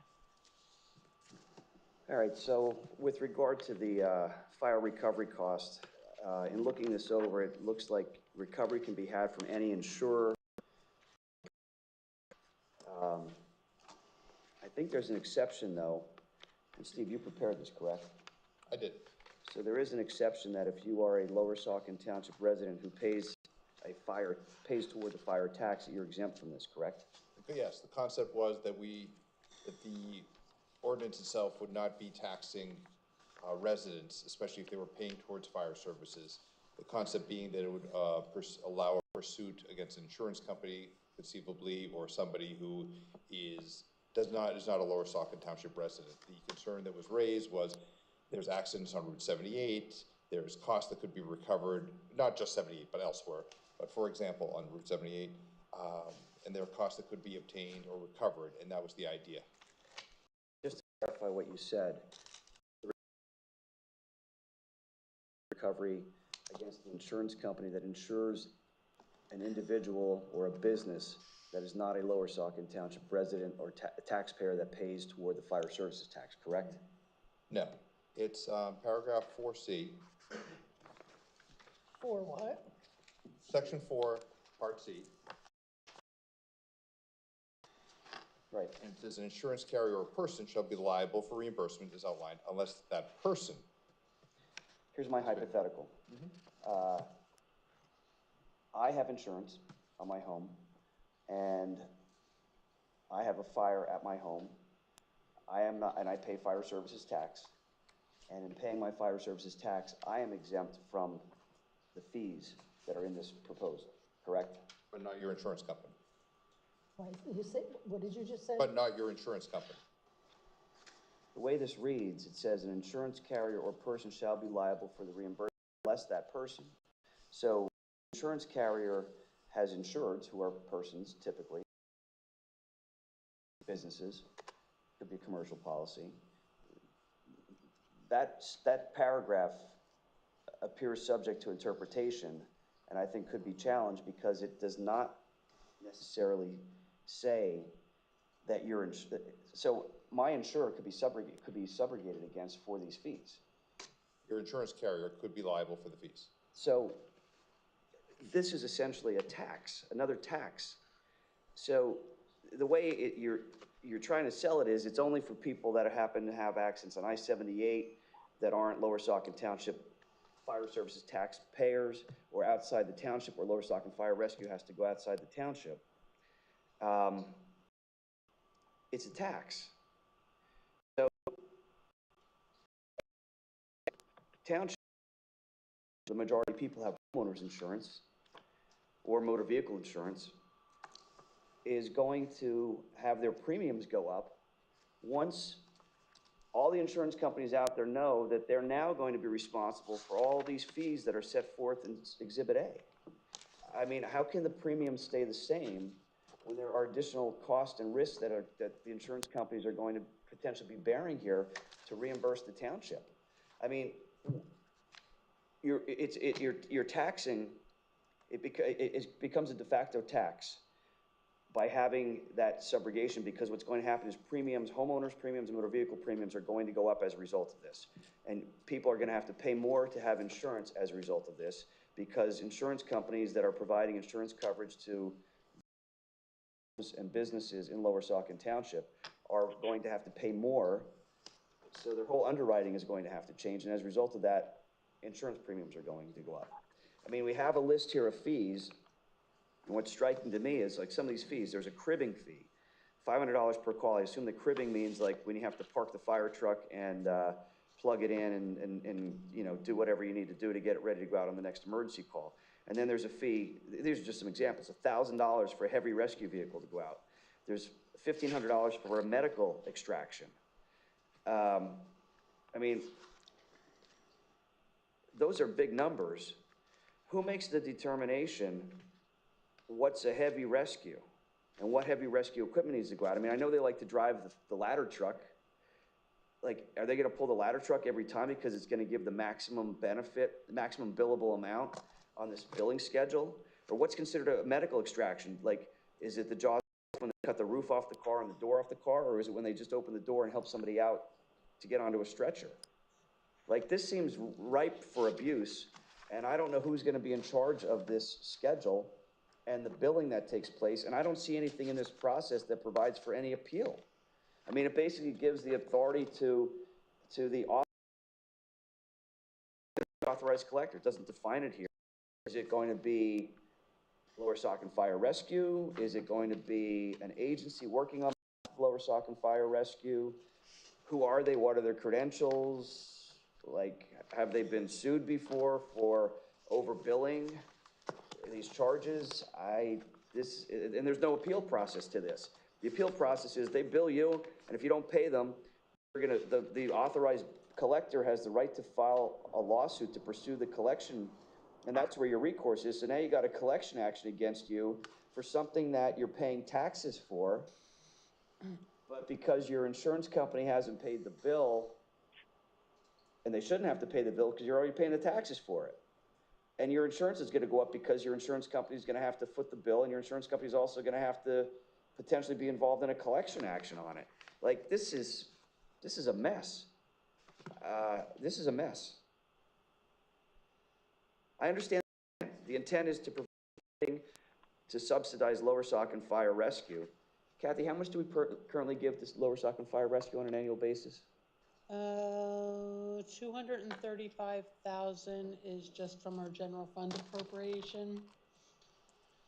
We pay for their workers' comp, which is legally required, that over 30.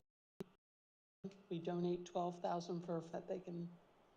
So what's the total number annually, ballpark?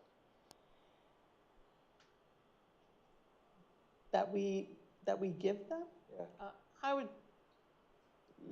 To give them directly as a benefit, I would say 246.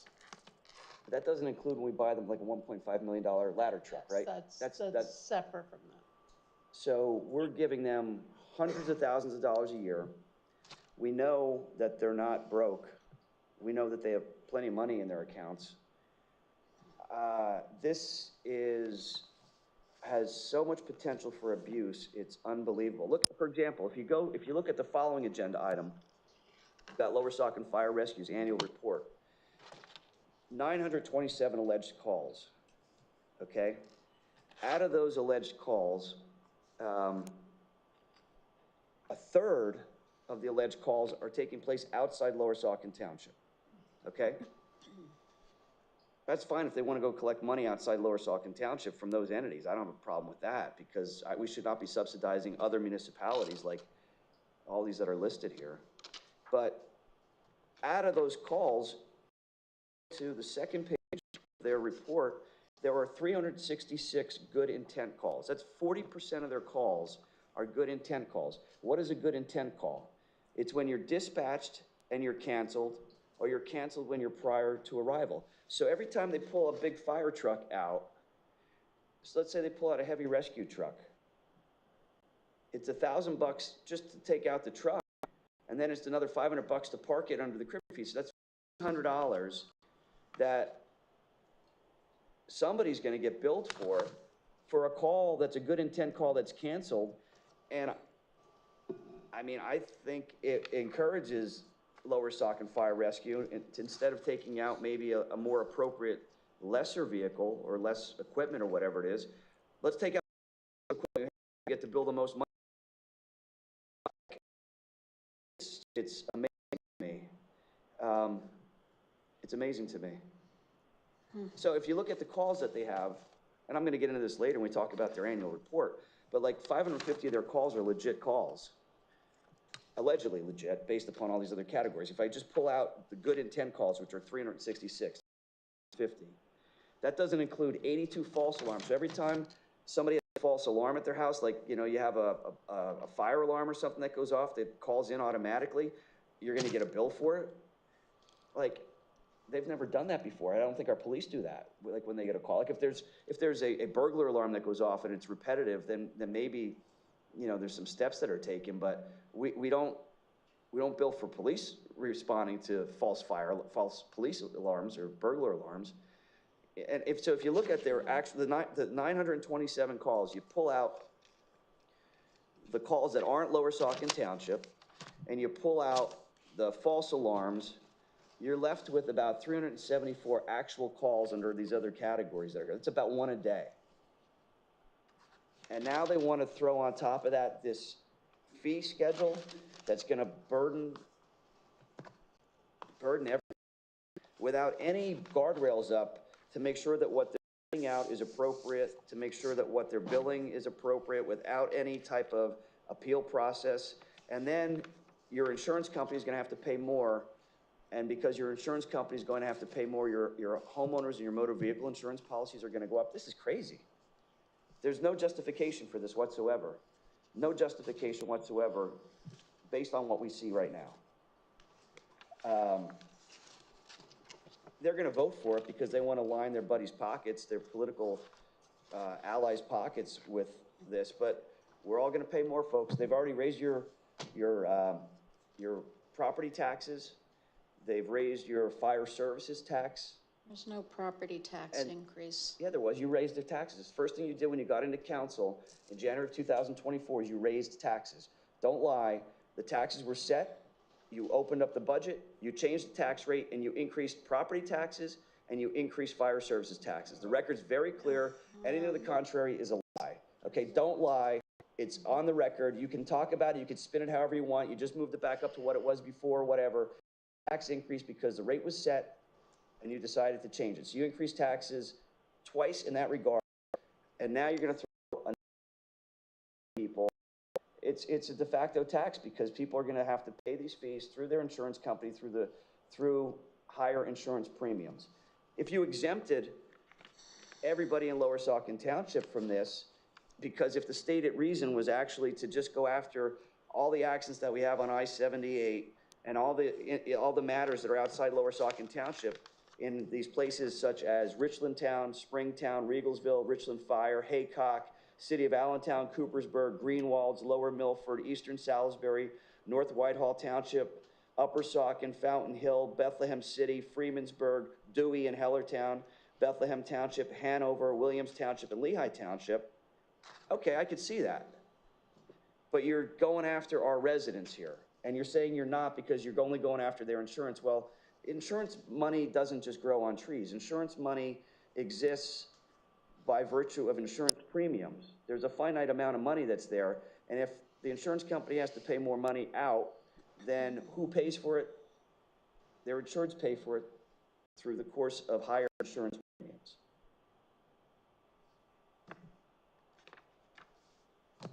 You know, it's what? 11 o'clock at night. Agenda in this order so that nonsense like this is hidden from the public. Most people pay attention to this. You're probably not even paying attention to it. The folks that are going to vote for this probably not paying attention to it. They're just going to ram it through because they need to accomplish something and make it look like they're supporting fire. The Lower Saucon Township residents who are paying for this stuff already, paying $250,000 a year in subsidizing Lower Saucon fire services, and in addition to that, buying them millions and millions of dollars of fire trucks. We pay 75% of the fire trucks. Finest fire trucks in Lehigh Valley, all matching colors. It's remarkable. I mean, like, it's remarkable. Why don't we just put a fire truck in everybody's driveway at this point? I have no other comments. Tom, do you have comments? Yes. I would also add to what Jay just said is they not only do they pay for 75% or more of the fire trucks, they don't even get title to them. Right. When Priscilla bought this $5 million ladder truck, the title is with the 501c3 volunteer fire truck. That with a truck that we ordered 2 years ago, where we'll own. But this is a tax, and it's going to go into effect immediately. This is passed. The insurance companies will know about it. Fire companies decided to take out that particular day. You know, they're going to wait for that. This is a tax on our residents. And to have the fire services really, you know, decide the fee on by which equipment they take out, it just incentivizes them to always take the most equipment out, expensive equipment, to where they get the most fees and generate the most. It's kind of a gotcha, playing gotcha with our residents. You know, it's really despicable, but it's not. I mean, it's not surprising coming from the people that it's coming from on council and with fire service.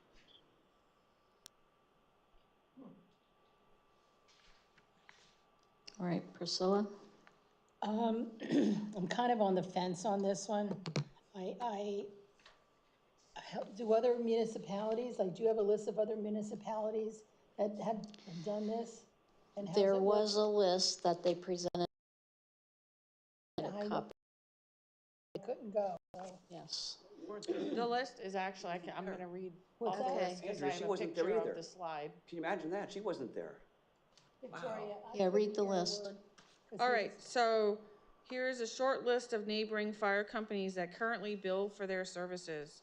Bushkill Fire Company, Lehigh Township Fire Company, Bangor Fire Company, Washington Township Fire Company, Upper Mount Bethel Fire Company, Plainfield Fire Company, Wind Gap Fire Company, Lookout or Penargil Fire Company, East Bangor Fire Company, North Bangor Fire Company, Williams Township Fire Company, Lower Mount Bethel Fire Company, City of Easton, Hanover Township Fire Company, Bethlehem Township Fire Company, Freemansburg Fire Company, and I'm quite confident that Hellertown Borough also has this. Do they do the same thing? Do those municipalities provide the same financial support that we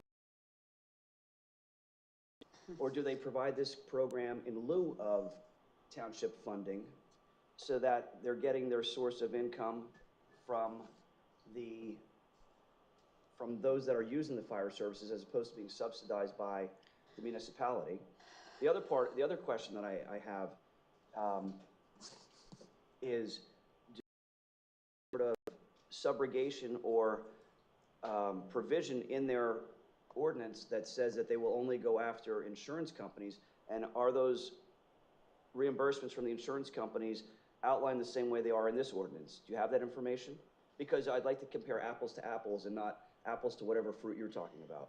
Well, if I'm counting just the few that are listed here, it's 1, 2, 3, 4, 5, 6, 7, 8, You're not answering 9, my question. 10, there, 9, 10, 11, 12, 13, 14, 15, 16. Each one of those municipalities has their own way in which they fund their volunteer fire companies. How does it compare to ours? I am very, very confident that at least 5 of these fire companies have a fire tax like we have, that they collect money, or they give money on an annual basis. I'm not gonna sit here and go through it. I think it would be helpful if you had come to the meeting on Monday, that you could, the reason that they had the open house was to be able to help provide these answers. They want this money. Why can't they be here? Of my comments in support of the ordinance when we get to me, but I was just being courteous and providing that list to you. It's this ordinance is not something unique to us. The language in it is not unique. In fact, it was that you continually criticize assisted in reviewing the ordinance. It's been reviewed by our solicitor. There is no issue with it, and I will provide additional comments that I think will quell some of the fear-mongering that we're hearing this evening. I'm not fear-mongering, and I'm not criticizing Mr. Ozog. I'm criticizing his failure to give us the data, and I'm criticizing the fact that we paid him $20,000 to give us a recommendation to create a fire services committee that already existed. I am going to reserve the rest of my comments Those are my for criticism, later. Mr. Ozog. I'm not continually criticizing. If he would address those 2 points, I'd be very happy. But we don't seem to get what we paid for.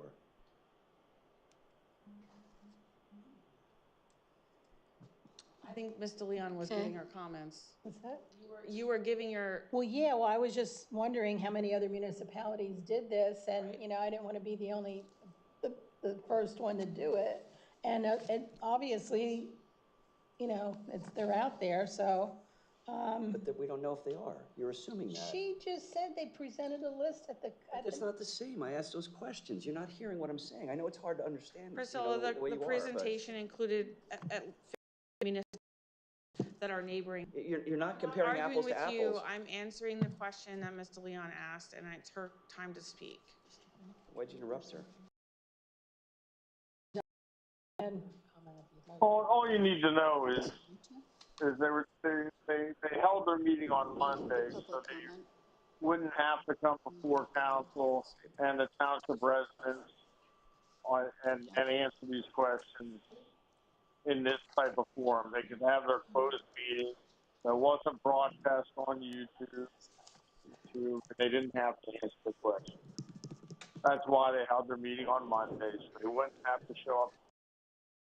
And that was coordinated. That was coordinated with the Democrats. And then you had Ms. DeLeon. It's cowardly. So it's cowardly. Yeah, I don't know. I think Priscilla's still speaking. No, she said she was done. Okay, then it's Victoria's turn to speak. I was going again.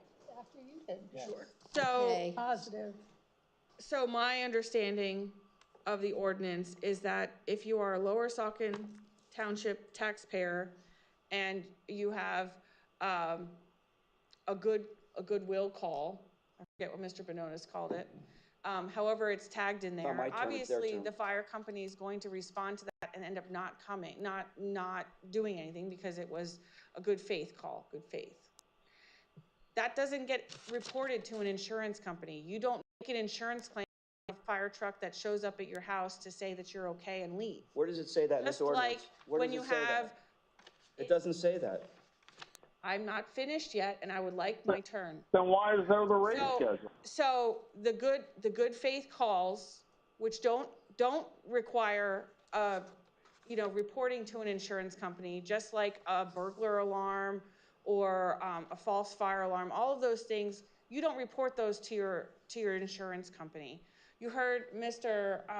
Gazouzian explain that the ordinance is designed to apply to insurance companies, not residents and taxpayers who otherwise don't have insurance and who pay taxes to Lower Saucon in any form for services. So to present to the public that we're nickel and dime you for every good faith call that they go out and respond to on a volunteer basis is, from my perspective, knowingly false, because we have two attorneys that should be able to read the language of the law as it states in this ordinance, and that's been designed by another lawyer. File an action in court. So I find it troubling that they're trying to present to you that you would be taxed, or that this is some kind of tax to you, and that everybody's going to be counting all of your fire alarms and your burglar alarms and your good faith calls to the police. The fire company has indicated that the way that this works, and this is what they presented on Monday to the public at an open public meeting that they held, another volunteer opportunity that they did to offer the information to the public.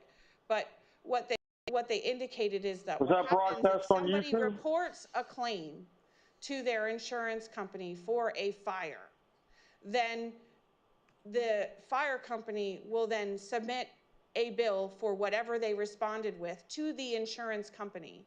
There's 3 attempts to collect the money from this. You don't get billed. It says right here that they're authorized to file an action for collections. This is what in the ordinance. I don't care what they're telling you. It's in writing. It's in writing. This is what the fire company presented to the township at their public meeting. So they're not going to be going after you if you don't have insurance. And she's lying. They're not going to be sending you to collections if your insurance company doesn't pay. The important part to understand in all of this is another allegation that was made, that the fire company is going to pick and choose the apparatus that respond to any given incident, so that they can jack up all your rates, and that they can collect, and you can pocket your money. Last time I checked, the fire company is volunteer, so the money that's recovered from this goes back out into the community in the form of paying for the different types of equipment that they use, and all of the services that they provide. So it doesn't go in their pockets. It goes back out to you by helping to offset the cost to continue to have their helmets, their gear, the maintenance of the trucks, all of those things. It gets offset by whatever they can recover from insurance. But importantly, and I think that Mr. Carochi should have known this as a former fire services liaison, that when an incident is called in, they don't call the fire station and the chief gets to say, hey, I guess I'm gonna send this truck, and all of that stuff, I'm gonna send it on purpose so I can collect the most money. That's not how it works. When you have an emergency, you call 911. And guess what? 911, Northampton County 911 dispatch they allocate what kind of emergency it is. So if it's a structure fire, if it's a brush fire, what location the incident is in, whether it's a vehicle emergency, all of those criteria factor into what equipment responds.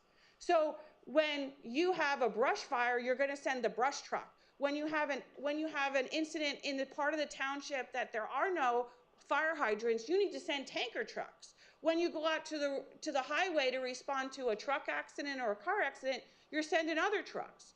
So 911 dispatches the Lower Saucon fire rescue apparatus that's appropriate for the fire call. The fire company is not choosing what apparatus they send, okay?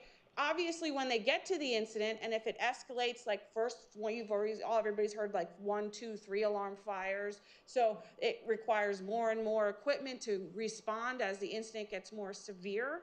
then obviously more trucks come out and things. But to imply that we have volunteers who are going to sit there and say, I'm going to send all of my most expensive trucks and use all of my most expensive equipment so I can nickel and dime you and pocket your money, it sounds like a lot of negativity and just falsehood, complete falsehood, and that from people that should know better and that people that should respect. I mean, they sat here and said, oh, we love our fire company, we love them so much, but they sat here for the last 20 minutes and criticized them, alleged that they misuse money, that they take your money, that they steal your money, and that they don't deserve your money. Meanwhile, all of their services are volunteer, and the money that would be generated from this ordinance would go right back into maintaining our equipment that we end up paying for at the end of the day. So I don't see how it's double taxing. I think it's appropriate. I did list all of the municipalities that, and that's the short list, 15 at least just in our immediate vicinity that have this type of ordinance. But I want to make sure that the residents understand that this is not meant to double tax you. It is not meant to penalize you if you don't have insurance, or if you decide not to make an insurance claim.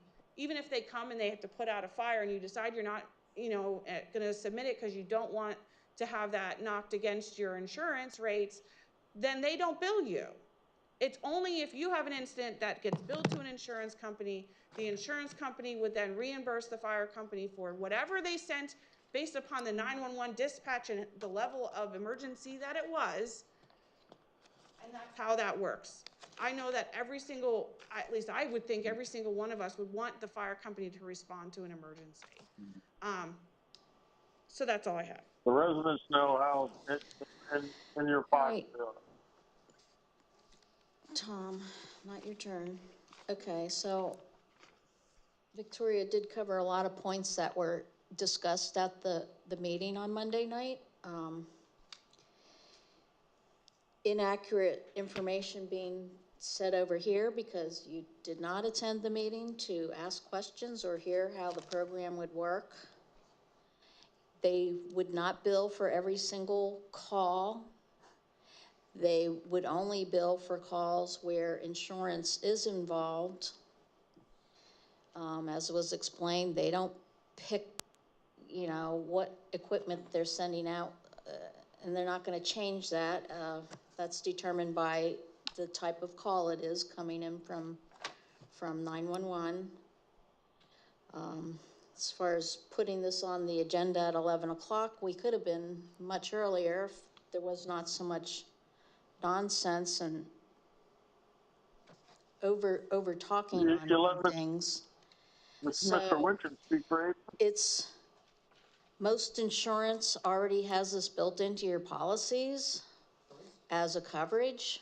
So I've never seen it online. and if your insurance there's no company, separate endorsement for that. well, it could be right in your policy. All right, well, you stick to your IT job at all. Okay.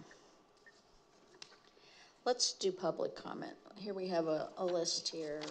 So Chad, are you still here? Yep. I'm still here. I'm not going to give You found out where the firehouse was? Oh. Tom, stop with the smart remarks. I love that I got under your skin. This is not political. I'm going to start with that. This is not political.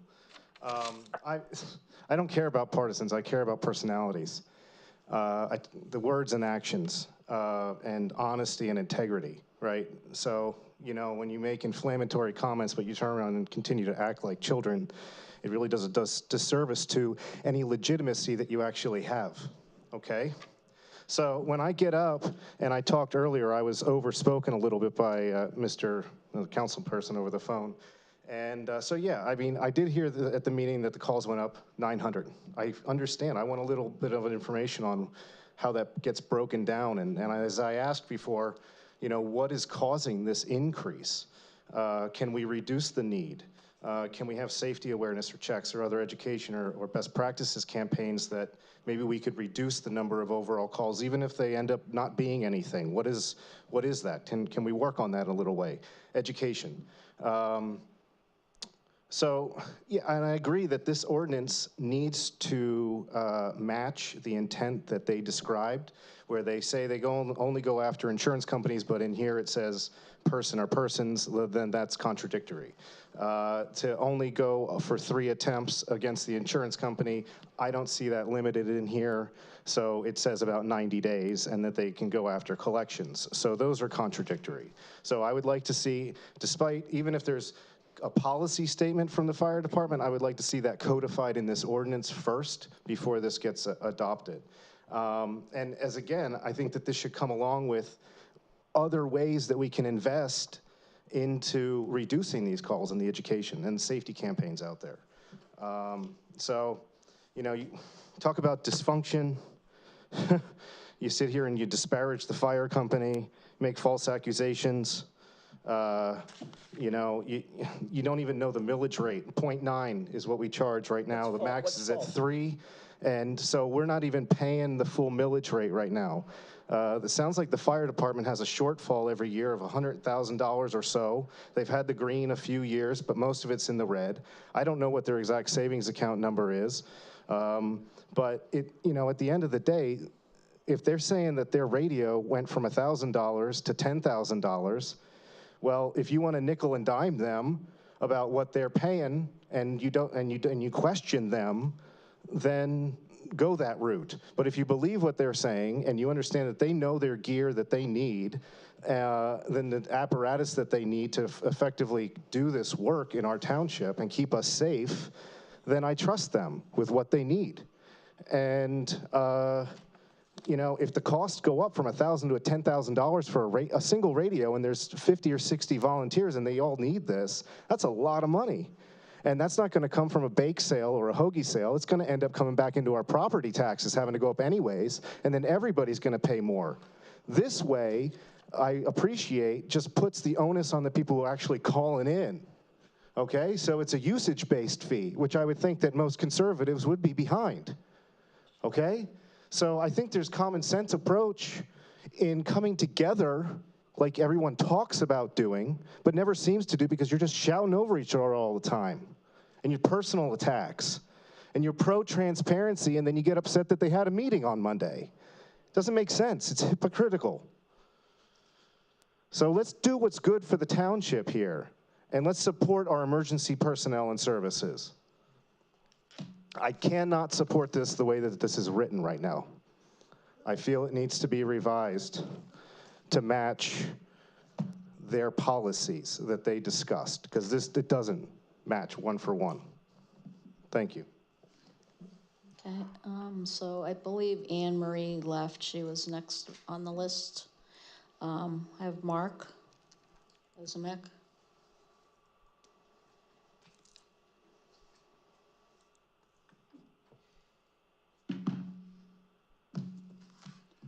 Mark Ozimek, I'm still here. Dirt don't like me yet. I have it all right here, right on the township website.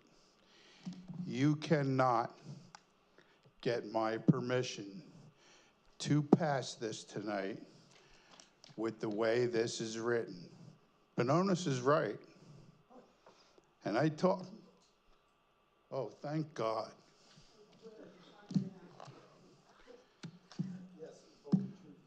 So here's, I pay my taxes and I pay them early every year because I'm a cheapskate and I try and save money wherever I can. I don't recall what I pay in fire service taxes, but I do know that if you want to do something like this and you want to hold every single household of Lower Saucon Township responsible for it, then we shouldn't have to pay the taxes, or it should be reduced, or there has to be a compromise. But with the way I'm reading this, you cannot pass this tonight. On the other hand, I got the report and I printed it out from their calls, whatever was in the thing, laying back there. If there's calls on 78 from trucking companies or individuals, and the fire company has to go outside the boundaries of the citizens' homes, then yes, they should have a right to go collect from the trucking company that caused the accident and their driver.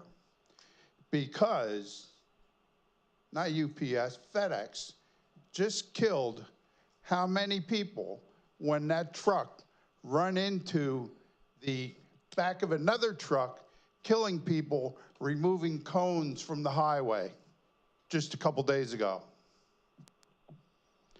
Those are the things that they should collect from. And when they go and they collect the money from those people that deserve to be charged, rightfully so, it will help the fire company, and it will also help the citizens of our township. Don't make me sit here and read this word for word for you. Don't pass this tonight the way it's written. I agree with him, I agree with Benonis, and I agree with Priscilla for being on the fence. Everybody needs money. The whole world has a problem with money now, ever since COVID and the government.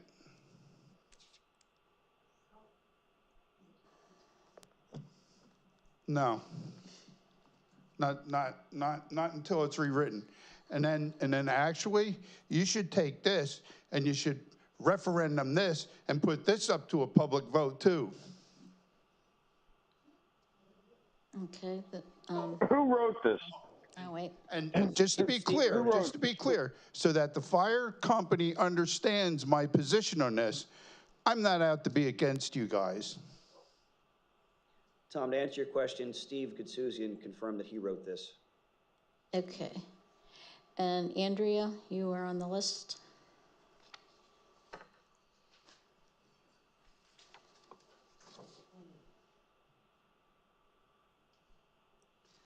Andrea, excuse me, Andrea Witchen. I have to agree with Chad.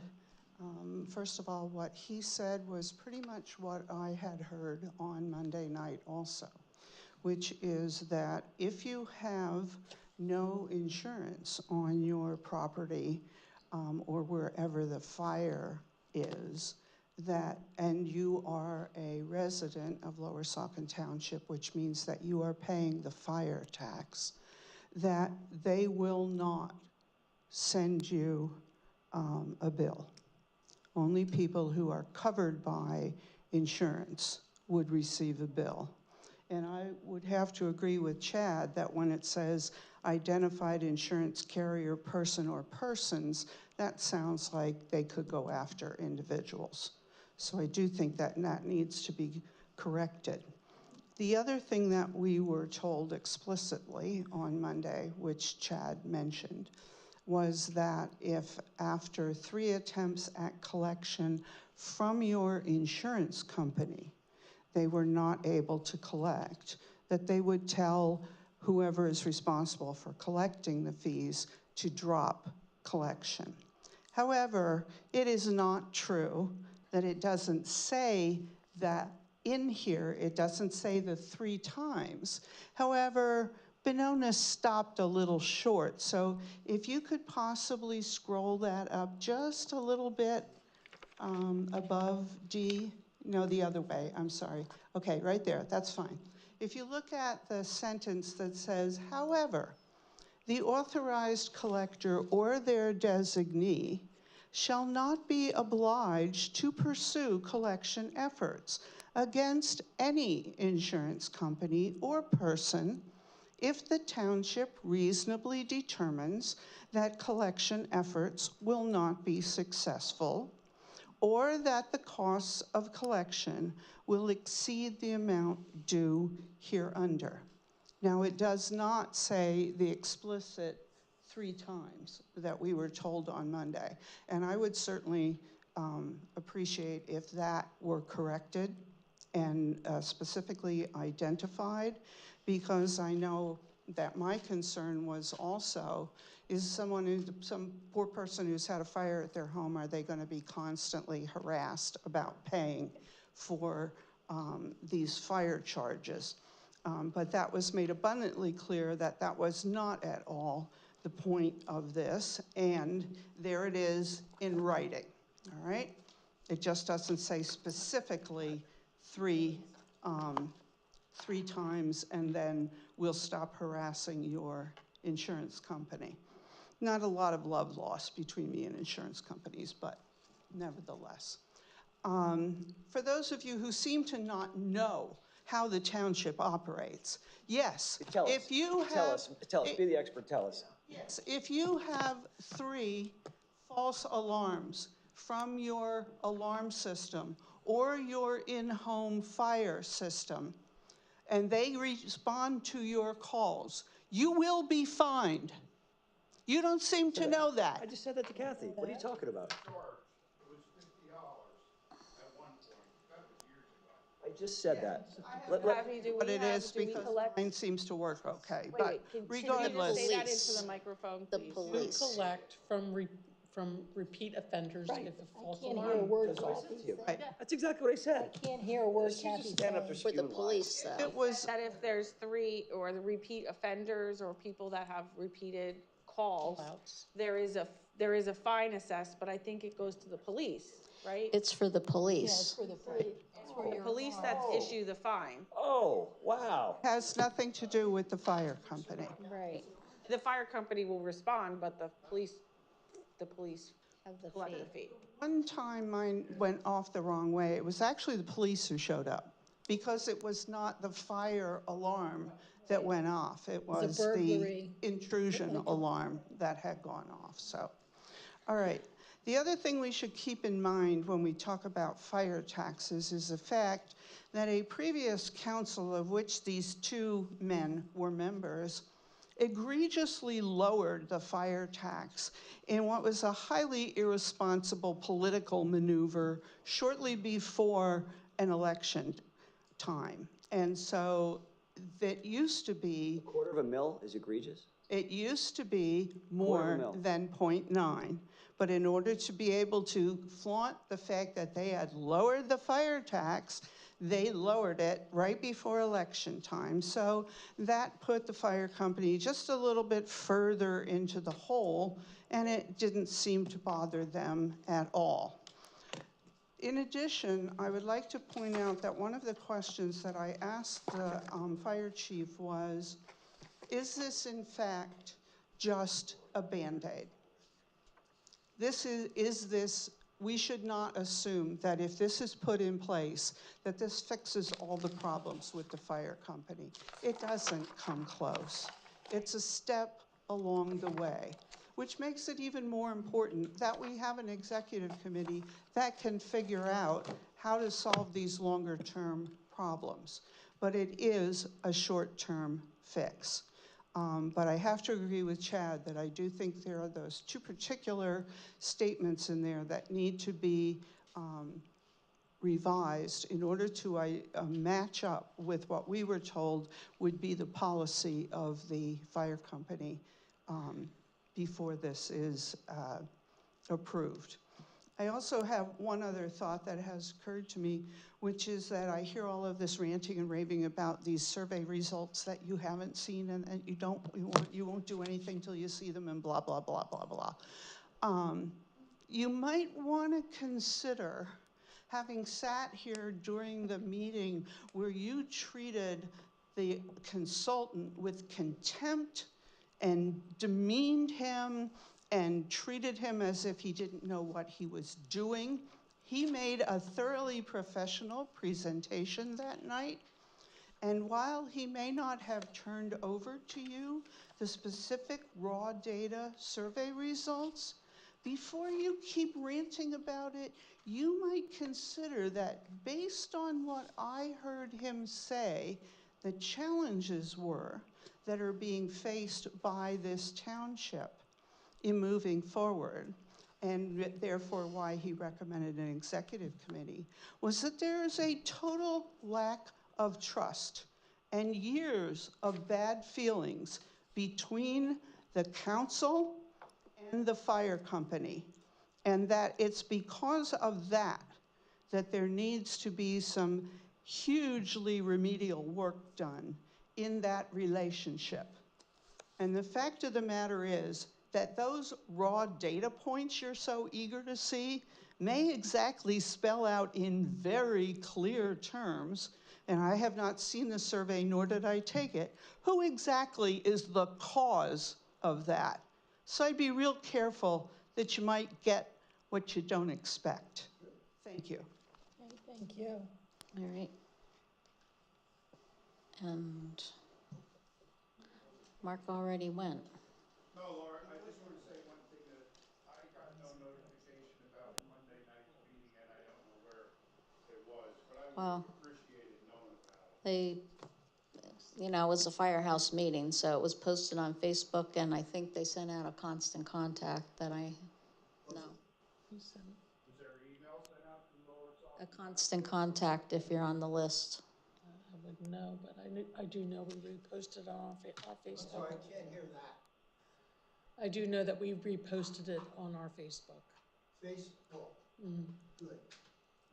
I think there was also Constant contact email. I can't confirm. I believe so. I have a question if we're done with public comment. Well, I don't know. Do we still have public comment? Do we have anybody else to speak? Okay, well, I have a question for Steve. let's wrap up that part. All right, let's start with the last thing first. Facebook.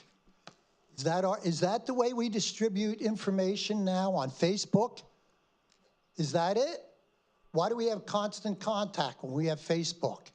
Oh, gee, let's see here. I don't want to hear from any more from the audience, and I'd appreciate it if you, Laura Ray, would have these people stop. I've had enough of it, and I'm tired of being badgered by him. This man over here is just out of control. And what she thinks, all right, you just see her out at the door. Okay, she's leaving. Bye, Andrea Witchin. Have a great night, Andrea Witchin. Good. Don't set your alarm off there, sweetie, or he, or whatever you are. The bottom line is, Laura Ray, you're wrong, and there's 2 ordinances posted out there on the bulletin board that says 3 minutes each. Go read them, all right? The first one, and I just ran out and checked to make sure they're still there, is 01A 2025, and the other one is 75-2022. And the bottom line, they're both 3 minutes, so you don't even know what you're talking about. And again, she ran over by only 9 minutes this time, okay? So here we go. Don't know what you're talking about. You're trying to run a meeting, and you don't have any knowledge. And neither does this one over here, this one here. Now, all right, I'm going to talk for as long as she did, because I've got a bone to pick here. I noticed that Chad over here, and I understand some of his comments. I do appreciate some of them. But I also want to say, when it comes to honesty, things like this 3-minute rule is BS, and I don't have any confidence in you 3 women up here. Not the one in the center. She's got more confidence than everybody in this room. And yet you got rid of her, finally. Boy, I'll tell you, I can't wait till Salisbury has their first meeting and she's there. I'm going to be there. Okay, so the bottom line here, let's go to some of these things. Oh, you were going to have the insurance. Your insurance is going to pay for everything. Boy, you got to really be dumb as a bag of hammers to think your rates aren't going to go up. My gosh, you guys must have been born yesterday. And I love it when I see this big smile on the blonde donkey over here. The bottom line is the donkeys are...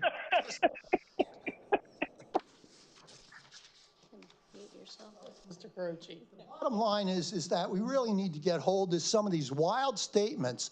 So he reads off all of the townships that do or don't have it, and she reads off another list, but we don't know they're talking apples to watermelons or whatever not. And nobody's done that analysis. So you have no idea what it's going to cost you. It's absolutely, you want to watch them or you want to listen to me? That's another reason people don't have respect for you, is because, like Caduzian, he's doing something else. And yet he's getting paid. God only knows what he's reading. So the bottom line is you better look at your apples and oranges, right? Because this township pays this, and this, and yet on top of it, we want to add another homeowner's cost to their insurance. Oh, you don't have to worry. Insurance pays for it. Boy, that's a used car salesman right there. So pay attention. I'm not saying this ordinance is good or bad, although from what I'm reading here, the authorized collector or their designee may file an action in a court competent jurisdiction to recover the amount of actual and reasonable response costs if a person fails to pay the amount of the bill, which may include reasonable interest, reasonable administration fees. What's reasonable? Reasonable attorneys' fees. Right, your house just burned down and now they want money from you. Reasonable interest and all the other things you have reasonable, that it's not reasonable. However, the authorized collector and their designee, somebody in the sky, and it's one of those, we store our data in the sky. Well, we have a designee in the sky too. Shall not be obliged. Well, who makes up that decision? To pursue collection efforts against any insurance company, and then if they can't get it out of the insurance company, out of the residents. Okay, so that's just beautiful. That's I was going to say Philadelphia attorney, but I now know it, Philadelphia attorney 1, that I have great respect for. She truly is a star. Some of the locals, not so much. So what are these agreements? This is crazy, absolutely crazy. And when I hear Priscilla say, well, I'm on the fence, and when I hear Chad say, oh, you got to rewrite this. And then I almost had that coronary when Mark said, oh, yeah, this is no good.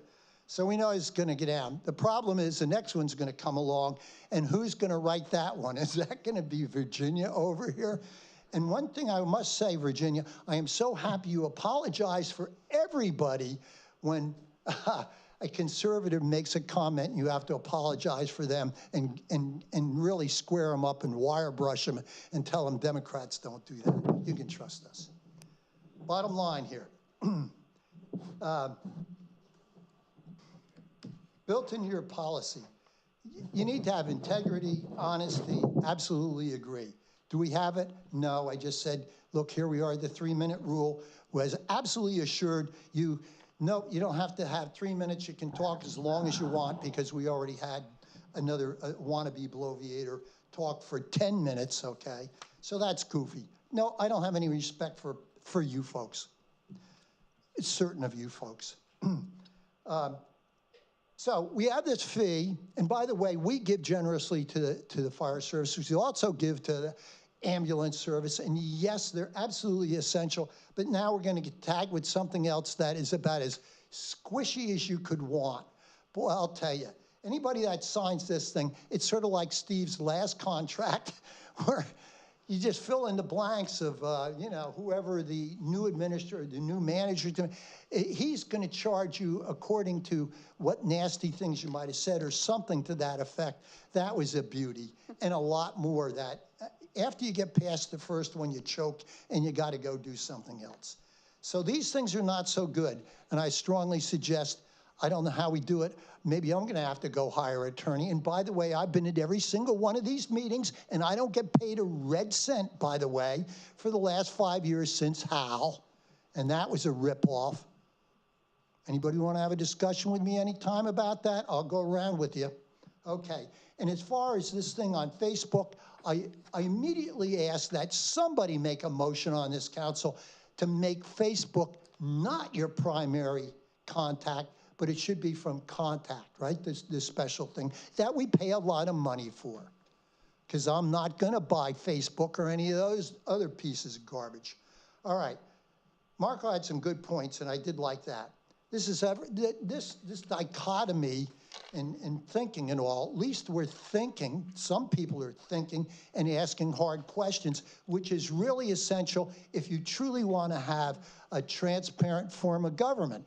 And the bottom line is, it's like we used to ask this attorney who represented this board, ask him questions and he'd tell you straight out. Can you talk about the fire service recovery? Because we're talking about honesty, which somebody else had just talked about, and I don't want it to escape because I want you guys to be honest, and I'm finding out that the current Democrats are not holding up their end of the bargain. All right, ever since COVID, well, we were lied to about COVID, weren't we? There's another perfect example. You're not talking about the ordinance, okay? Saying, he said ever since COVID, I didn't bring that up. Well, we know why, and it's been ever since that it's been this dichotomy. All right, and the other one, the fellow, whoever just left there, whatever her name was, she said it's lack of, and she said it's lack of trust. We have to get back to trust. We really should get the data, she claims. I think that's what this Mr. Bononis has been saying for months on end. We need the thing. And yet I'm hearing from Victoria, this guy is the best thing since sliced rice. He just was so good. And this speaker who just left said, oh, he's so polished. And yeah, he's polished like a used car salesman. Where's the data? Where's the data? I'll get it for, no, you didn't. He didn't. And now we're down to Facebook.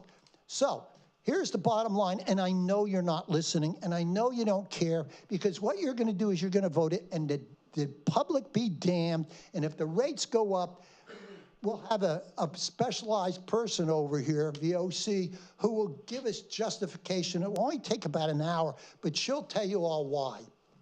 You better do something better than this, because I love it. I love to go talk to people and hear what they say, and it's great. It's great. You're not going to hear it here.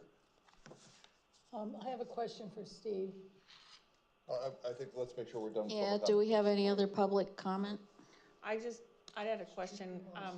It's my understanding. I'm gonna say, is there no other public comment? Let's just make sure. Okay. Well, I guess it would be, there is a member of the audience, Mr. Finnegan, who has the benefit of coming from Hanover Township and may have some insight into this from his experience at Hanover. So I was hopeful if he had anything to add, he could do it now. No pressure. You don't have to do that if you don't want to. Based on my experience, this type of legislation was enacted in Hanover Township in 2014. And to address some of Mr. Bononis's comments, Hanover's mill rate is $0.5 mil on a fire tax. The township pays 100% of the fire apparatus, ambulances, with the exception of the chief's vehicle, the deputy chief's vehicle, and a utility vehicle. I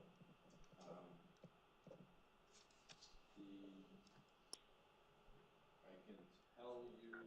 But Hanover Township owns those. We don't own these vehicles. Does Hanover Township own, in whose name is the vehicle titled? Is it titled in the Fire Services Department, or is it titled in Hanover Township's? All fire apparatus and ambulances are titled in the township. So the township owns them. Right, so it's not the same. We pay 75%, we don't own and we don't own it. And on top of that, so let me ask you, do you have a schedule like what's in this schedule? So for example, if you look at this schedule, they have in there $10 per radio, okay?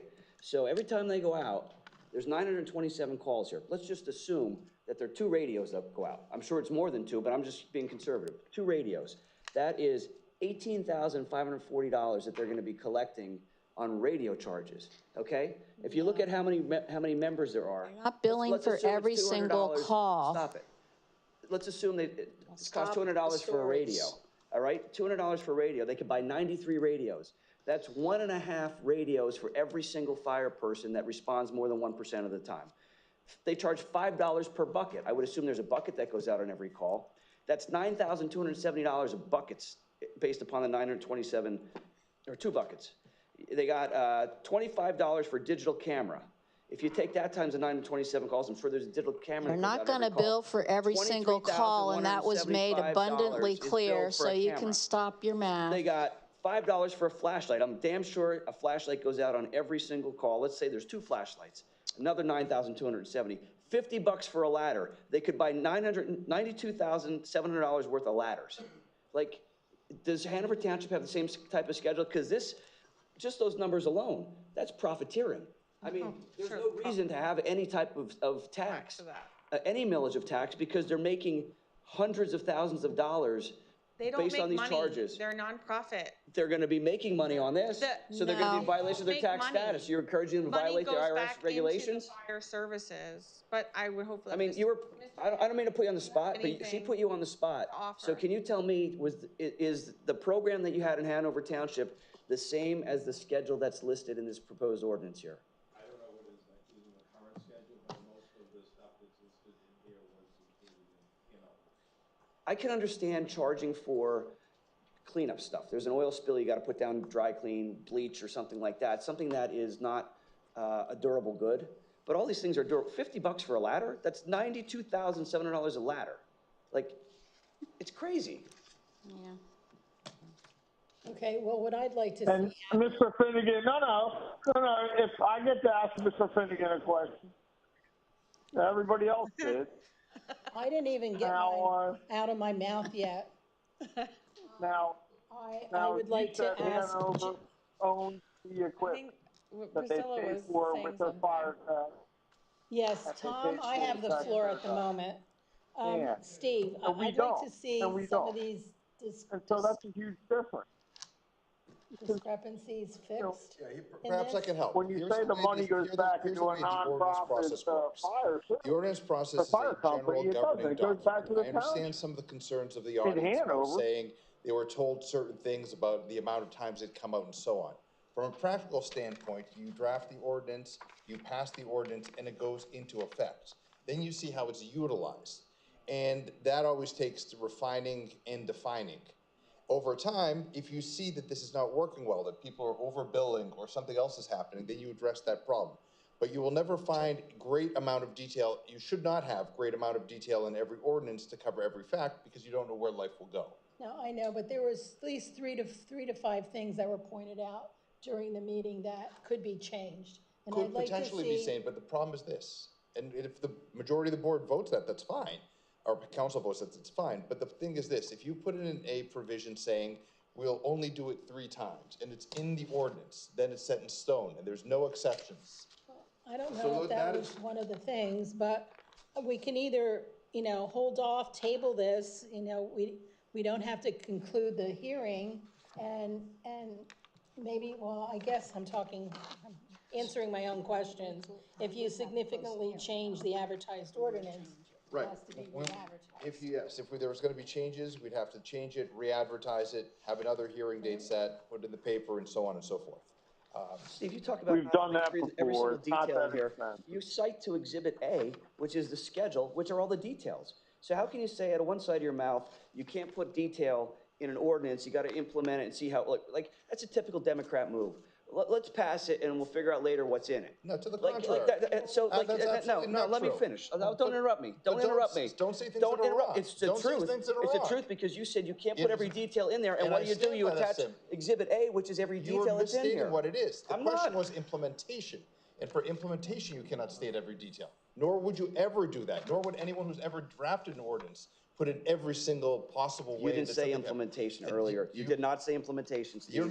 You said you can't put every detail in there. You have to enact it. Change this. You said you have You're wrong and admit you're wrong. I am going to argue with you. You can argue with me and you can stop talking over me when you're done. No, I won't. You can't because I'm the elected person and you're not. So I'm going to speak and say my part. I don't care. Obviously not. I don't care. Okay. You have no greater authority than I do, certainly less than I do. I think you're mistaken. No, it's certainly less than this will be inaudible on the record. You cannot pass and say, let's figure it out later. Push it through, get it done, and we'll straighten out my mistakes. And then what happens? Then what happens? He gets sued for it, and then he gets to defend the township and make money on the back end. After he screws it up on the front end, he gets paid on the back end yet again. If there's an issue with regard to implementation, you address it at that point, at a later date. Okay, so he just said. Can you say that one more time? Yes, my recommendation is you pass the ordinance as drafted. And then once it is up and running, if it requires refinement on an implementation purpose or some other refinement, you do it in that sense. You never have, as I said before, you never have You'll never see it again. You never have great amount of detail in your ordinance because you can't cover for every possibility. So my recommendation would be move forward, and then if there is an issue, you address it. Okay. Can I make a motion to close the hearing? Yeah, I'll second that. You do a roll call for closing the hearing? Mr. Benonis? To close the hearing? Yes. Well, if we were to close the hearing, we could keep the hearing open and we could have a revised, we could keep the hearing open and we could choose to adjourn the hearing at this point. And we could have a revised agreement prepared, like Priscilla proposed, and continue on with the hearing under the revised. Could we do that?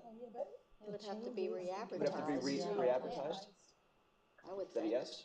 So what? We've done that all the You could do that. So, thank you. So we could keep this hearing open. We could, you could revise this to address the concerns that were raised by me and other people in the public. And then we could continue the hearing at that point with the revised agreement. You could also, yes, in response to Mr. Benonis' suggestion, you could do that. The same way that you could never vote on a motion, push it back to the next hearing, push it back to the next one, push it back to the next one. That's true. You could continue to do this indefinitely. Right. But so I'm going to vote no. I don't want to close the hearing.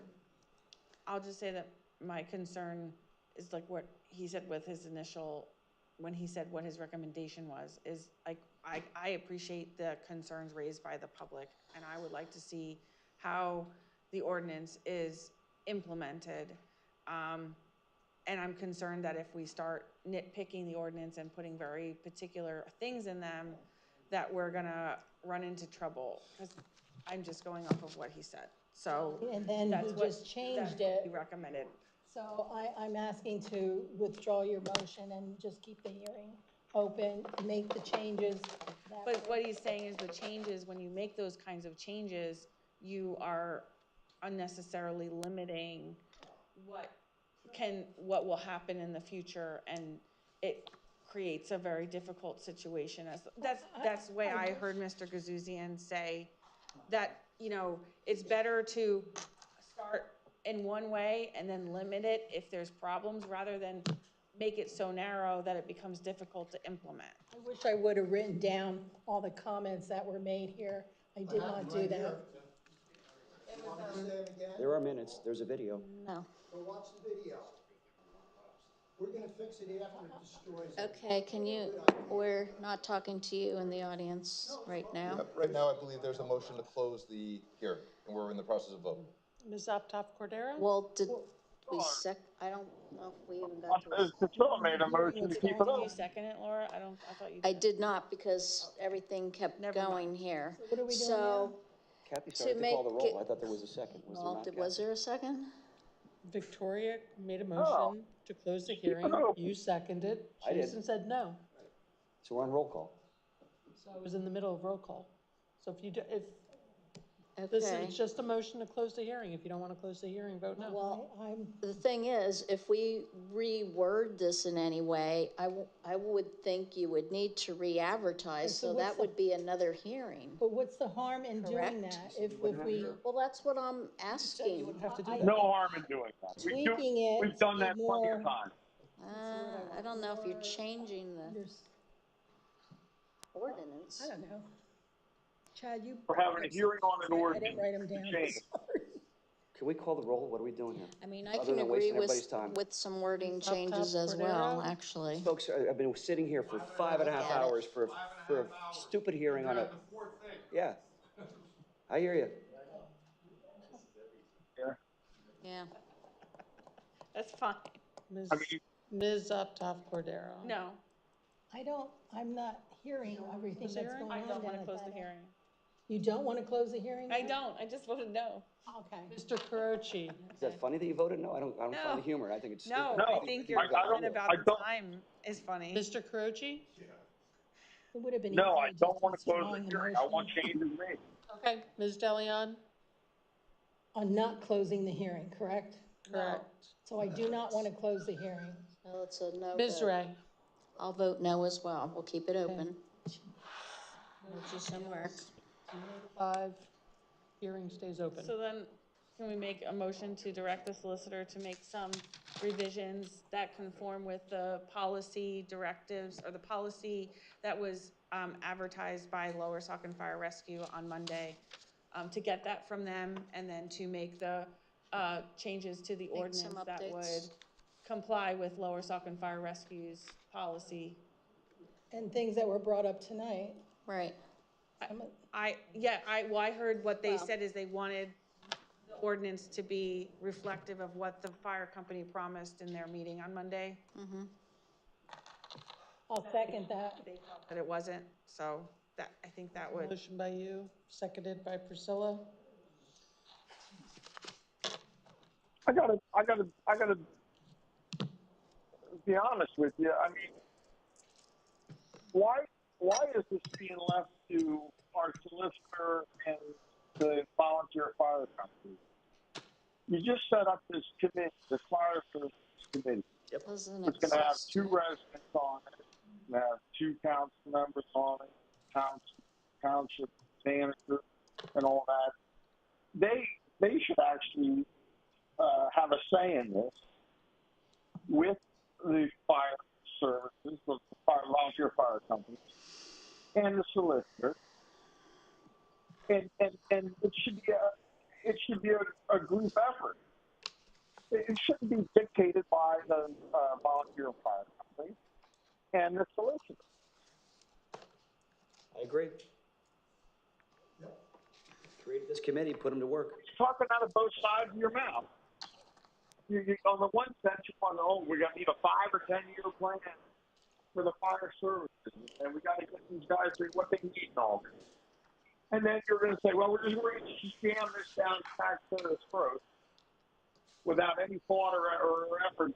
Just whatever the fire services says at a meeting, whatever policy, whatever.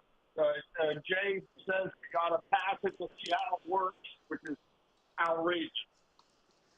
And then we say, well, I can't be too specific when we're talking about $5 for a flashlight for every call. You can't get more specific than that.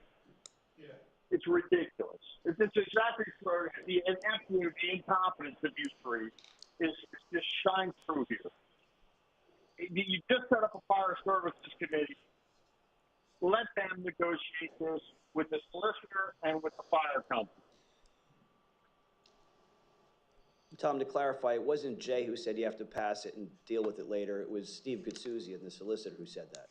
All right. Then I'm sorry. Then he's ridiculous.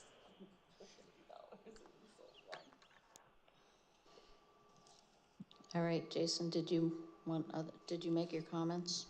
I think Tom went first. Comments on voting to close the hearing? No, to direct, the next motion was to direct Mr. Gaduzian to make the amendments to the ordinance. I say no, let fire service. Okay, I don't think it should be the solicitor doing this. I mean, like Tom said, there's this fire service executive committee that you created this evening. I don't understand what the urgency is for this process to play out. It's not like the fire company is bankrupt. They got lots of money. We give them lots of money. We buy them really expensive pieces of fire equipment for millions of dollars.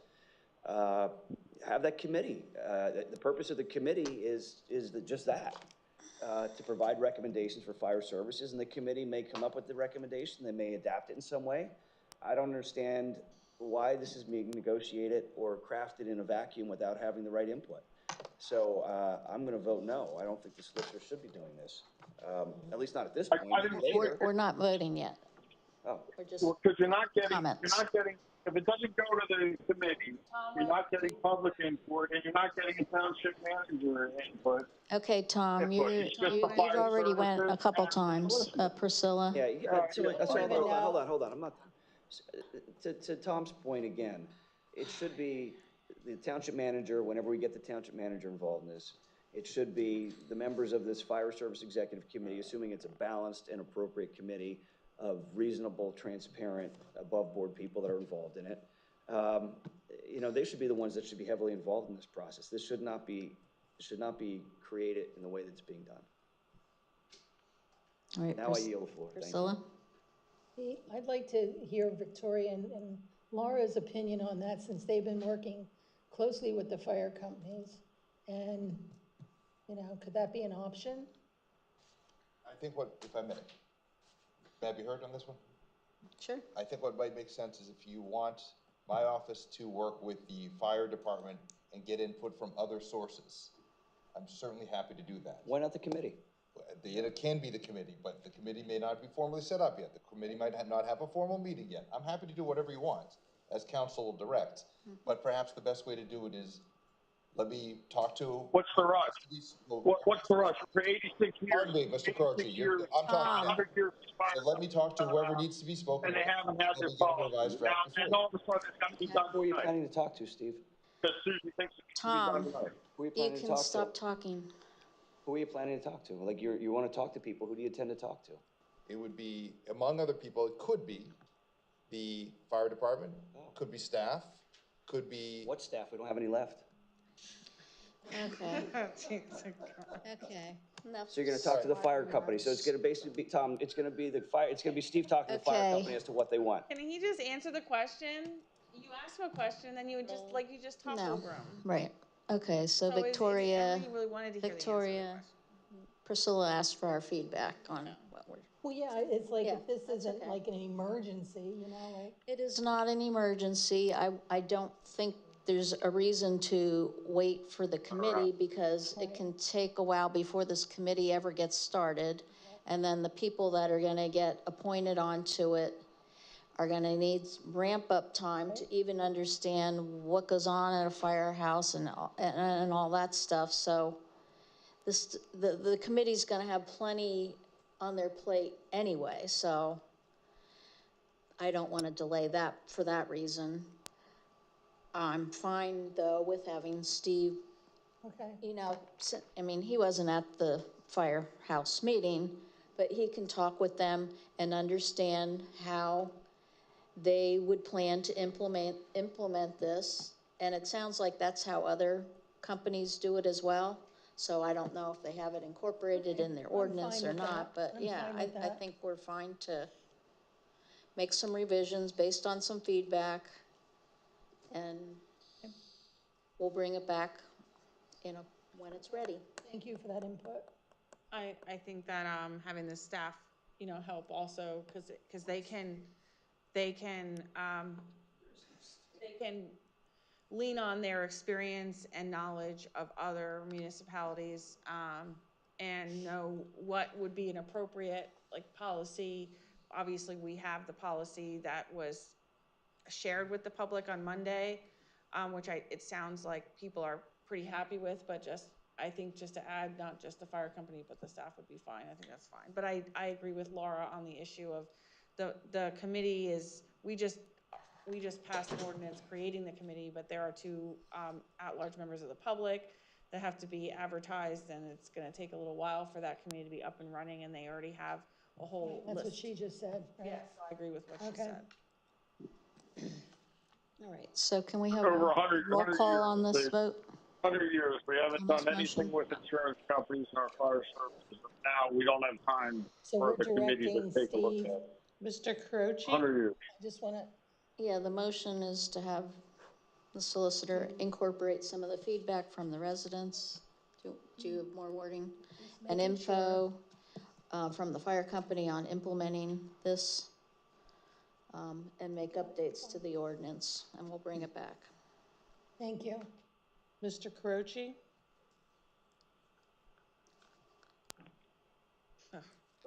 Some advice and talk to this executive committee there. So that's a no?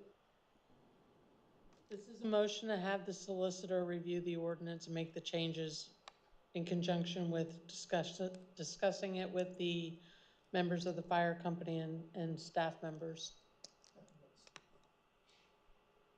Of the fire service executive committee that was just created like an hour ago.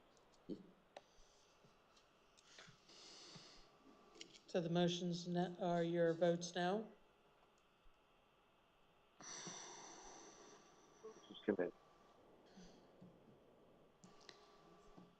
TikTok. Okay. Why don't we go back to You him? know, these votes are taking too long. Ms. Ray? Yes. Ms. DeLeon? Yes. Mr. Benonis? No, I think it should go to the Fire Services Executive Committee that was formed an hour ago for this exact purpose. Ms. Optoff Cordero? Yes. Mr. Croce? Go to the Fire Services. No. I'm going to say that's a no. Motion passes 3-2. And before we move on to the next agenda item, since the hearing was not closed, for the next time we have a meeting, we have to have the continuation of this hearing. Okay. Okay. Well, we have a little bit of time because We the do. next meeting I'm is just until saying, the middle of it. just so we don't lose track of that. That can Mr. just Ozimick is be waving his hand out there. He wants some continuing attention. Yeah. Yeah, because we wouldn't be ready then. Mr. Ozimick is waving to us. I don't know what he wants. Okay. Well, we got to move on to the next agenda item. We don't get a 1-minute rebuttal for public comment on that? No. Hearing's still open? No. We had the public comment part, and that caused us to vote how we did. Okay, we can't do that. Okay, I have to go to the next agenda item. You can give us our feedback after the meeting, though. All right, so 3I is presentation of Lower Saucon Fire Rescue's annual report.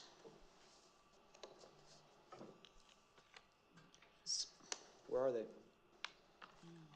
I did speak with the president of the company, and he did indicate, I did ask him if he wanted it on this agenda. He indicated yes. I assumed somebody from the fire department would have been here to Guess not.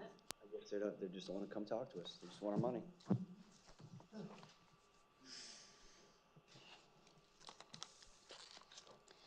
Well, I don't know. I mean,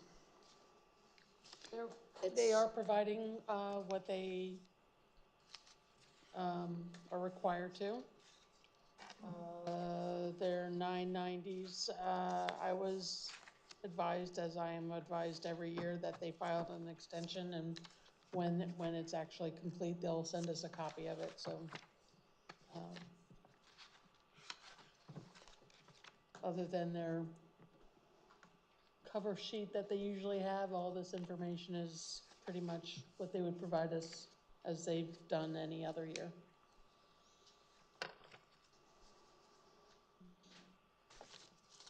That any outside entity that is requesting over $100,000 in taxpayer money needs to come in person to the council meeting for the request. Is that a motion? You make a motion, Tom? This is a presentation on a presentation. So I'm not talking. I'm asking if you made a motion. I'm not asking for your interpretation of what this is. I'm asking what his comments were. If you made a motion. I'll second that motion. Yeah. I didn't hear a motion. He just said, I said, Tom, did you make a motion? His motion was, yeah, anybody that receives $100,000 or more of Lower Saucon Township taxpayer money needs to come before Lower Saucon Township Council when they're presenting any sort of annual report. Is that right, Tom? Kathy, don't we have a similar, Can you not interrupt me? I'm trying to get an answer from him. Tom, is that what your motion was? Yeah. Thank you. And I second that. Kathy, we already have that in progress, don't we have that already? A resolution? To come before council? Don't we have like a list of things they have to do to give them money? That resolution, they are to provide their annual report. Okay. And provide all the documents that they have. Right, but not come to council, you're saying? They've never not come to council. You would assume that anybody that's getting $250,000 of taxpayer money plus 75% of their fire trucks paid for by Lower Saucon Township residents would have the dignity and the fortitude to come and talk about this and be a little bit more grateful. with the taxpayers.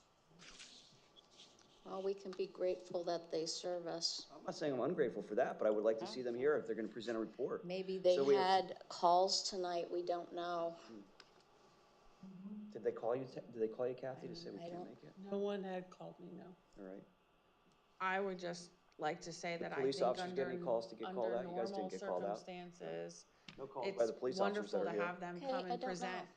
But right now, the atmosphere at council is so contentious and filled with insults and innuendos and berating of anybody who says anything that some people don't agree with. So I don't think that So the look, climate, put on your big boy the pants and come on climate in here and talk to us, is okay? such If you're gonna go fight that fires, you can come in here and talk to council. beneficial to continuing a positive, mutually, I should say, a positive, collaborative relationship. Because what has happened every time they came, while at least that I've seen in the last year and a half that I've been on council, is that they've been insulted and berated and disparaged, and it's not something that I think is a productive thing for volunteers to have to come and wait till midnight to get interrogated and insulted. So I think it is a wonderful thing for them to come, Call a and they special would meeting, come. schedule a separate meeting just to have fire services discussed. They know when to come. But You don't have to put them on an agenda. I also don't think that it's right how they're treated by certain members of this council and how they insult and how they're just demonstrating what happened this evening, what they do when they do come. So Yeah, I ask questions because it's my money being spent. That's what I do.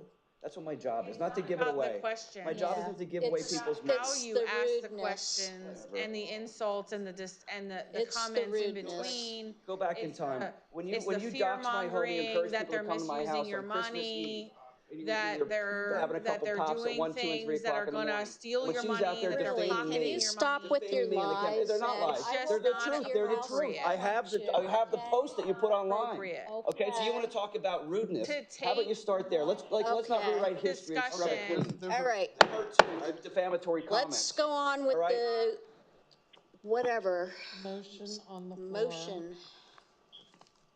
Well, I thought I was just going through my discussion on it, which was, in the current climate, we're trying to promote, working together. It's not, coming here to be insulted and berated is not the right climate for them to be here. But besides, I think they were here earlier. I thought I saw somebody, but anyway, it's past midnight, so. If some. We're still here. I know. These folks are here. I have to be at work in 4 hours, so. Oh, sorry. Nobody cares. We do care. We do. I have a question for Kath. Now, you said that they turned in their audit, or you did the audit? Yes, that's later in the agenda. Okay. I'd like to get the Okay, people we'll here talk. for Beechwood out before we Okay. talk about that. There's 4 members of the audience from Beechwood. There's They've been 4 here. items. All right. Why don't we move them up? Thank you. Well, they're next. Next. Next now. And perhaps Well, why less didn't you do it in the talking by you and Why didn't your you do it in the beginning? buddy. You made a big show of moving Kathy. I don't even know what the motion is anymore. Well, ask if there's any public comment on. The motion that Tom made that I seconded was No, that this is any a entity that is receiving regular $100,000 agenda more of Lower Saucon Township taxpayer money needs to appear physically at a hearing when they are presenting an annual report or financial information or data to the township. Correct, Tom? Requesting that funding. Yes, requesting funding, right. And I seconded that, so that's what the motion is. Hasn't been paid. Just Can we do get the a roll It's been call, budgeted, please. but not paid. Can we call roll, or do you guys have more comment on it? I think you'd have to have public comment. No. Oh, It's public comment. not that was a regular agenda item. Do you want to comment on this, Priscilla? The No. motion? And Victoria gave comment. Yeah, I don't think it's appropriate, given how people get berated when they come here. Just give it away. Yeah, we do not just give it away. What do you do? Okay. Give away over $1 million. So let's have a roll call. Ms. Ray? No. Ms. DeLeon? No. Mr. Benonis? Yes. Ms. Optoff Cordero? No. Mr. Carochi? I feel sorry that Mr. Brown is berated all the time too. Sure. But you know, it's they should have to appear. So much for you guys. Motion fails 2-3. I'm going to make a motion to reject Lower Saucon Fire Rescue's annual Can we report move because there's no on? presentation. We're not on that agenda item at this time. Presentation of Lower Saucon. I have a filibuster of a million different motions. I have not spoken on this agenda item yet. I'm making a motion. We just voted on it. We spoke on my motion. My motion was to with that agenda item. We're not moving on because I have not spoken on this item. We are moving on because. Continue to talk here. No, we're not. I want to talk about their annual report. We're not just going to gloss over this and shove it under the rug. I want to talk about the details that are in here, which we have not. There's been no presentation. There's been no discussion of this report. There's been no acceptance of the report or anything else. My motion is to reject it, but before we vote on my motion, I want to talk about the report. We're not at that item on the agenda yet. I'm going to talk about the report. Yeah, we are. We're at lower presentation of Lower Saucon annual report. That's where we are on the agenda. We didn't move on from that. We did not move on from that. We're on Beechwood Court. I'm going to point out my concerns with this report, and they're not here to respond to my questions about this report. My concerns are that a third of their alleged calls are actually outside the township. This is their summary, correct, Kathy? They did not give you the data. They prepared this report. So we're basing this report on their information without anything to corroborate what's contained in here, okay? On top of that, we have no evidence of any information here. Of all these municipalities that they're going to, are they getting any funding from any of these 20 or 15 or 20 different municipalities that are aid, here? Are they getting any funding for it? And all those townships come and help here. Do these other municipalities have a similar? They don't bill each other. They help each other. Like what we have with regard to collecting fees. Mutual aid. He knows nothing about it. Fees from individuals or their insurance companies for these calls that are going there. I'd like the answer to that. Their good intent calls number 366 total. That's about 40% of the total calls. When you add in the good intent calls and also the false alarms, it's about 50% of their calls. So 50% of these alleged calls are not actually calls. They're good intent calls that are dispatched, canceled prior to arrival. 50% of the calls, they're not doing anything. They're not doing anything other than going out there. How would you like to be woken up around the clock, 365 days a year with 900 calls, and then number of calls are 374 calls in Lower Saucon Township, which amounts to about one per day. One per day. Okay, that's what we're talking about here. Either we're going to I would like. I want to have a conversation about this, and I do not accept this report, and my motion is to not accept this report because there's been no presentation, those questions haven't been answered, and I think the Lower Saucon Township taxpayers who are getting paid, they're paying millage on this, they're paying taxes, and they're buying fire apparatus, there are millions of dollars of apparatus, they deserve answers to those questions. I'm going to insist on those answers to those questions. So my motion again is to reject and not accept this because there's been no presentation. I want to go to the next agenda item. If there's any further discussion. Let's have a roll call on this. Well, you know what? There were so many people talking over each other. I'm sitting down here at the end. I have no idea what the motion is. Yeah, my motion again is to not accept this alleged presentation because there's been no presentation. It's a document that's been given to us, and I have questions about it. So my motion is to not accept the presentation of the Lower Saucon Fire Rescue's annual report until they arrive and can answer questions for us because there's no presentation. The agenda item says presentation. Nothing has been presented to the public other than a document that is included in here, and there's been no acceptance of it. So I'm saying I'm not accepting it as a presentation, and I'm not accepting the report. That's my motion. And I second. And Tom seconded it. Lovely. We're having a roll call. Ms. DeLeon? No. Mr. Benonis? My motion is to not accept, so I'm voting yes to not accept. I take that Ms. back. Optoff Cordero? Wait, Priscilla changed her vote. She just changed her vote. No, she didn't. Yeah, she just said, excuse me, I've changed my mind. Don't tell her, don't coach her. You don't want to accept the report? She just said it. She said she wants to change her mind. So to be clear, a vote of yes means to pass the motion and not accept. A vote of no is to not accept. Coach her. Come on, coach. So, Come on. Mr. Bono's voted Coach, yes. come on, coach, You can ladies. vote any way you want. Those are still awake over here. Come on, coach. Victoria's over there laughing. Can I She's say on the laughing, guys. something? Can I talk? Yeah. They presented a report. No, They're they not here.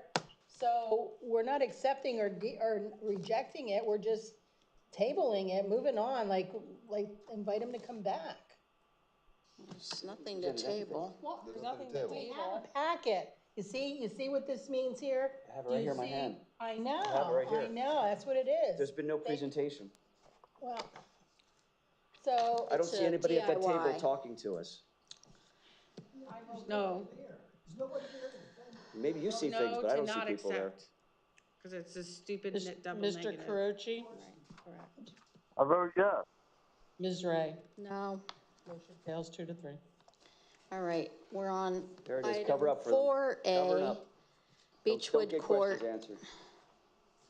Do you guys want to change your seat and come sit up here just to get a different? So may I? Can you please explain what's going on? Yes, with this? please. So for this property on Beechwood Court, you may recall that there was a zoning application. The applicant came before Township Council and then went before the zoning hearing board. The zoning hearing board denied the requested relief. The applicant at that point was looking for a series of variances. They did not get their variance.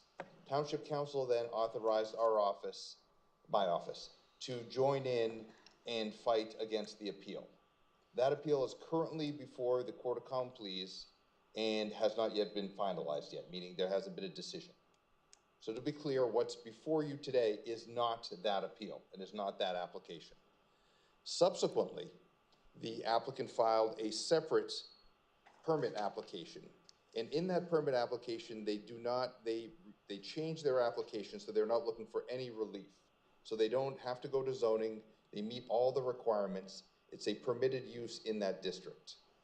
The law is developed where a billboard, which is also known as an outdoor advertising sign, does not constitute land development by law. It is not land development. Under our ordinance, although it's a permitted use, there is something that's relatively peculiar in the zoning ordinance that says that even though it's a permitted use, it requires site plan approval in accordance with a particular section and references this section. So although it is permitted, although they're asking for nothing because they don't, they meet all the requirements for this particular application, they still have to come before council. As part of their application, they have provided a plan, and that's the zoning permit application that's before you and is in board docs also. And from a practical standpoint, there's literally nothing that we can do, meaning there's little that the township can do regarding the review of the application because they meet all of the requirements. So it's essentially, I don't want to simplify it, but it's equivalent to almost the equivalent of getting a permit for a shed. If you meet all the requirements for the shed, you just get a permit. Our zoning ordinance has this quirk where you then have to come before township council anyway. But from my standpoint, there's nothing that really township council can do because there's no restriction or anything else you can place on them because they meet all the requirements. So this was couched as you have one way, or you can look at it one or several ways. One, what they provided in the application is a site plan because it says site plan. Or if you say, option number 2 is if you say this is not a formal site plan, you can waive that requirement. But ultimately, there's nothing that the township can do for this permit application. Again, just to be clear, this is entirely separate from the other permit application where they were looking for things. They wanted it bigger, they wanted it at a different height, and so on and so forth. Is there any way we can talk to the developer and ask them if they'd move it to a different? They are moving it right now where they're permitted to have it. They're permitted that location. Like they don't need any relief. Like the ball field, like on the, the road. The problem is the developer has a right to make a permit application based on. I understand that. So can we? We could ask them, but they have a right. One might argue they have a right to a permit. But they can, but I'd like. I'm sorry? They own this property. Oh, they do own the property? Yeah, they own this property, so. Somebody owns it. I think they're leasing it. Oh, hold on, wait. Pardon me. Pardon me. I appreciate the fact that members of the public have been here for a long time, and you waited and everything else. But at this stage, it's not public comment, so you just have to wait. But I'd like to see the developer asked if they would find another location. We can, if that's where council is going, that's fine. However, you should also be aware that the applicant has filed a lawsuit saying they're entitled to their permit. And, that's where we are. We're in litigation there. And the argument would be from their side, playing devil's advocate, they've met all the requirements. There's no reason why they should be denied a permit. So the lawsuit that they filed is unrelated to the appeal. There's a separate matter. Correct.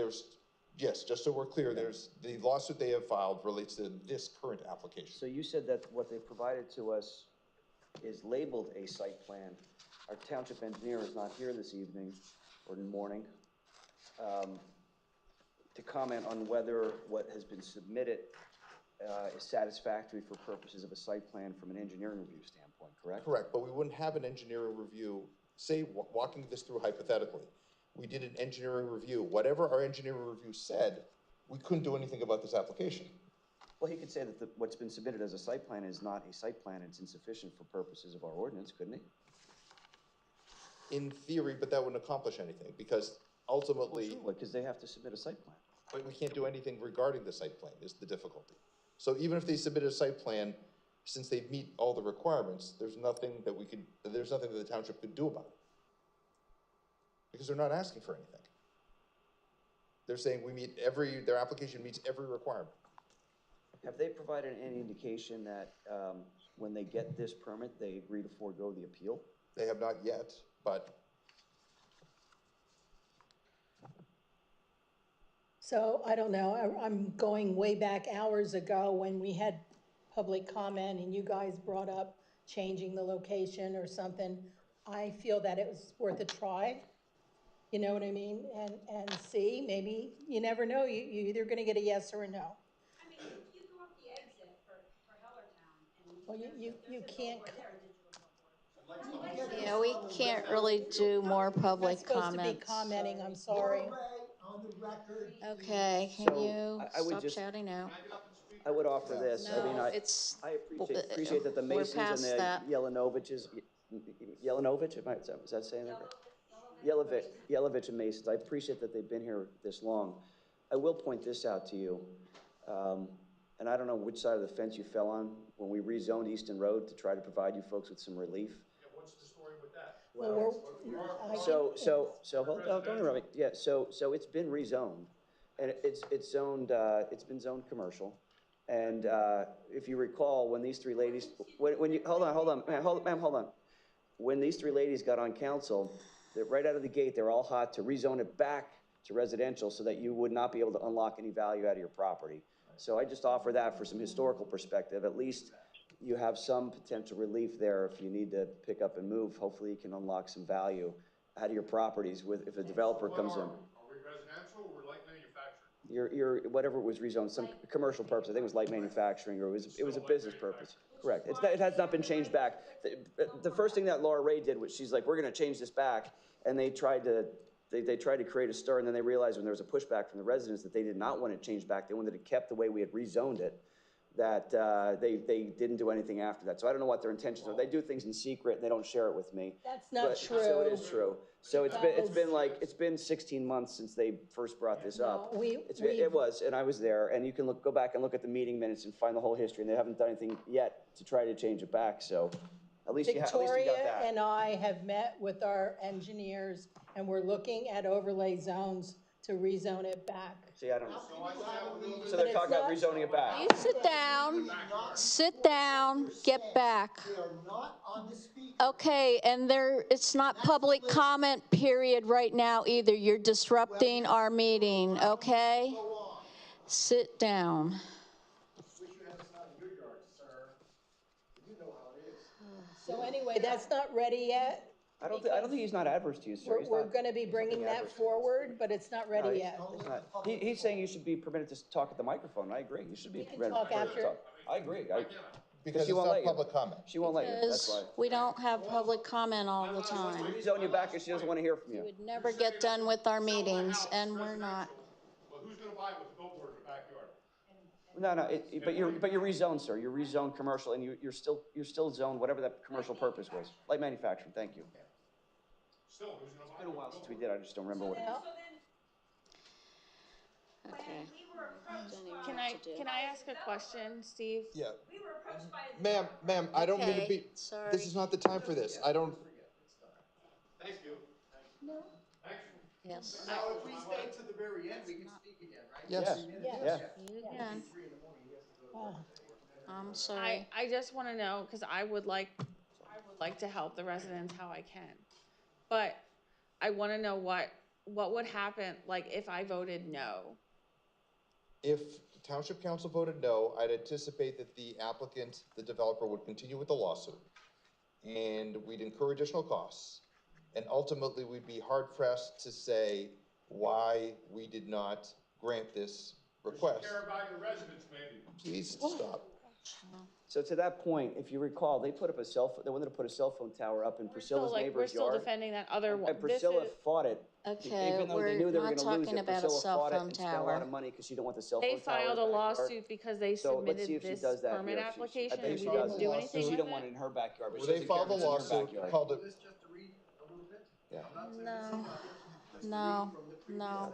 I'll take it. This was from the last. You can give it to the officer, he can I have hand it it up to me. highlighted and turn to the next page. Thank That's you. from the lawyer on the last time, saying that the sign was too small for the ordinance. Now all of a sudden they're going smaller, and the other one was huge, 36, according to that. Read the other part I have highlighted. So back to your question is, if we don't grant the permit, the developer is going to say, we have no right to not grant the permit application because this version, as indicated by Mr. Yelovich, is smaller. It meets all the height requirements, it meets all the distance requirements, it meets all the requirements. But Steve, the gentleman brings up a good point, and this was brought up at the zoning hearing meeting, and this is not for us to enforce. He's indicating that the proposed sign that is being suggested for here is actually too small under the PennDOT. I guess PennDOT has regulations that the signs have to be a certain size to be visible without creating a distraction for drivers. Now, that wouldn't be for us to enforce. That's a PennDOT So regulation. theoretically, if that was the circumstance, So your recourse may be with PennDOT. if Lower Saucon Township, in answer to your question, if Lower Saucon Township granted the permit based on the application, then the developer would have a right, based on our local rules, to go ahead and put up that billboard. However, if that billboard was too small and PennDOT would not permit it, then the developer would be stuck between a rock and a hard place. I don't know the answer to that question, but that could be where this ends up. But I think in response, there's often many sets of regulation. In this case, for Lower Saucon Township, we only can address Lower Saucon Township regulations. Right now, we're defending, so if we continue to defend against their That lawsuit was for claiming we didn't give a the permit, prior one, with the prior one, which was too big, right? the court is gonna end up ruling on that? I anticipate the court, and I also anticipate that So your we would be in recourse a may be position with where PennDOT, I don't know that, we but have some we may potential not be able to do liability anything Can we because have one of the way our ordinance is talking? written. Okay, can you explain to me Yeah, what we the have liability potential is? liability because we are denying a permit without having a valid reason to deny a permit, or we're not granting a permit for no valid reason. Kind of like what we did with the cell phone tower in Priscilla's backyard. Unfortunately, as I indicated before, if they meet all the requirements by by our statutes and by our rules, whether it's bright, whether it's unsightly, whatever it is, unfortunately, you're stuck with what you're stuck with. Can We don't have any ordinances that address light pollution. Can we contact PennDOT? We could contact PennDOT. So if Township Council said, let's grant the permit, but let's contact PennDOT. Condition it upon. Not conditioned, but we could contact PennDOT and advise them that this is the permit we're granting and it may be a problem.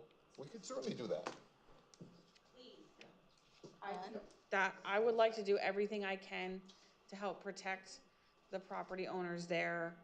And I think I want them to know that I would like to do everything that I can within my powers. So I would like to do that. But I also, if we can ask them, to move it to another property. Yeah, I think in the discussion, we can let the developer know that we're gonna be notifying PennDOT and that we're gonna be, you know, looking into whether or not there's a discrepancy and a safety hazard under PennDOT regulations. But if they are interested, we could potentially see if our own township property, the ball field property, might be another alternate location where they could put in more a billboard that may meet PennDOT's and might be more advantageous to them in what they want to see. Do we own up And to we- the highway? I think we own the property, the ball field, and we could lease part of the ball field to the billboard company and let them put up a billboard that maybe they want to put up instead of one that they are constrained to put up that may violate PennDOT's regulations. We run the risk, though, if they agree to that, and then they decide to flip the property that they own, another billboard company could come in and say, well, we want to put up a billboard. So we're just sort of, could happen. I mean, it could easily happen. Like, I don't know, I'm trying to think creatively, and I think that's a creative option. I don't disagree. And it might be very, it might be very, very interesting to them because they obviously came before us with one type of billboard and they can't get that billboard. So they're settling for another billboard that may be a problem for them with PennDOT, and which we might be able to tell PennDOT about that. And so if we offer another option that works for them in a spot that we could also generate revenue to help pay us back for that, that would work. So one of the things that although it's for a future discussion, just to keep in mind is PennDOT has their own regulations as to how many billboards can be, how far each billboard could be from the next one. I don't think there is one on. Yeah, there is. So my point is, on Easton Road. my point would be that if there is one on the ball field, that may, and I don't know that, but that may make it difficult to put one on Beechwood. I just don't know what the distances are. I can always put it up by the overpass too. Why not put it at the top of the hill of 78 where UGI has their land right there? Yeah, they have electricity. Because they don't own that property, that's why. Township owns the ball field property, so we can negotiate with the developer on the township's properties, but not on anybody else's properties. I mean, we're all here to plead. But if it's, that's also another good point, Steve, thank you. Because there are regulations about how close together the billboards have to be, and if there's one right on the ball field and yours isn't that far away, it might make it more difficult. Well, we don't want ours just keep it at the ball field. I'm gonna make a motion That's here. what I'm saying. We don't if it's know at the ball what- field, it may make it difficult for somebody else to put it. It might make it even more difficult. We don't know those things. I just think that I would like to do what we can.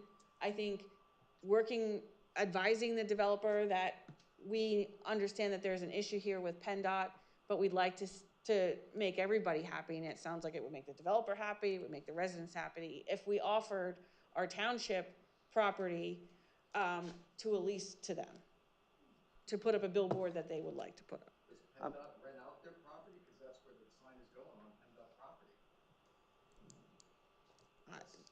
I'm gonna make a motion to not waive the site plan requirements and permit application review, and to submit the matter to the township engineer for review to determine if the site plan is satisfactory for his purposes for site plan requirements.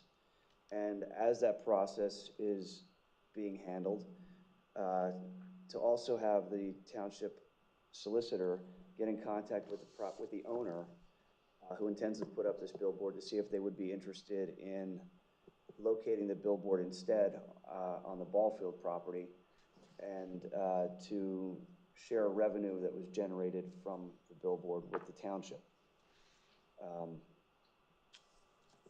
Is that fair? The problem, you can certainly do that. The problem you run into is there's the ongoing litigation. And the developer may take the position, enough's enough, township, you're trying to delay on purpose, I'm gonna move forward with the litigation, and then it's out of our hands if a judge decides. And then we're in a difficult position saying, why haven't we granted it?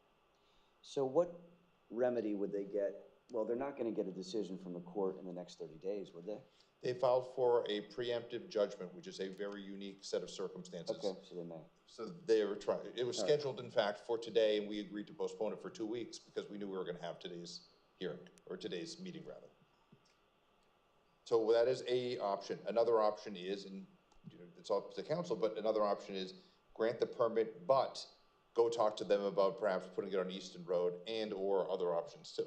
I mean, all those things. Yeah, I mean, if we grant the permit, they still have to go through the PennDOT review process. There may be recourse for the neighbors there with PennDOT. And I mean, we're trying to find a way to help here. And, but we may be constrained, and your recourse may be with PennDOT, but I don't know the answer to that. And that's not within our responsibility and our authority. But I like the idea of, like, because the idea that they want a bigger sign, and if they were to relocate it on the township's ball field property, we could negotiate allowing them to have a bigger sign. So I think that's the carrot. I have something. About a month ago, Priscilla spoke for 3 hours about how these ball field lights had to be turned out by 7 o'clock or 8 o'clock to not bother the neighbors. And now you're putting a sign on the ball field. It's going to be 24 hours a day, 7 days a week. You're nuts. But that's what we're being subjected to then. He's just pointing out the hypocrisy of these ladies on council because they're freaking out about kids using baseball lights till 10 o'clock at night because it affects 1 or 2 property owners. And instead now they're talking about putting up a billboard. So he's just pointing out that they're complete hypocrites and that the whole thing that they were trying to do is just prevent kids from using a fine baseball field that was built out in your neighborhood. That's what he's pointing out. And now they want to put a digital billboard that'll be 24 hours a day in the same place where these lights had to be off by 8 o'clock. And she talked about this for 4 hours 7 at o'clock. a meeting. 7 o'clock. I'm not so sure the billboard would produce the same type of lighting issues that the ball field lights are, because I'm not placing the billboard in the middle. That's true. You're right. They would be animated. You're right. The colors would change. It would be like a Christmas tree. The lights would not be shining into their backyard like those lights No, it would just keep changing colors and patterns. How do you know? Do that. Because it's facing the roadway. And it wouldn't be two-way. It's not facing, right now you have lights facing their windows. He's facing somebody's house. So that's just common sense to me, but okay. You're a joke. I'll second that. Well, thank you so much. Okay, good luck. Just to be clear, I don't think anyone has voted on anything. I don't know. You may want to. There's a motion here But I don't know if it fully got finished. I'm withdrawing my motion.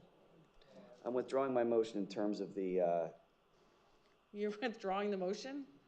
I'm withdrawing my motion. That's what I said. Did you not hear me? I'm withdrawing the motion. I mean, the solicitor said that there was a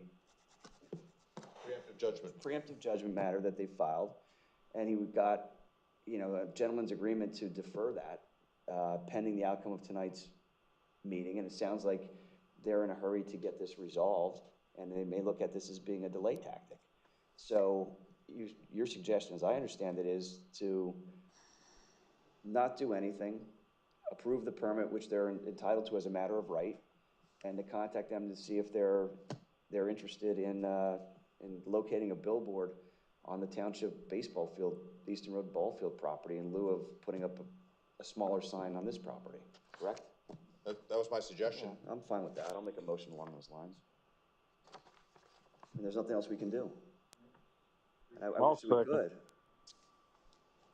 I'll second that motion. Tom seconded it. Okay. Whatever. All right, so do we want to go through comment? I have no other comments. Kind of had I'm a lot of disappointed that we comment. can't do anything to help these people. But the law is the law, and we can't. They'll violate the law for their own interest, but we'll leave that for another day. Right, Priscilla? You don't want that tower in your backyard. Right, Victoria? Don't want that dump in your parents' backyard. I think we need a roll call. Yes, we need a roll call. Yeah. Thank you. Yeah. Mr. Bononis? Yes, regrettably. Ms. Aptoff-Cordero? Yes, wishing that we had more options. Brochi? Yes. Ms. Ray? Yes. Ms. Bellion? Yes. Motion passes 5-0.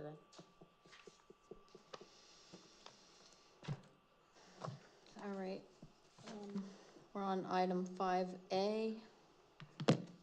Review and discussion of Lower Saucon Fire Rescue audit and approval of release of the annual appropriation. I provided you a memorandum regarding my audit of their account, which they deposit municipal funds. I've noted that there were 2 items specifically that one, I was recommending to them not to pay off of statements. I did have them go back and get the invoices from the vendor. And the expenses were appropriate.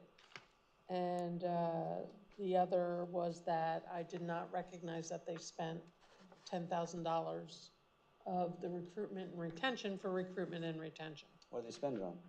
I did ask them to clarify that if I made an error, and they said no, they paid for some of it for uniforms, but then they used the rest of it for vehicle maintenance. So that was my discussion with them. And they use it for a purpose other than what we gave them the money for? Correct. No wonder why they're not here. No wonder why they're not here. Yeah.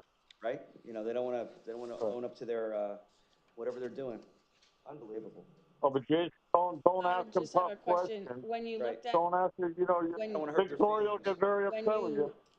Kathy, when you looked at everything that they produced to you, does it appear that the money that they didn't spend on retention and recruitment was for the vehicle maintenance? Did you see evidence of that? That was a conversation I had with them.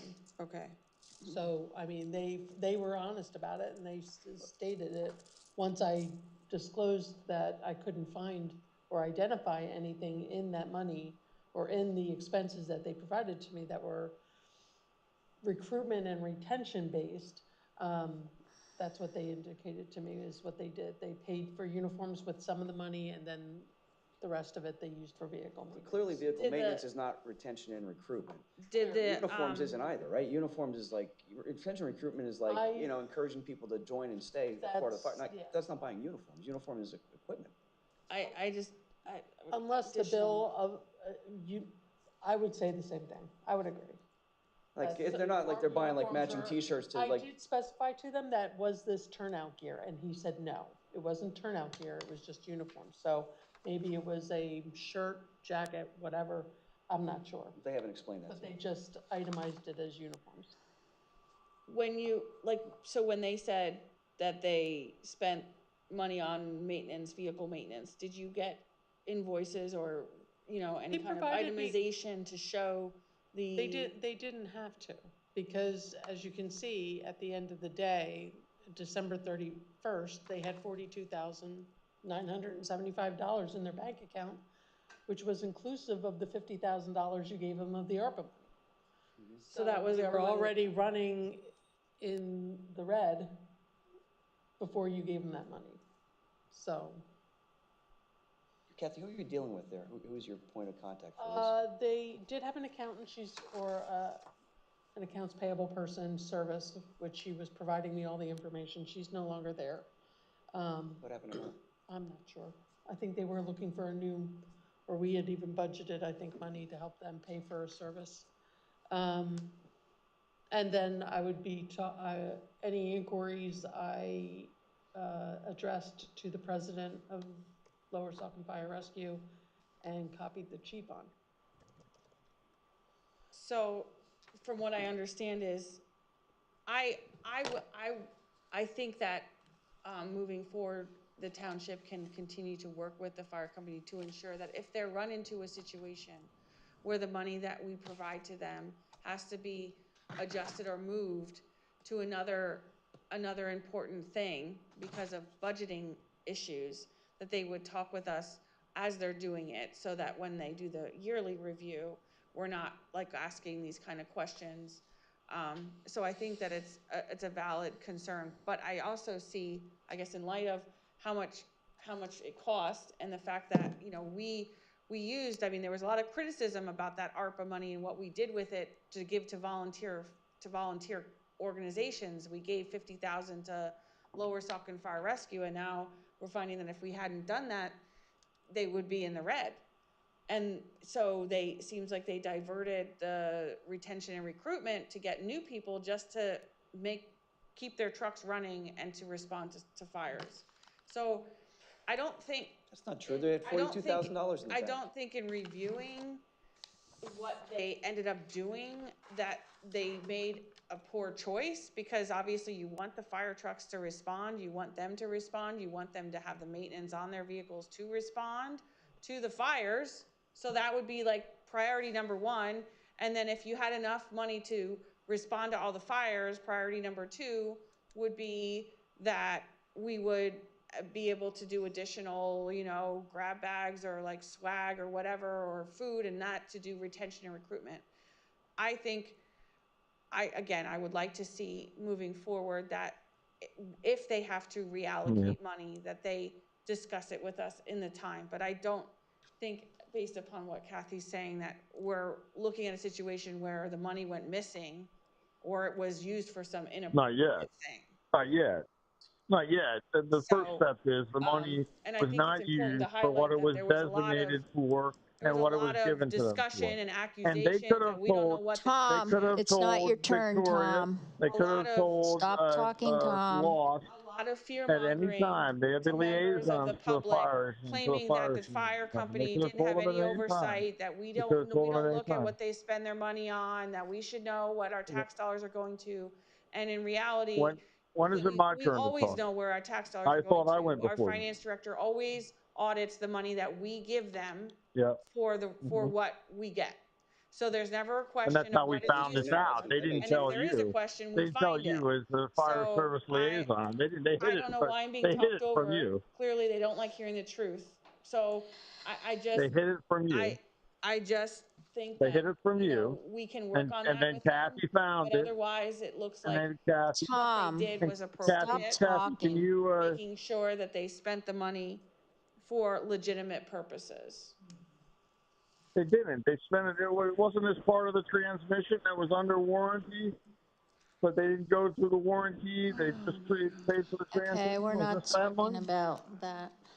No, it was vehicle maintenance. It's not They said it was vehicle misappropriated. maintenance. Well, she's trying to say What that was it they're for, Kathy? impoverished. And if they're impoverished, then why are they spending if I'm money not on something that's mistaken, covered that- under warranty? I don't, that doesn't make any sense to me. The Kathy, issue was with it the issue with the transmission vehicle, for the chief's vehicle? I believe, if I'm not mistaken, that money came out of their own raised funding, not out of the municipal funding. So they And again, there's still a Kathy, so they were underwater. what I'm going to pay. They're underwater. They have a vehicle transmission under warranty. They don't go get it taken care of under warranty. They pay for it out of their own funds. And then they plead poverty, that they had to move these other funds Here we go. I'm going to from make a recruitment and motion retention that we approve to these other funds. appropriation to Lower Saucon Fire Rescue. Yep. This is how many embezzlements has Dewey had? Right? We're heading down this road. We're not holding them accountable for what the money was budgeted for. Everything's audited, Tom, and the fact that you are sitting here implicating that they could have told you at any of their meetings their money. that they were reallocating that money, but they didn't. They hid it from you. They hid it from you. using Kathy found it. Kathy found it. They used the money to make sure they responded to fires. I mean, that's ridiculous. No. They didn't pocket the money. What are you talking about? They what used about it the to warranty? make sure that our vehicles what about the warranty on the respond transmission? To fire That's emergencies. not responding to fires. And I think that story had to do with how long it would take to get the vehicle fixed, and it would have taken several months. And if you have your vehicle that you need on a daily basis sitting, waiting for repair for several months, that is why they didn't go back the second time on the warranty. So stop with the stories. Cover up the misuse of public funds and taxpayer money. There is no misuse. got all of the information justifying what that was, but again, we're back to the fire, that fire truck and the warranty issue was not used with township money. So it's just, again. Right, but that's it my wasn't motion. used, I think as you said, it wasn't used to fight fires, It's ridiculous. We're gonna sit Right. here and listen to So four Kathy, insults. in your audit, is this appropriate? So, for example, if the township spent money that was budgeted one way and you used on another purpose, reallocated it without council's approval, would you pass your audit? Would our auditors pass it? They would flag it, sure. They would flag it, sure. And Right. Kathy flagged it, and we got an explanation, and it's fine. Because it was used for maintenance of vehicles. And Kathy, to be clear, they never. Not for parties, not for pocket lining. Now you'll cover up this. Ridiculous. What a cover up artist. Kathy, they never approached you about these issues. They just did it, and then they got caught, right? Yeah. They didn't like say, "Hey, we're planning to do this." They didn't indicate to me at all that they were. Right. No. So if you didn't catch they kept it from Victoria and Lost, who's been meeting with them all the time. If you didn't catch it, about fire services. Right. If Kathy didn't catch it, nobody would know, and who knows what else. People claim that there's never any oversight of what the fire company does. Ridiculous. There's not. Clearly there is. Well, there's oversight of the township money, but there's other stuff there's no oversight. I mean, there's this level of oversight. Right. Just keep on trying to degrade the fire company. Yeah, we're trying to actually improve fire companies. Keep up with the good relationship with our volunteers. Great job. Keep covering up and trying to line their pockets. Great job supporting Keep covering our up. emergency They services. embarrass you almost every meeting. I love it. Okay, be quiet. Do you have comments, Priscilla? Are we doing a roll call? We ready? Okay. Roll call. Want a roll call? Ms. Cordero? Yes. What was the motion? What's the motion? The motion was to pay the Lower Saucon Fire Rescue their appropriated money for the 2025. And they don't come in Which here. is how much? They don't come in here to talk about their report, their presentation that never was a presentation. And now they just want more money. Remarkable. I'm not mistaken on that motion, am I? That's the motion. Okay. Mr. Carochi? Not until they come in and explain why they didn't use the $10,000 for retention. Ms. Ray? Yes. Ms. DeLeon? Yes. Mr. Bononis? No, they haven't presented an annual report, and they have not explained themselves as to why they misappropriated the money. It was used for improperly. And if Kathy didn't find it, we would have never known about it. And we're going to give more money on top of that. How about we get them here when they answer a question? They say this is what happened, and this is what we're going to do to correct that situation going forward. But there's none of that. We're just going to keep giving them money. It's already 1 a.m. 3-2. We have a full agenda here. Yeah, we do. And they're dishonest. A lot more. We got 13 more letters. Resolution 38, 2025, discussion and approval of fee schedule for building code official third-party inspections. So we added the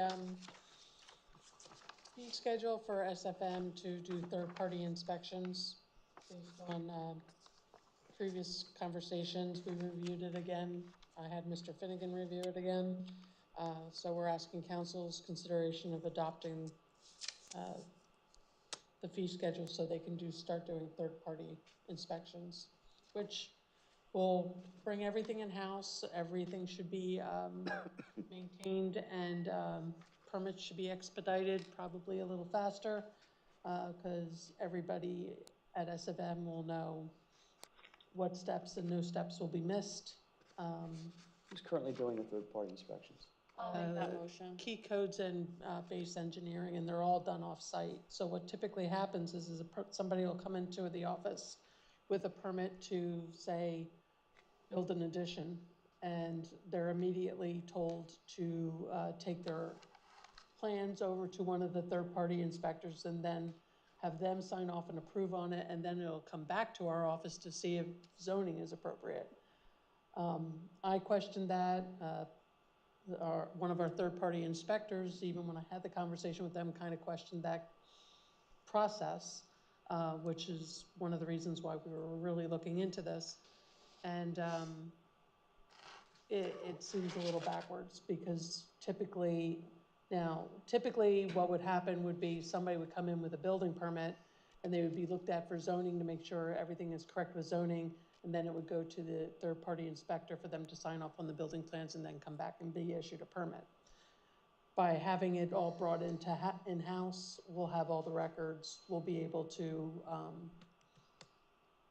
answer residents' questions when, when their permits were going to be ready, because we'll know based on everything that's in-house at what level it's being looked at. So, and it also avoids the potential, if the residents do go straight to a third party to get it signed and sealed and paid X amount of $100 for a review of a plan, and then come back here and then be told that they can't do it, that it's not within setbacks and all that, and meeting our ordinances. So we're hopeful that this will resolve some of the issues with zoning, and obviously not having, this will also provide for some of their members to be in office more often that would have zoning and building code official knowledge. So somebody will be more available here on a township level for residents to ask questions. And of course, they're always available via cell phone too, so even when they're not in the office. So I make a motion to approve Resolution 38, 2025, modifying the fee schedule to include SFM Consulting to perform third-party inspections. Okay, I'll second.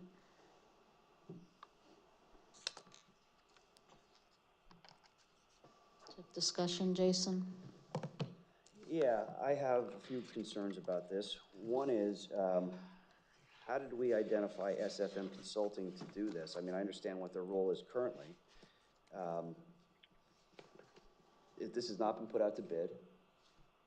This has not been, just like before, with regard to the zoning services. Why haven't we looked at other entities that may be able to provide this and look at the cost structure of it to see if it could be more beneficial to the township? Well, when Mr. Young resigned, we were scrambling to get a zoning officer here. First two entities I called were Key Codes and Base, because they were our third-party inspectors.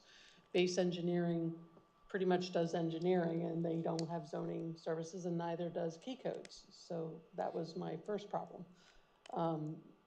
After calling several firms and either no answers or were too busy responses, Brian Cucker recommended SFM because he had heard that they did work, and he knows of their work at another municipality, the municipalities that they had.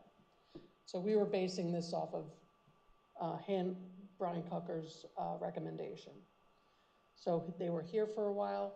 They've, I think, performed pretty well in zoning. They were attentive. They addressed a lot of complaints. They've helped a lot of residents in certain ways, and they've also not made certain residents not happy either, and that's the field of zoning, unfortunately.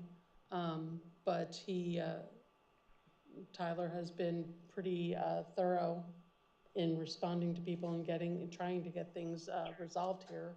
And it was just a natural recourse since this was presented to council prior to last year. They made a presentation here offering these type of services, and I did want somebody a little bit more knowledgeable in the area to review it as well, which is why I asked Mr. Finnegan to review it. And this was the recommendation that we came up with. And we think it will probably expedite permits a little faster for people and be more efficient. I'm all about expediting it, making it more efficient, more customer oriented. But it concerns me that there's not been an RFP that's been put out. There's been no other bids. It just seems like a way for SFM. They got their foot in the door, now they're trying to take over more of the operations. And what concerns me in particular is we've had Mr. Solangen here countless times. I've gotten countless emails from him with regard to Tyler Mitch failing to go out and enforce the zoning ordinances to his detriment, where Mr. Sutton, who was here earlier tonight but slinked his way out of here, cutting down trees on his property and doing other things that appear to be in violation of the zoning ordinances. And Tyler Mitch is aware of these things and is not even regularly going out to get updates on what's going on out there. And there was another gentleman, Jim McCourt, who had issues with regard to a fence that his neighbor had put up that was not consistent with what was approved. And there was no follow-up. So I don't like, there's a lot of people complaining, and I don't see how we could reward SFM Consulting with all the complaints that we receive, particularly for this, and there's no burning need for it. We have a process in place. We could continue to use key codes and base engineering, right? On the same process. We could. I mean, I understand it may not be ideal, but we've been doing it that way for, how many years has key codes and base engineering been our third-party inspector? As long as I can. Many years. As long as I've been here, as far as I know. I think it was only changed once since I've been here. Right. So, I mean, you've been here for what, 18, 19 years, right? Mm-hmm. So I just don't understand the burning need to get this done. Like, again, we need a township manager. We need an assistant manager. We need a finance director. And instead, we're hiring a third-party inspector that we already have, and we're rewarding a company that is not necessarily doing a very good job based upon the complaints that we're hearing from the residents. It makes no sense. So I would be against this, obviously. All right, Tom? Yeah, I think we should put it out to bid. I mean, we shouldn't just, if they're the best, then they'll win the bid. And then I would vote for them. But it's not putting it out to bid. And we have heard complaints. It's odd that, you know, Mr. Sutton was allowed to cut down all these trees on his property. He's friends with neighbors with Priscilla. He's on the EAC. He's very close with these Democrats. They hire this Tyler guy. It doesn't enforce the zoning. Doesn't enforce the permit. We should put it out to bid. This is a little too shady for me.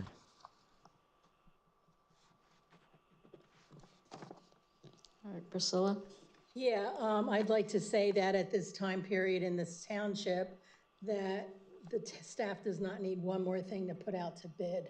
I think that this could be done at the end of the year for reorganization, put out to bid if they want to do that. But I think for right now, this is one less thing to worry about. And no matter, I mean, I've been here for, a long time, and we always get complaints on the zoning officer. It's just, somebody's always unhappy. So that doesn't mean they're a bad person, they're doing a bad job. But you removed Jim Yon. Right, you forced him out. Yeah, right? You forced him out. Okay. There's emails.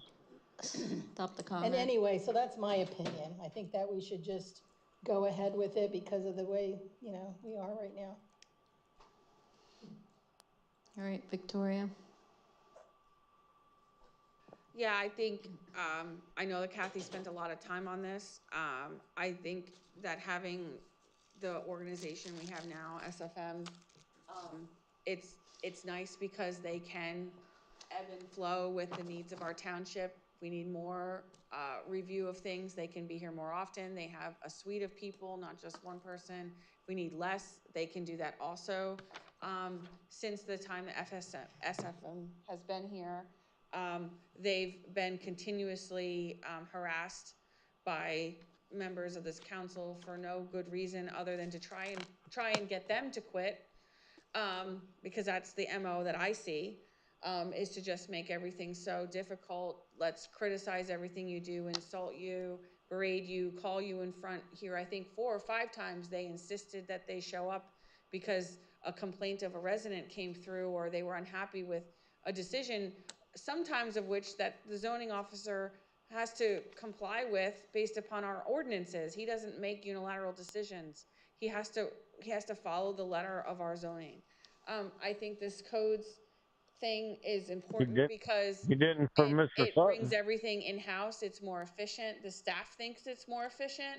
So I can't understand why members of this council would say that they're just going to forgo this and forgo the efficiency, forgo the recommendations of our staff because they just want to draw things out and make things more difficult. It doesn't make any sense to me why we would do that. And I will remind everybody that the Long Ridge development, one of the major issues there was that people were going and getting everything done with the third party. And there was a big question of how did we not know? How did the township not know that these houses were the permits were being granted when these people were complaining of issues with their HVAC and their sewer and everything else? Well, maybe it was because it wasn't all in-house.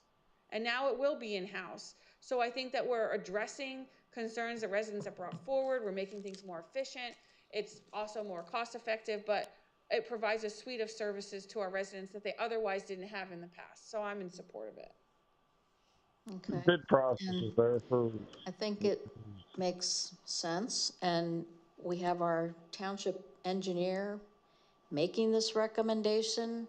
We have our acting manager making this recommendation. It makes sense to bring this in-house.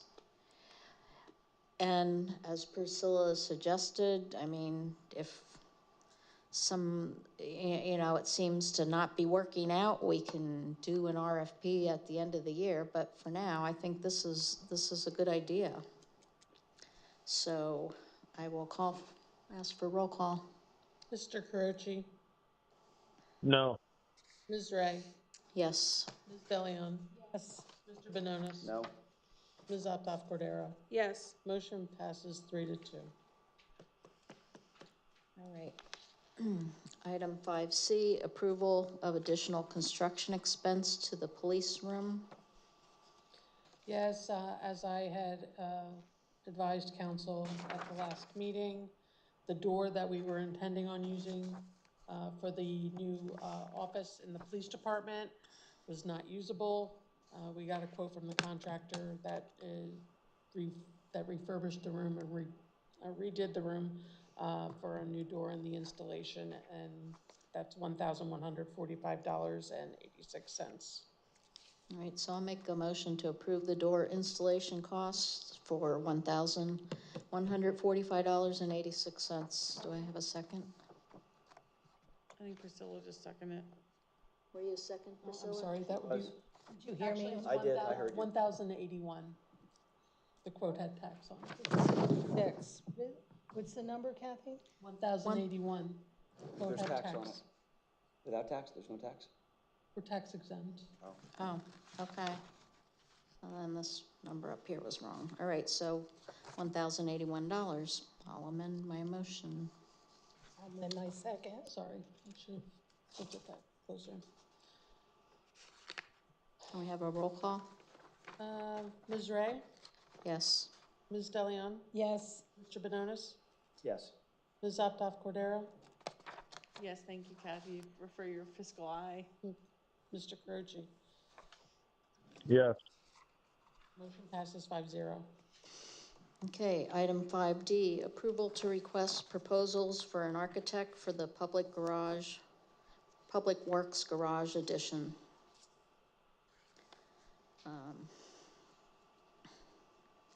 I'll make a motion to authorize the request for proposals for a designer, architect, and develop bid specifications for the Public Works Garage addition. All right, I'll second that.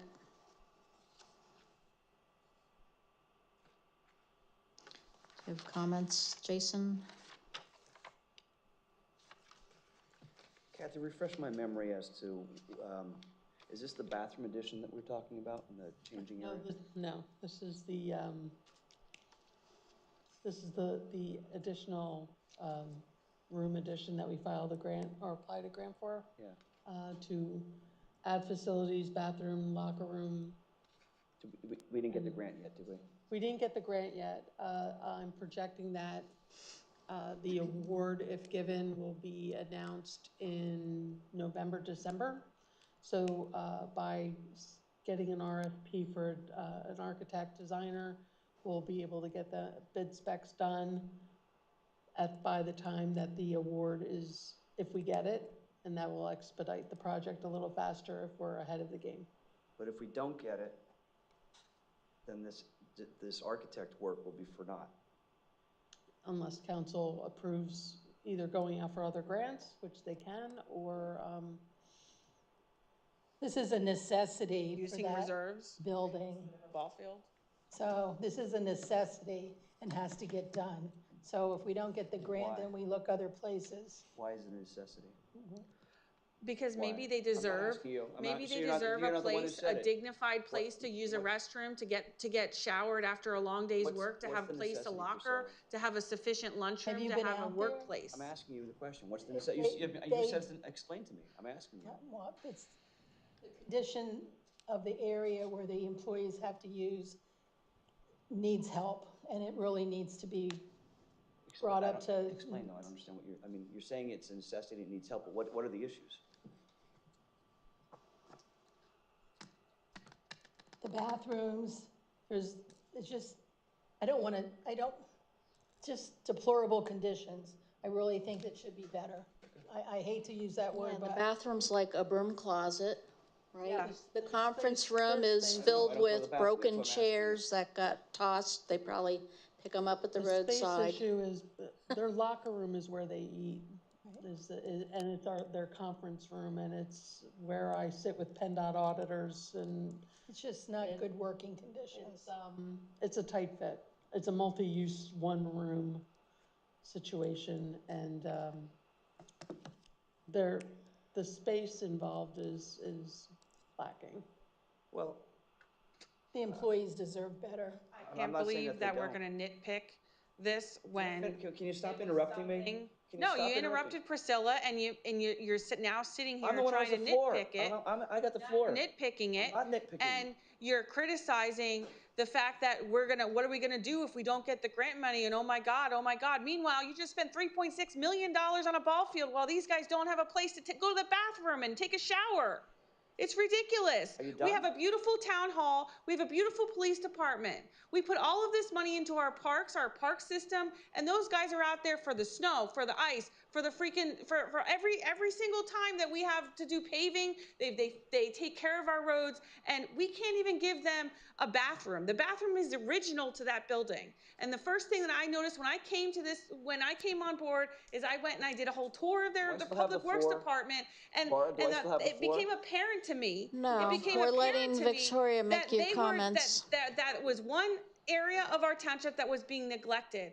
And the first thing that I saw is when we rammed through a ball field and spent all that effort to put $3.6 million into a ball field. Some of it was grant money. Sure, some of it was grant money. Some of it was ARPA money, your federal tax dollars. But at the same time, we used millions of dollars of our own township money when we could have been making sure that our own employees were taken care of. So it needs to be prioritized. I don't care if we get a grant. I don't care where it comes from. We have reserves. You always complain that we keep the money and we don't spend it. Well, we're spending it on our own staff, something you should have done 3 years ago, 4 years ago when you had the opportunity. Right, like when you didn't give bonuses to the staff. When you voted down the bonuses for the staff. A staff building that's worth millions of dollars is nothing in comparison to a $50,000 grant. Are you done? And it's ridiculous. Take a breath. It's Take ridiculous. I don't want you stroking out over there. Calm down. Take a breath. You just insulted our staff. No, I didn't. No, I didn't. I didn't because you didn't let me finish what I was saying.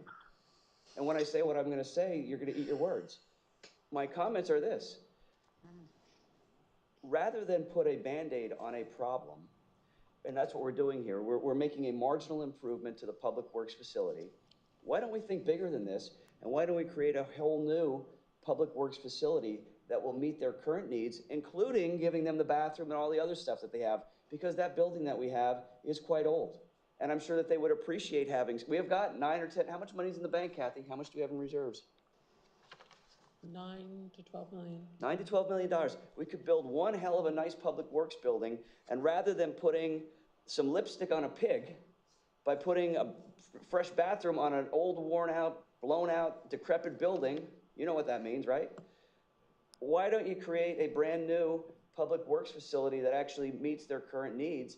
And instead of just investing in a designer and architect to bid just for a public works garage addition, which is gonna include a bathroom and a meeting room. Why don't we think bigger than that? See, that's your problem. You're too small-minded, and you're too presumptive. I rely on the You're too expertise of our presumptive. staff. I don't think you have expertise in public You just works. insulted me by saying I don't want to think you take care of have the any public works people. expertise I'm in public proposing, works. You let's don't. think outside the box and let's You create a whole rely new on, public you works rely on facility the staff that's state of the that you art. have. That You rely on provides the a, experts that you have. we You don't have don't any pretend staff to be an because you ran expert them at all out of town. everything. You ran all the staff out of town. We got nobody The Public Works left. Department makes a proposal, I rely on them. So the You got Public nobody Works left. Department You ran them all out has of town. asked for this. Okay, big mouth.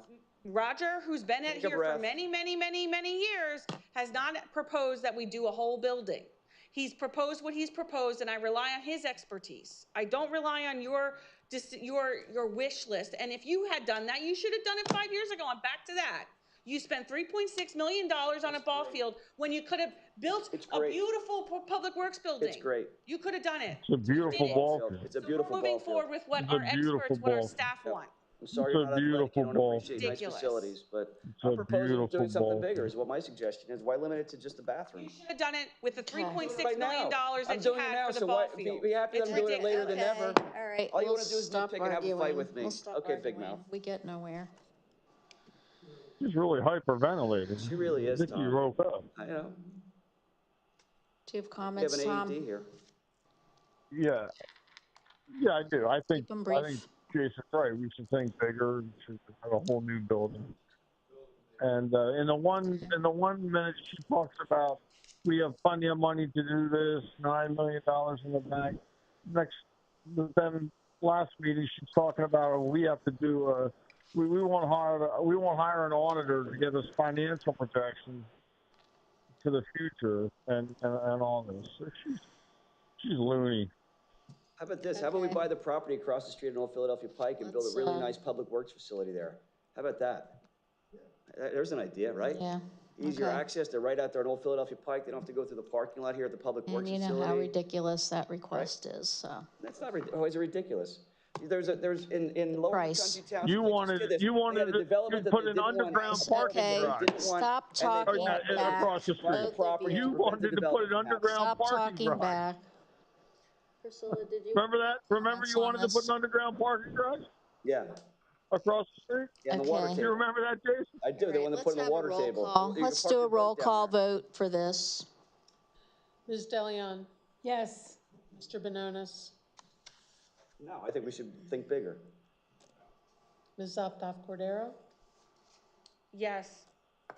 Mr. Carochi, No, I think we need a new building. Whole new building, not a new location. Ms. Ray. Yes. Remember who supports your staff. Motion passes 3-2. All right. Next item 5E, review of the 2024 comprehensive annual financial report. If you want to table this for a future meeting. I'd be fine with that personally. It's a big report. It's a big report. Anyway, the accounts that you see presented are the audited accounts. The changes have been made. Once again, we have transfers of and use of funds of 1.2 million from last year.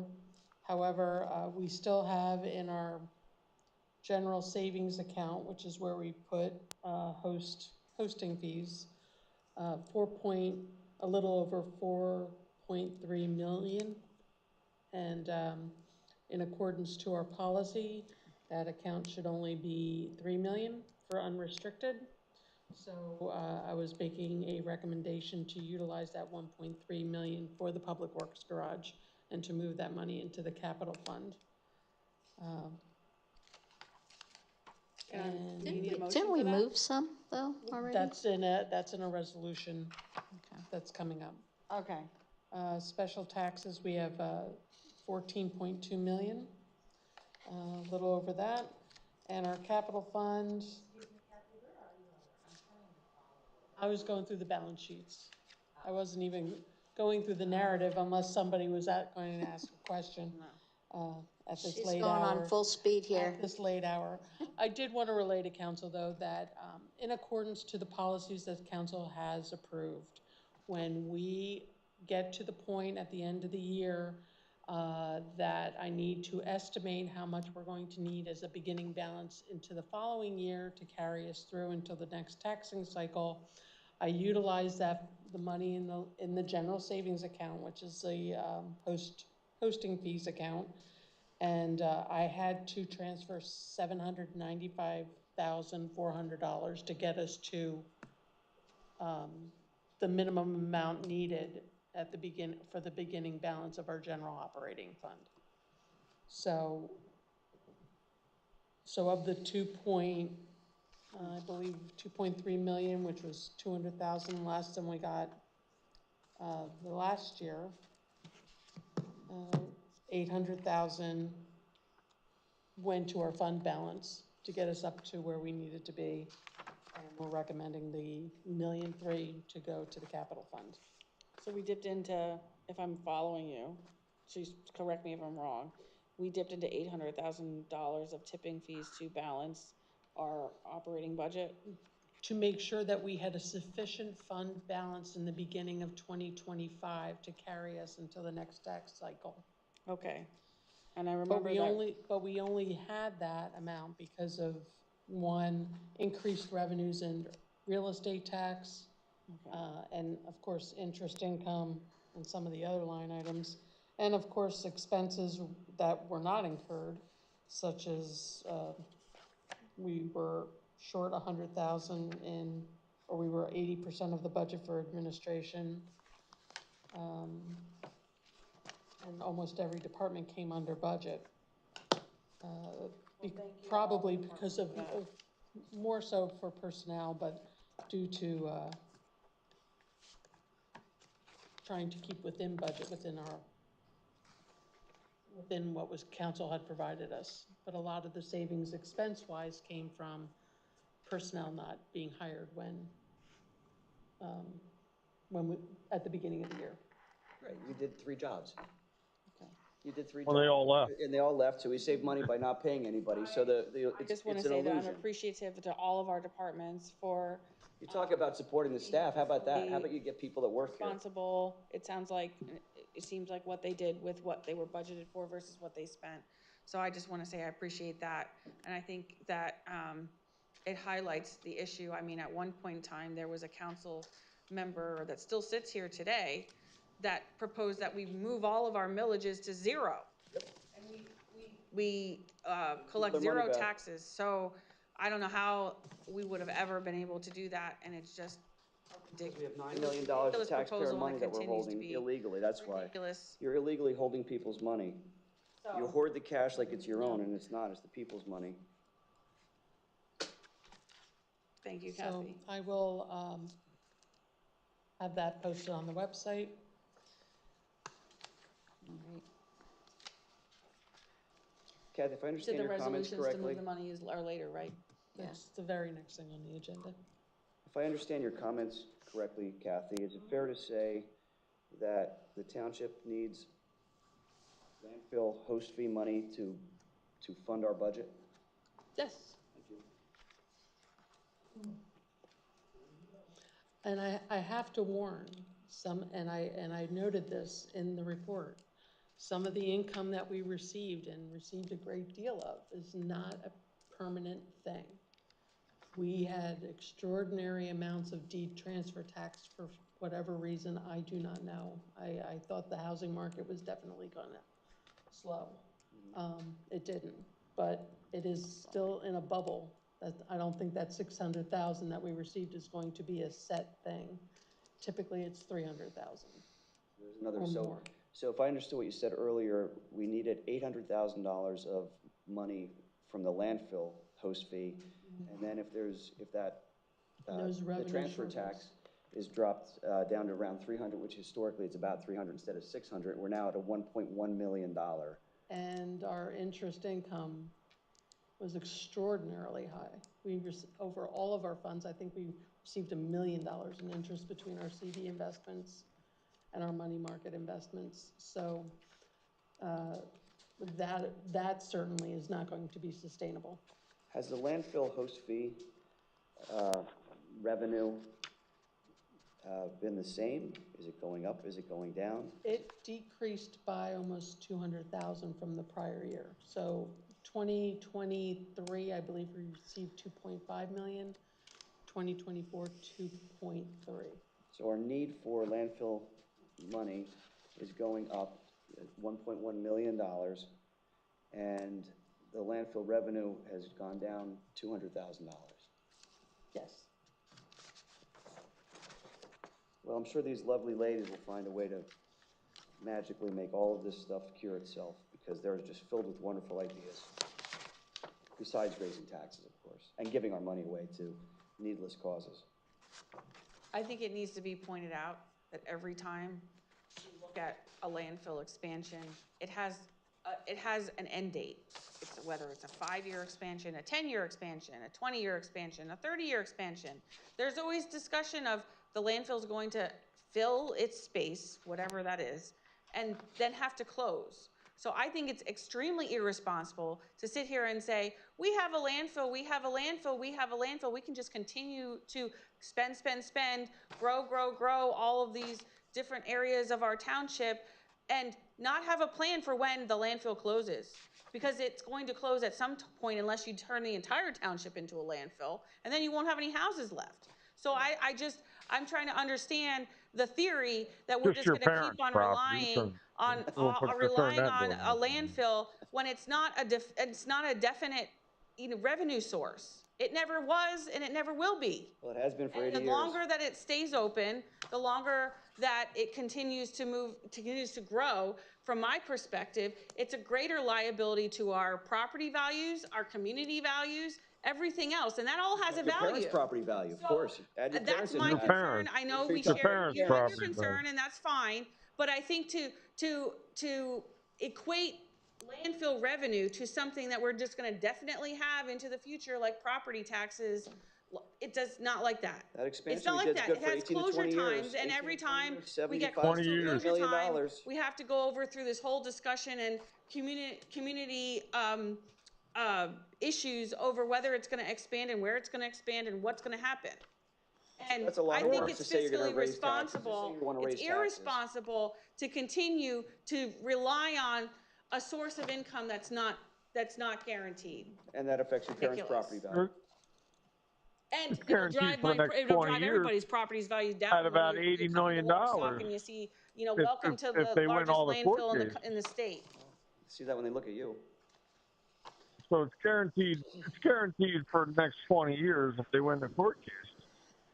So there's a new host municipal agreement, and that's a lot of money. Kick it down, and then to a future generation to figure out. That's a great plan. Great plan. We'll just wait till we're dead, and we'll wait for somebody else to figure out what they're going to do. That's what Democrats do. That's a great idea. Well, that's what you're doing. Government, bankrupt the government. Kicking it down the curb, kicking it down to some other generation, and meanwhile wanting to have $3.6 million ball fields. Beautiful. Yeah, beautiful. When your grandchildren don't have a place to live to play on that ball field, I don't know what you're going to do then. Why wouldn't they have? Why wouldn't they be able to play build the ball field now for future generations that won't be here. I don't think we need to take any action on this particular report. Why don't we move on to?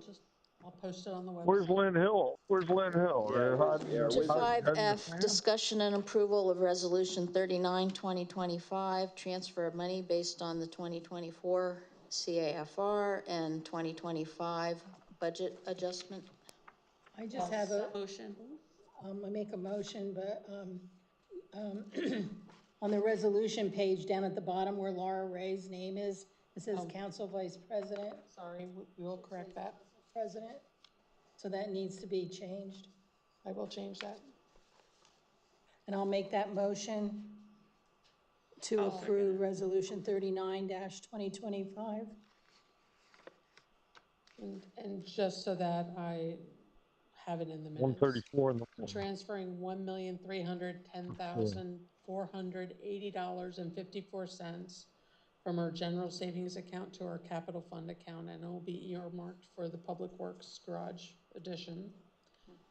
Budget adjustments, we have $7,000 for administrative contracts. That's for Mr. Finnegan's firm as his work as a consultant. And then 8,000 is for battery backup systems for our traffic signals. One of them was, a couple of them needed additional work, and there's one that needed to be totally replaced, but we're going to try to get we're going to build a shopping center for that.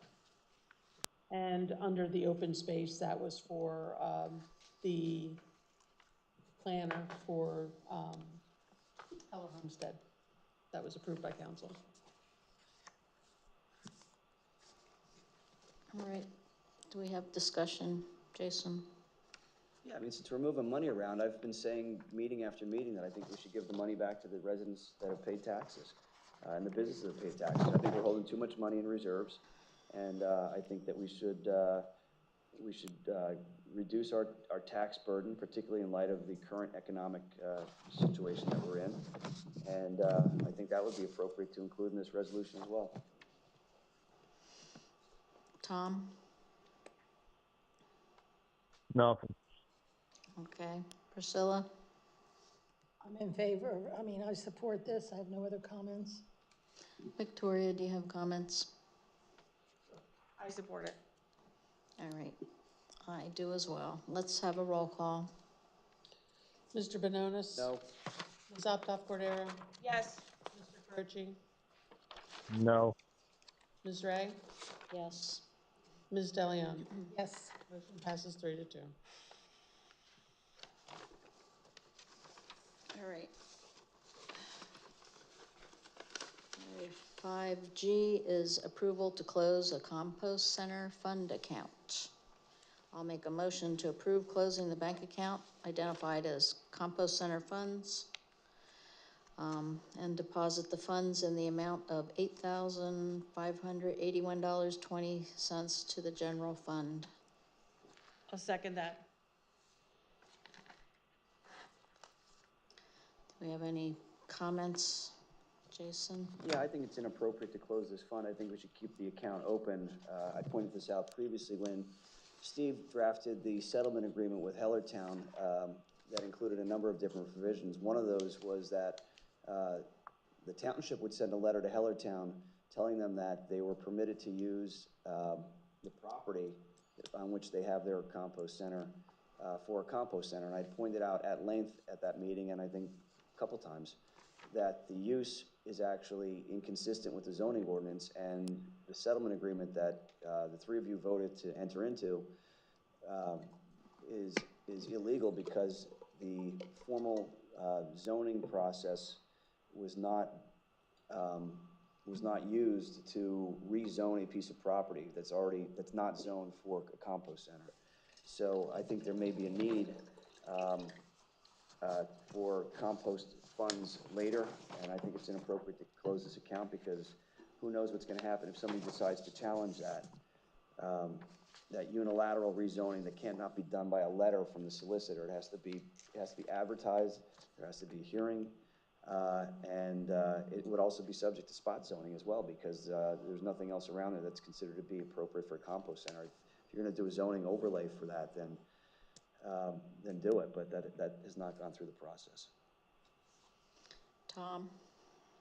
I agree. Priscilla?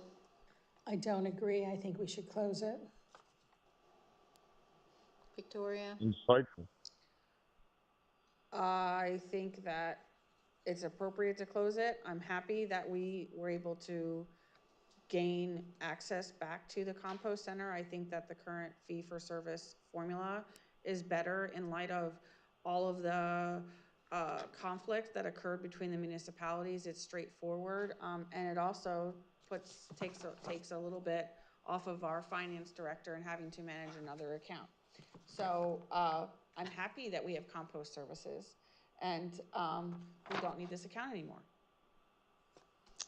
And I agree. There's no need for this account. We do not manage or run the Saucon Valley Compost Center. It's run by Hellertown. So we closed the account. Let's have a roll call. Ms. Uptoff Cordero? Yes. Mr. Carochi? No. Ms. Ray? Yes. Ms. Leon? Yes. Mr. Benonis? Motion passes 3-2. All right, 5H, discussion and approval of contracting with Heritage Conservancy in regard to open space acquisitions and conservation easements. We have a contract presented by Heritage Conservancy to provide their services on an as-needed basis. We had discussion with our open space solicitor with Heritage Conservancy, so the information here that Kathy has in the memo she wrote up. So the chart,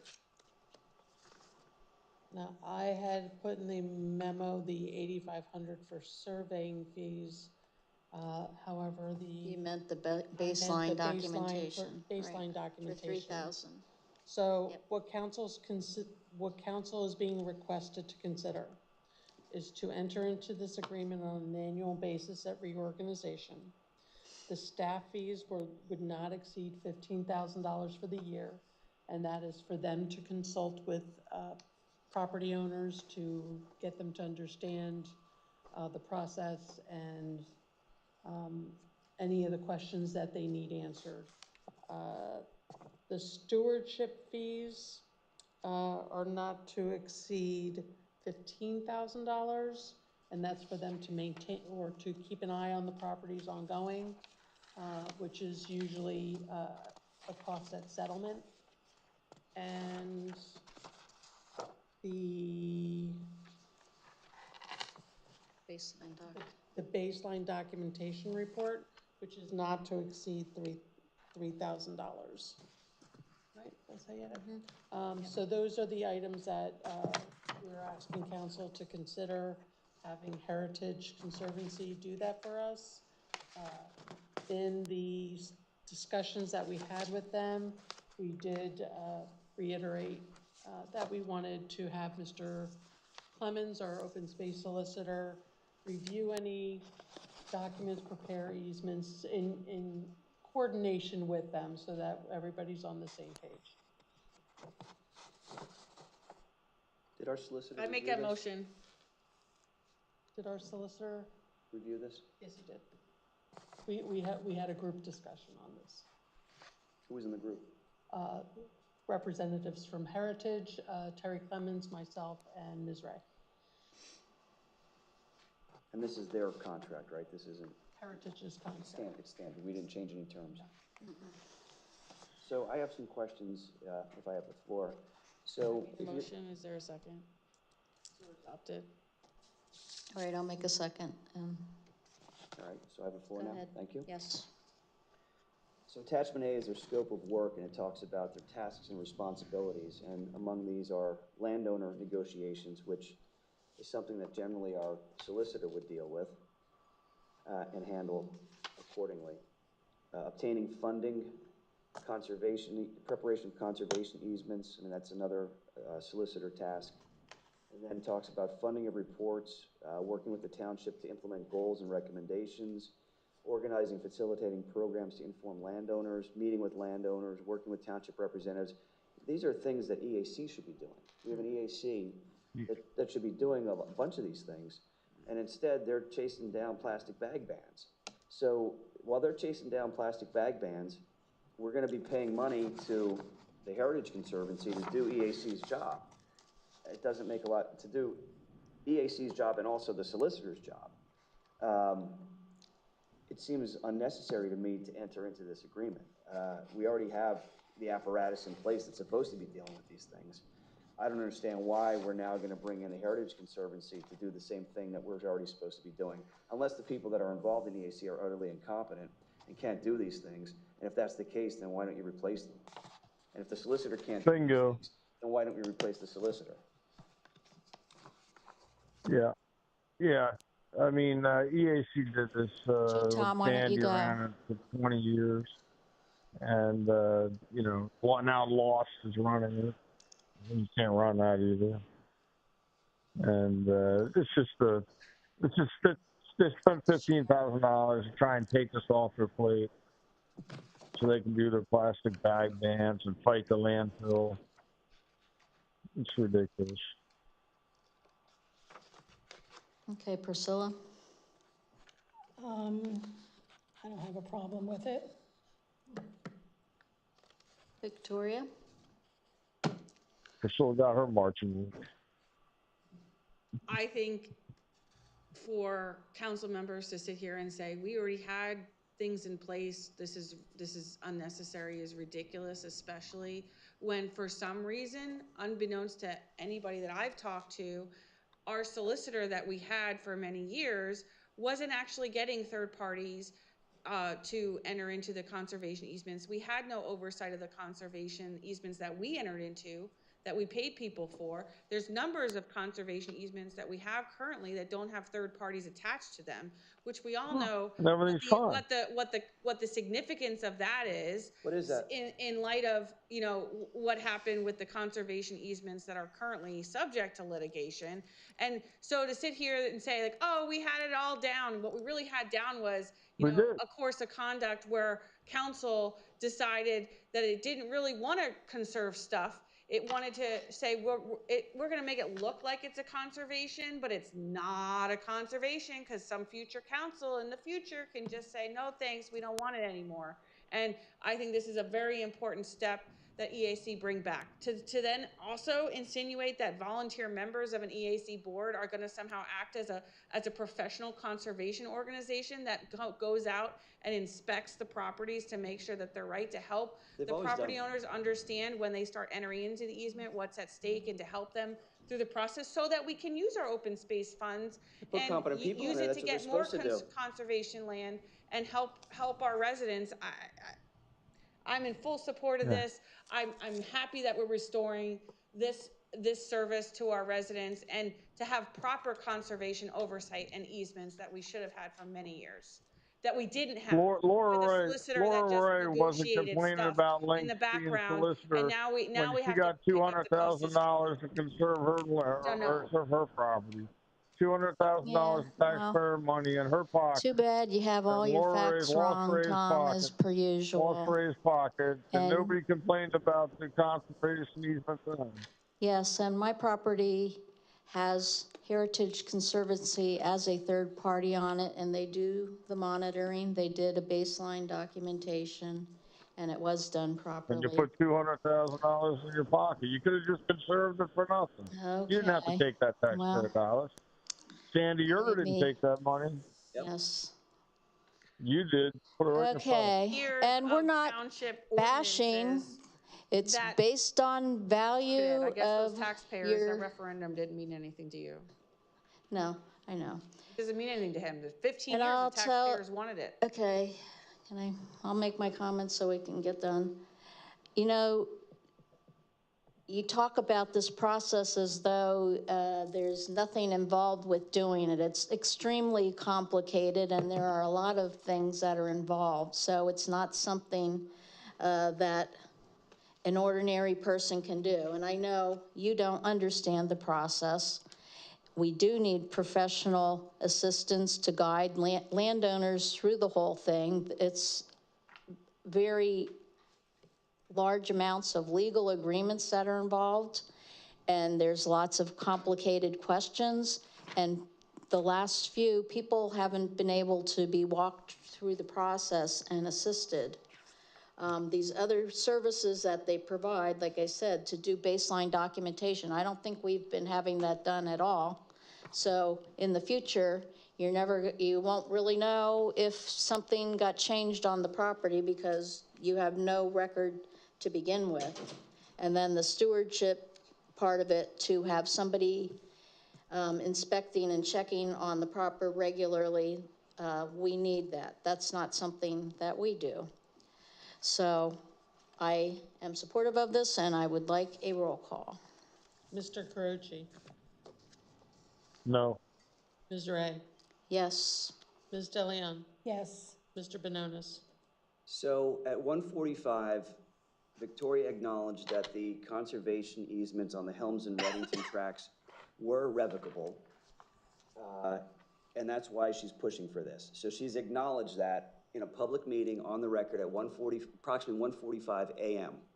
I'm just pointing that out to the public because she complains about the removal of the conservation easements on those properties, and she has just acknowledged in this meeting that those conservation easements were indeed revocable and were appropriately removed by prior council. So thank you for doing that, Victoria.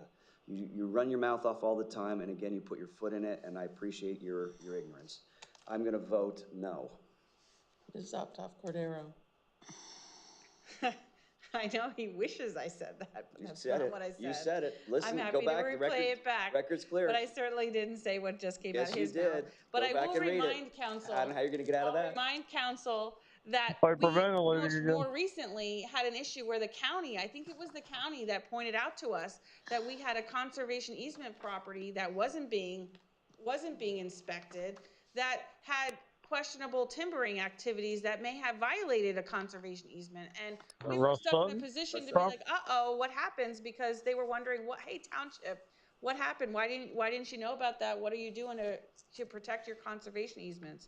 So this is important. Yeah. Yes. You have to vote. Motion passes 3-2. All right, 5I, Resolution 40, 2025, appointing acting manager, acting secretary, and acting planning zoning administrator.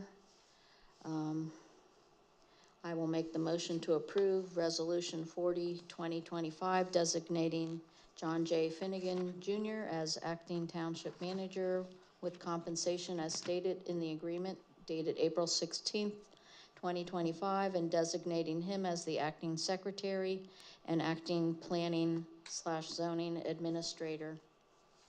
Second. All right. Good discussion, Jason. Nope. I wish Kathy was staying, but she's not. Thanks to you. Tom. No, Kathy should be our township manager, but it seems like he's able to get the job done. Although, I told him he'll be worn out by the end of the year dealing with U3 files. Priscilla. Any comment? Okay, Victoria. Welcome aboard, Jay. All right. Didn't vote yet. I'll say let's have a roll call. Ms. Ray, Yes. Ms. DeLeon, Yes. Mr. Bononis, Yes. Ms. Zoptoff Cordero, Yes. Mr. Carochi. Yes. Motion passes 5-0. Now welcome aboard. Thank you. All right, so 5J, Resolution 41, 2025, Right to Know Officer Update. I'll make the motion to approve Resolution 41, 2025 to designate John J. Finnegan Jr. as the Right to Know Officer, and Carol Snyder will remain as the Assistant Right to Know Officer. Second. Okay. Any comments? Yeah, I have a question. Steve, did you prepare this? I did not. Did you, Kathy? I did not. That was drafted by probably, I'm going to assume Mr. Treadwell? Well, no. I mean, obviously, Mr. Treadwell didn't draft this because John Finnegan was not here. Did you ever hear the word save as? I meant. I'm not asking you. So just shut your ignorant mouth. No, you're ignorant. Oh, I understand what you mean. So what I'm getting at is, does this right to know policy mirror our prior one, but for the change of the name? Yes. So it's identical, except John Finnegan is the person. Thank you. Save as. That's It's all the I needed same to know. thing. It's the same thing. I just wanted to make sure that they weren't changing the terms of this. No. The terms are the same. It's just a different person. That's all I. That's all I. Thank you for being so ignorant, Priscilla, and interrupting me. I thought you knew everything, Jason. It was legal All eyes. right, any other questions? I don't have the other Yes.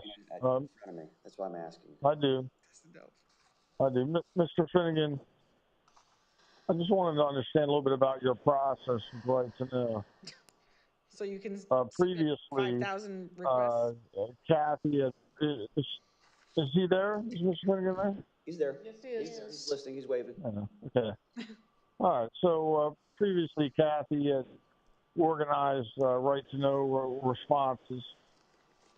And then Mr. Consuzian went through them, removed documents, but without telling Kathy which documents that he removed, and then didn't provide a privilege log or tell anybody what documents that he removed or describe any of the documents that he removed. How do you operate as a right to know, and how have you done it in the past? Before you do, that's not accurate, but you can answer any way you want. It is accurate. It is absolutely not. It is accurate, because she said so. We did retain the documents that were pulled. So we still have a privilege log. And nor you wouldn't. And you would not have a privilege log in an open records situation. There's an appeal to the Office of Open Records. It's still pending. We'll find out what they say. You think it's still pending? I think it is. Okay. I haven't heard anything. Have you received anything? Okay. Did you receive a notice? Because you haven't sent it to me. Mr. Finnegan, whatever. I never received a notice. Legal scholar we have. I never received a notice from Office of Open Records. Okay. I'm telling you, I didn't. If you did, then there's some problem there. I can tell you historically, in my 2 opportunities to be an open record officer, I handled them, and I never had a document where stuff was excluded. Follow it based on the policy of the Open Records Office, which allows redactions for certain information, police type of stuff, addresses of police officers, and so forth. Whatever the Open Records Act requires, I follow it. All right. Any other comment? No. Just to give you a heads up, I will be sending a right to know for whatever was provided to Mr. D'Souzian, because I did not receive any response from the Office of Open Records to the appeal that I took. So he indicates that he apparently received something, and I do not have any copy of that in any communication, so I would like to know. So I'm going to be sending you a right to know request. I'm just giving you the courtesy so you know that that's coming in. I can tell you, based on my review of the Open Records log that the state has, your request was closed by then. So. Okay. Well, apparently he received something. He indicated that, so we'll find out if he received something. If he did, hopefully he'll turn it over. I'm not being discourteous. I'm just giving you a heads up. All right, let's have a roll call. Ms. DeLeon? Yes. Mr. Bononis? Yes. Ms. Optoff Cordero? Yes. Mr. Carochi? Yes. Ms. Ray? Yes. Motion passes 5-0. All right, 5K is approval of a special event application for Saucon Valley Youth Lacrosse Day. How about, can we combine these 3 to make it easier? I'm gonna combine 5K, as I just read, with 5L. Approval of special event application, Saucon Valley Conservancy / Hellertown Lower Saucon Heritage Day. Along with 5M, approval of special event application, Lower Saucon Township Historical Society with Saucon Valley School District 3rd grade field trip. I will make a motion that we approve this special event applications. And I believe, let's see, we have some fee waiver requests as well. Does the Historical Society put that in too? Kathy? Papers fell. We just have one for the, Yeah, do we? The Saucon Valley Youth, the Conservancy, and the Historical Society, right? Right, there's 3. Well, the Saucon Valley Conservancy is requesting waiver of the application fee and the event fee, which So I wondered why that's not on the, like, the Historical Society. Oh, you know what? Maybe because they're holding it in Hellertown? They would still have the application fee. They're not doing anything on their site, so they didn't need an Well, application. they'd still have the application fee, though. Do we waive that? Or do they request that? No? You would have to come back. Okay. Well, I'll make the motion to approve the 3 applications and also the waiver of the fees requested by Saucon Valley Conservancy. I'll second. Do we have comments, Tom, Jason? No comments. No. Tom? No. Priscilla, Victoria, I think we're good. All right, can we have a roll call? Mr. Benonis? Yes. Ms. Optoff Cordero? Victoria, vote. Victoria? Yes, I'm sorry. Mr. Carochi? Yes. Ms. Ray? Yes. Ms. Delion? Yes. Motion passes 5-0. I think I picked up one paper too many. All right, 5N is approval and additional compensation for finance clerk. I brought this, making this request on behalf of the finance clerk. She had filled in during a difficult period of time, of course, when we also didn't have a receptionist.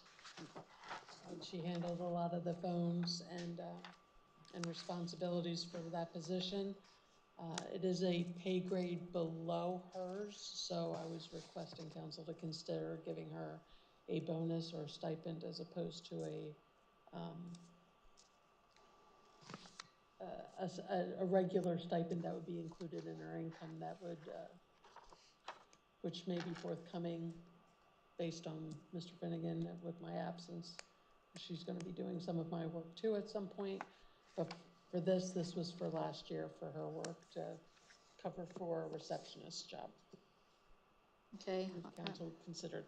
I will make the motion to approve the MOU for the additional compensation in the amount of $1,000 for the finance clerk for duties performed from October 21st, 2024 through January 15th, 2025. Do I have a second? Second. All right. Do we have any comments from anybody? Yeah, I mean, I think everybody in the offices deserves additional compensation. They all work tremendously hard with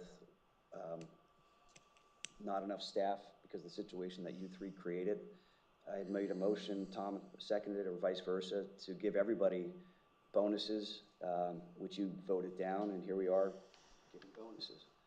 You know, you screamed about giving bonuses, and I'm not saying that she doesn't deserve a bonus, but I think everybody does.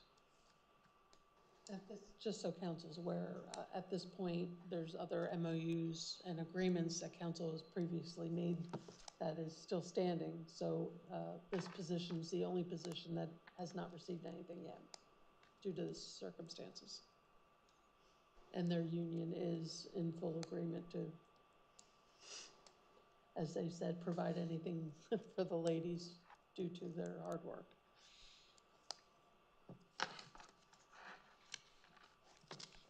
All right, any other comment? Nope. If not, we'll do a roll call.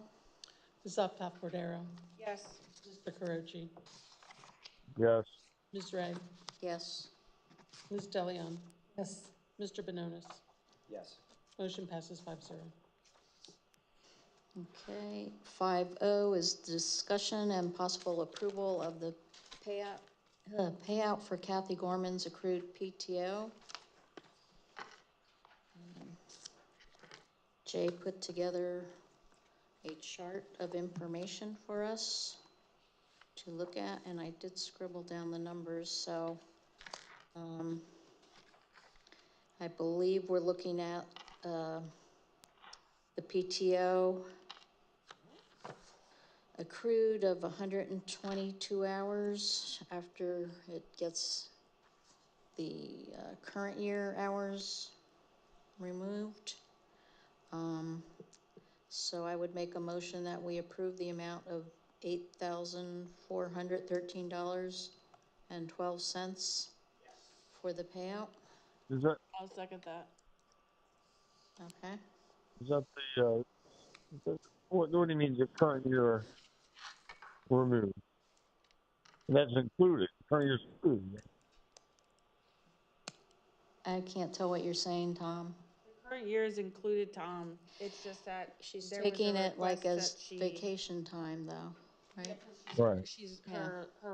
she was going to end this Friday, but she wants to end next Friday, or the 27th, I think it is, and she's taking a week of vacation for that, so that's why it was changed slightly to account for her All right. later week. All right. Okay. Any other discussion?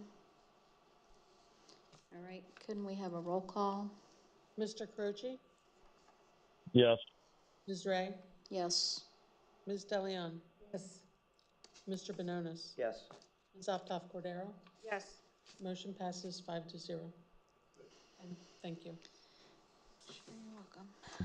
All right, so item 6A is the approval of the March 2025 financial report. I would make the motion to approve the March 2025 financial report. I'll second. Any questions from anyone? Okay, hearing none, can we have a roll call? Ms. Ray? Yes. Ms. DeLeon? Yes. Mr. Benonis? No. Yeah, no.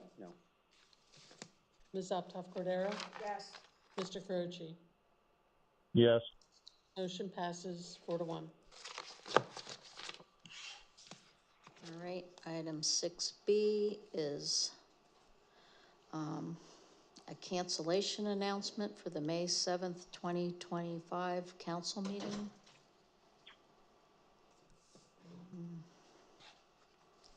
Guess, do we need to vote? Are we voting on this? Not sure if Well, it was advertised Yeah, there's no at the beginning of the year, right? there would be no need to do a formal vote other than simply advise staff to make sure that they notify in every possible way that we're not gonna have a meeting. Okay. I think that would be helpful, and just, if there's, I think it's important for the public to know, I didn't make any requests to cancel a council meeting, and I understand that staff, this was requested this, and, this was a this is to request honor them. by staff so that they can get organized and get it due to the transition. It would give them a little bit of extra time to get things squared away. And it's also PSATS week, and I believe any council members going to PSATS will be coming back that day or the night before. That's too rough of a schedule. Too rough a schedule for Priscilla. Well, Yeah, dancing all night, Tom. we were trying to be courteous to council, and any Priscilla? after this meeting, I would imagine everybody would need a break. Tom, last PSATS year, is more if you important, don't Tom, than remember township business. anymore, last year we So came back nobody the on day of council PSATS for requested this. No one on council. Okay, I found out about it on Friday afternoon. I'm not going to PSATS. When we ran council, we had one meeting a month. And we were out of there by 10:30 every day. So this meeting had 25 agenda items, Tom. Imagine the next one. Did Mr. Benoit say he's not going to PSATS? That's what he I said. said that. I hope that you're able to tell the staff if they reserved you a room, that they don't have to incur the cost. They didn't. And I told them at the beginning of the year when we were doing the budget, if you recall, I said I wasn't going to PSATS this year. That's good, because nobody saw you there last year. Mm-hmm. Were you there? Yeah, I was. Oh. That's why. Thank We God know I didn't you see weren't it. there. It was a good trip. It was a very good conference. I didn't see you or Priscilla. Yeah. Or Laura. Yeah, well, I attended many sessions. You didn't learn anything. Too bad. You weren't seen. Too bad you weren't there. 'Cause you Okay, need to learn council and staff reports. Kathy, do you have a sign-off report? My sign-off report.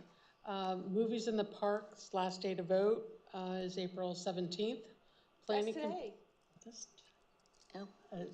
Sorry, people. Wait a minute. What's today? Today's the 18th. No. Gosh, Planning Commission and Zoning Hearing Board meetings scheduled for the 17th and 18th yeah, have right. been canceled due to lack of business.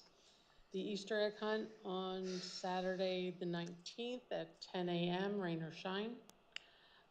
Please keep updated with the PennDOT's Lower Saucon Road Bridge notification. There's a public comment period up until April 30th. We have a link to that to our Facebook page, and we'll get that information out to residents as well. Kathy, but it I'm is sorry. on PennDOT's website.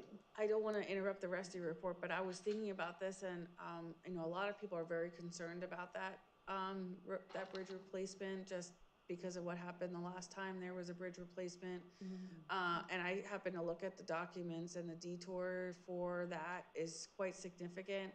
I don't know if it's possible that if we could do a direction to write a letter to PennDOT on behalf of the council asking that they try to minimize their construction time and revisit their detours to minimize the mileage distance change on behalf of township. Okay. Bethlehem Landfill will be holding their spring cleanup day on May 17th. Please come to the township building for a coupon to gain access. And the Hellertown Compost Center is opening on April 25th. If you need a card, if you're a Lower Saucon Township resident and you need a card to gain access, please come to the township building. And on a personal note, I just wanted to say that it's been a pleasure working for Lower Saucon Township for the past 19 years. I've worked with a fantastic group of people. Our residents should appreciate their efforts. They contribute a lot and they rarely get acknowledged, but they do a lot for the township, and I can testify to that personally. It was an honor working with them, and my emotions get away with me because I consider them family, and I'm going to miss them dearly. I've always valued them and their support and their friendship, and on a personal and professional level. I also wanted council or everyone to know during the whole position of me in this position, no council members have called me, harassed me on a daily basis or asked anything of me. Mr. Bononis and Mr. Carochi have been accused of calling and making my life miserable. They have not. Some accusations were made of the ladies, badgering me to do a bunch of things, and they've done nothing other than what I would expect a council would ask them to do or ask a manager to do. This was just a time for me to, after 20 some odd years of being a director of finance, I found an opportunity to be a manager, and I'm taking that position and taking that step up. So any of the rumors and stuff that, council has been picking on me to a certain extent or anything like that. No, Mr. Carochi and Mr. Bononis have not, and the ladies have not necessarily, done anything above and beyond what I would expect them to do. I hope that. Well, I'm glad it's on the record, I hope that relays some of the rumors and the accusations. I'm going to miss working with everybody. It was a pleasure. And I wish you all the best. I wish the township the best. I'm still a resident, and I can still volunteer for committees if I have the time. But thank you. Thank you. Thank you. Oh. Thank you, Jeff. All right, Jason, do you have a report? Yeah, there was an interesting article in Lehigh Valley News. This was on April 8th, 2025. It's titled, Lower Macungie Buys Land That Was Set to Be Site for Apartments. And it talks about in Lower Macungie Township farmland that was once set to become apartments will instead become township property after a vote of the township's Board of Commissioners on Monday. They voted unanimously to buy a 44-acre property from a land trust for $9.4 million. They were buying it for a little more than what it was appraised for, and that the sellers were selling it for a little bit less than they wanted it. That's how compromise happens. What was proposed was a 30-building, 180-unit apartment complex called Mill Creek Point. And I bring this to the residents' attention because this very topic came up earlier this year here in Lower Saucon on Old Philadelphia Pike.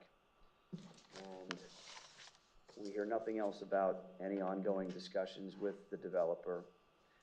The ladies on this council shot down ongoing negotiations, appraisal, and efforts to prevent that property from becoming what appears to be an apartment complex, I believe, with 79 units in it. And they said that there's nothing that they can do. And Tom Carochi and I pointed out repeatedly, there's lots of things that you could do. You could acquire it with open space money, since we have, what, $11 million in the fund, Kathy? We could use money from the general fund, of which we have, what, about $9 million? And they decided that they didn't want to do that, and they lied to the public and said that there was nothing that they could do. And here's a perfect example of what you can do if you want to do it, and they clearly didn't want to do that. So keep that in mind as you deal with them. You know, we have the meeting that was scheduled for May 7th that is now canceled. I think that's unfortunate. I think it's unfortunate that the township staff is going through difficulties of this transition, but at the same time, the residents and taxpayers expect to have meetings occurring where township business can be conducted and where they can come in and voice their complaints or concerns or comments, both public and both agenda and non-agenda. Of course, they'll be talked over by certain people on this council, and people in the crowd will talk over them as well and not be controlled by Laura. But nonetheless, we should be having meetings, not canceling meetings. And tonight's a perfect example of that. It's now 20 after 2 in the morning. This meeting is still ongoing. We started a little bit after 6:25 with an executive session. So we've been going now for 8 hours, and we had 25 items on the agenda, which is ridiculous. And I expect that the meeting that we have in May, which is May 21st, will be perhaps similar to this one with a whole bunch of items on the agenda and another, you know, hopefully not 8-hour meeting. The situation was created by losing a township manager, by losing a bunch of staff, and now losing another manager. And, you know, people say there's no consequence to the residents. Well, there is. You know, services are going to be different in the township offices. Staffing is certainly going to be different. The ease with which things get done in the township offices is going to be more difficult because of Kathy not being there and having the familiarity of it. And I have confidence in Jay Finnegan to do a good job, but it's going to take him some time as well to get into this. So I think that's a concern that I have, and I think the residents should be concerned about that. And then finally, I just want to thank Kathy for all of her hard work over the years. We've worked together when I was on the zoning hearing board. We worked together now that I've been on council for, this is my 6th year, and I enjoyed working with you. You shared a lot of good insight and information with me, and I'll miss working with you, and I wish you and your family the best again. Thank you. Thanks. Priscilla, or no, sorry, Tom, are you still there? Yeah, Kathy, thank you for everything. I'll talk to you privately about express my appreciation. But good luck to you and your family, and I know you'll be great in this new position. Thank you. Thank you. Priscilla? Yes, the Chamber of Commerce is holding an honors and hors d'oeuvres banquet on Wednesday, May 14th, starting at 5:15 at Demick Park. And also May 17th from 10 to 4 is Heritage Day at the Heller Homestead and the Grist Mill. And then I'd just like to inform council that one of an Upper Saucon Township residents indicated interest in meeting with our historic committee and contacted Mark Connor, because Mark is very active with their president, that engine thing that they're having in Upper Saucon. They have a historic structure. And sorry, I'm losing my voice, I think.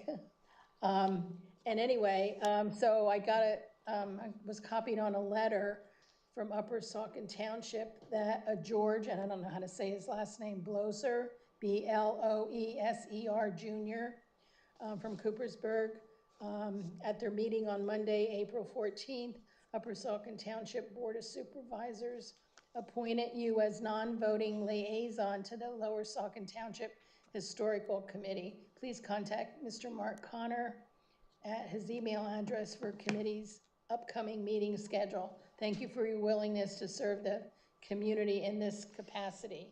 Upper Saucon doesn't have a historic committee, so he's very interested in history. So I'm just informing council. A few years back, a Hellertown resident was a liaison to Hellertown and served on the EAC for many years, Terry Booz.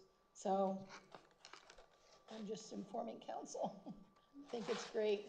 So that's all I have. Victoria?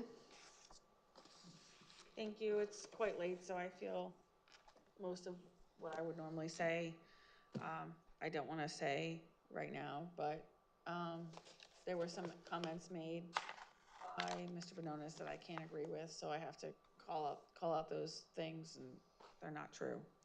I want to say thank you to Kathy for everything. As I said, you know, coming on as a new councilwoman, there was a lot that I had to learn, and she was always there and willing to put aside the time to show me what I needed to see in order to be a good councilwoman. So I appreciate all the work that she's done, and I wish her the best moving forward. And I know she's nearby. She's across the street from me. So you know where I live. There is a landfill meeting later on this today at 5 p.m. So I encourage residents who have issues on that matter to come to that meeting.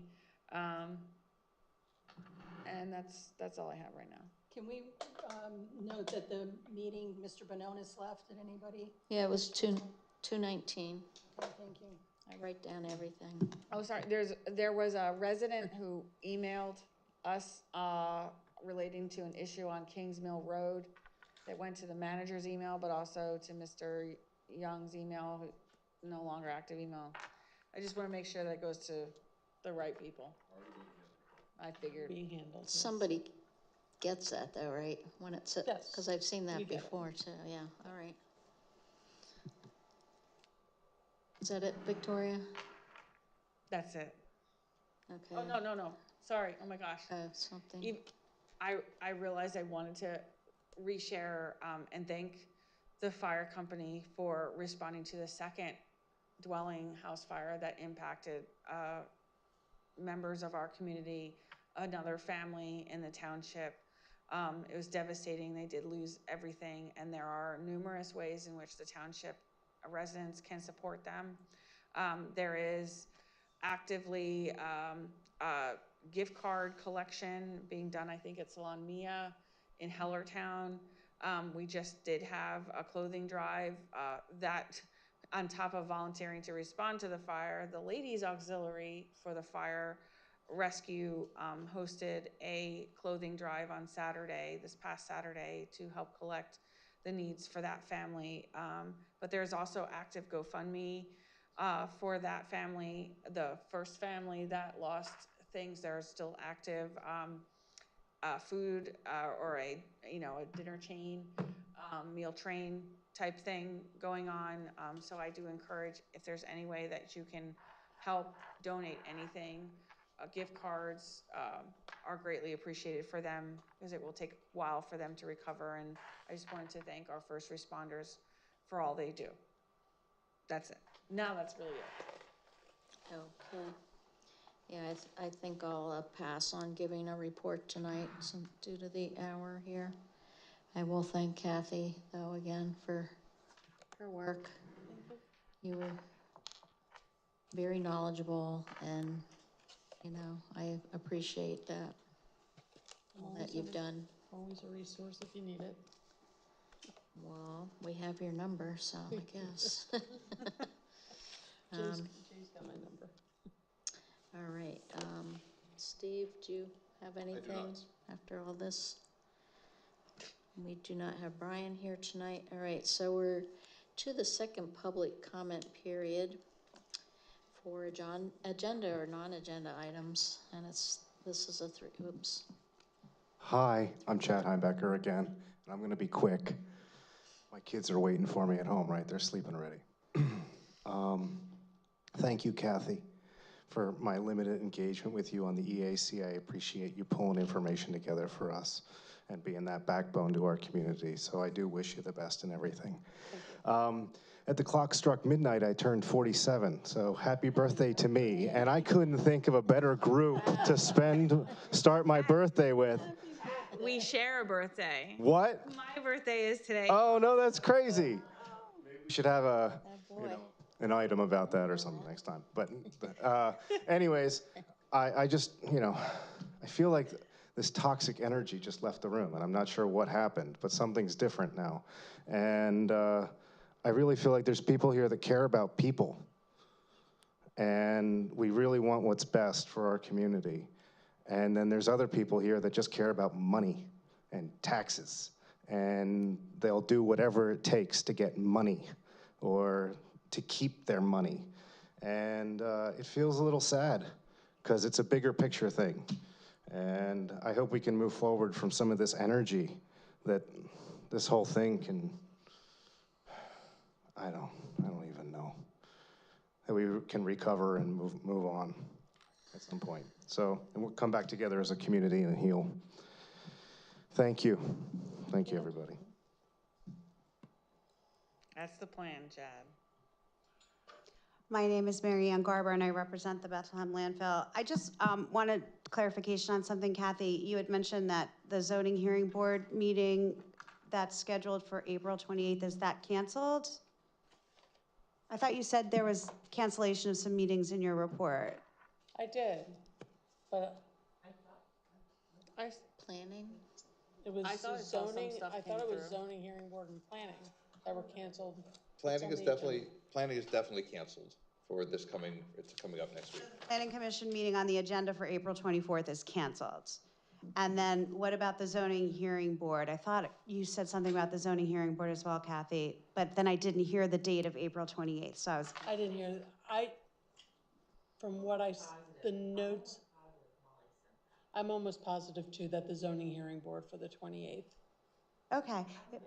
If I give a call tomorrow, I will call, or you can, call me tomorrow and I'll confirm, but I'm pretty sure she said planning and zoning were both canceled. Okay. And then Kathy, I really wish you the best in your new position. I'm sure you'll kill it there, and I wish you nothing but great things. Thank you. Anybody else? Thought we're ready to go home. Oh, brother, said this once before, many times before. Best person sitting on that dais up there is Kathy, and God, what a loss. And I'll tell you why it's a loss. I mean, not only her great personality, her work ethic. She can do it, and she does do it, and she did it all, and yet she's been denied, and that didn't stop her. She's going over to Salisbury. She's gonna flourish there, and we're gonna sit here and wallow around, okay? Jay, I didn't mean any disrespect there. She has got the history, knows the town inside and out, which is something very interesting. I notice everybody that knows this town inside out in the history, from Link Treadwell on up, has disappeared for whatever reason. And that scares me. He who doesn't remember history is bound to repeat it. And I don't think it bodes well. And in deference to the previous speaker, it's nice to be really hunky-dory and don't worry about your money, but I'll tell you what happened to Hellertown. We have 2 police chiefs in the last decade who are probably still in jail. We trusted them. And as far as this library thing, well, I guess we don't believe in the head of the Northampton County judicial system, Mr. Daly, when he says you turn over your records or else I'll find you in contempt. And somehow that got just amazingly swept under the rug. So we still don't have any reports on your financials today. Supposedly people are watching this. We're not going to see them. All right. A few other things. I'm absolutely blown away about the fact that Facebook is our primary, one of our primary outlets. Isn't that just wonderful? Okay, and I'd like to see that go on, and I can't believe that even happened. So when people sit there and say, well, you weren't at the fire committee meeting, well, guess what? I don't watch Facebook. I don't care about any of that garbage. What I care about is what I see up on the screens, what people say. And when Laura Ray says, oh, no, you can talk forever because this is whatever. Nope, she's wrong. And who's going to stand up and say she's wrong when she is wrong? And people call me names because I call her out on those things. Well, I'll continue to do that. And my gosh, if you don't do that, you end up with whatever, a Putin or something. All right, canceling the meeting. Yeah, it's wonderful. Here we are, 2:30 in the morning. We really don't care about the residents. You have a problem with your voice? Yeah, I do. I'm losing it. Oh, good. Well, you don't have to speak. You're all done. We did not cancel the meeting. The staff did. So don't blame council. I'll take it. Don't have to worry. Got news for you. There won't be any staff after Kathy leaves. Well, whatever, okay? Just trust me.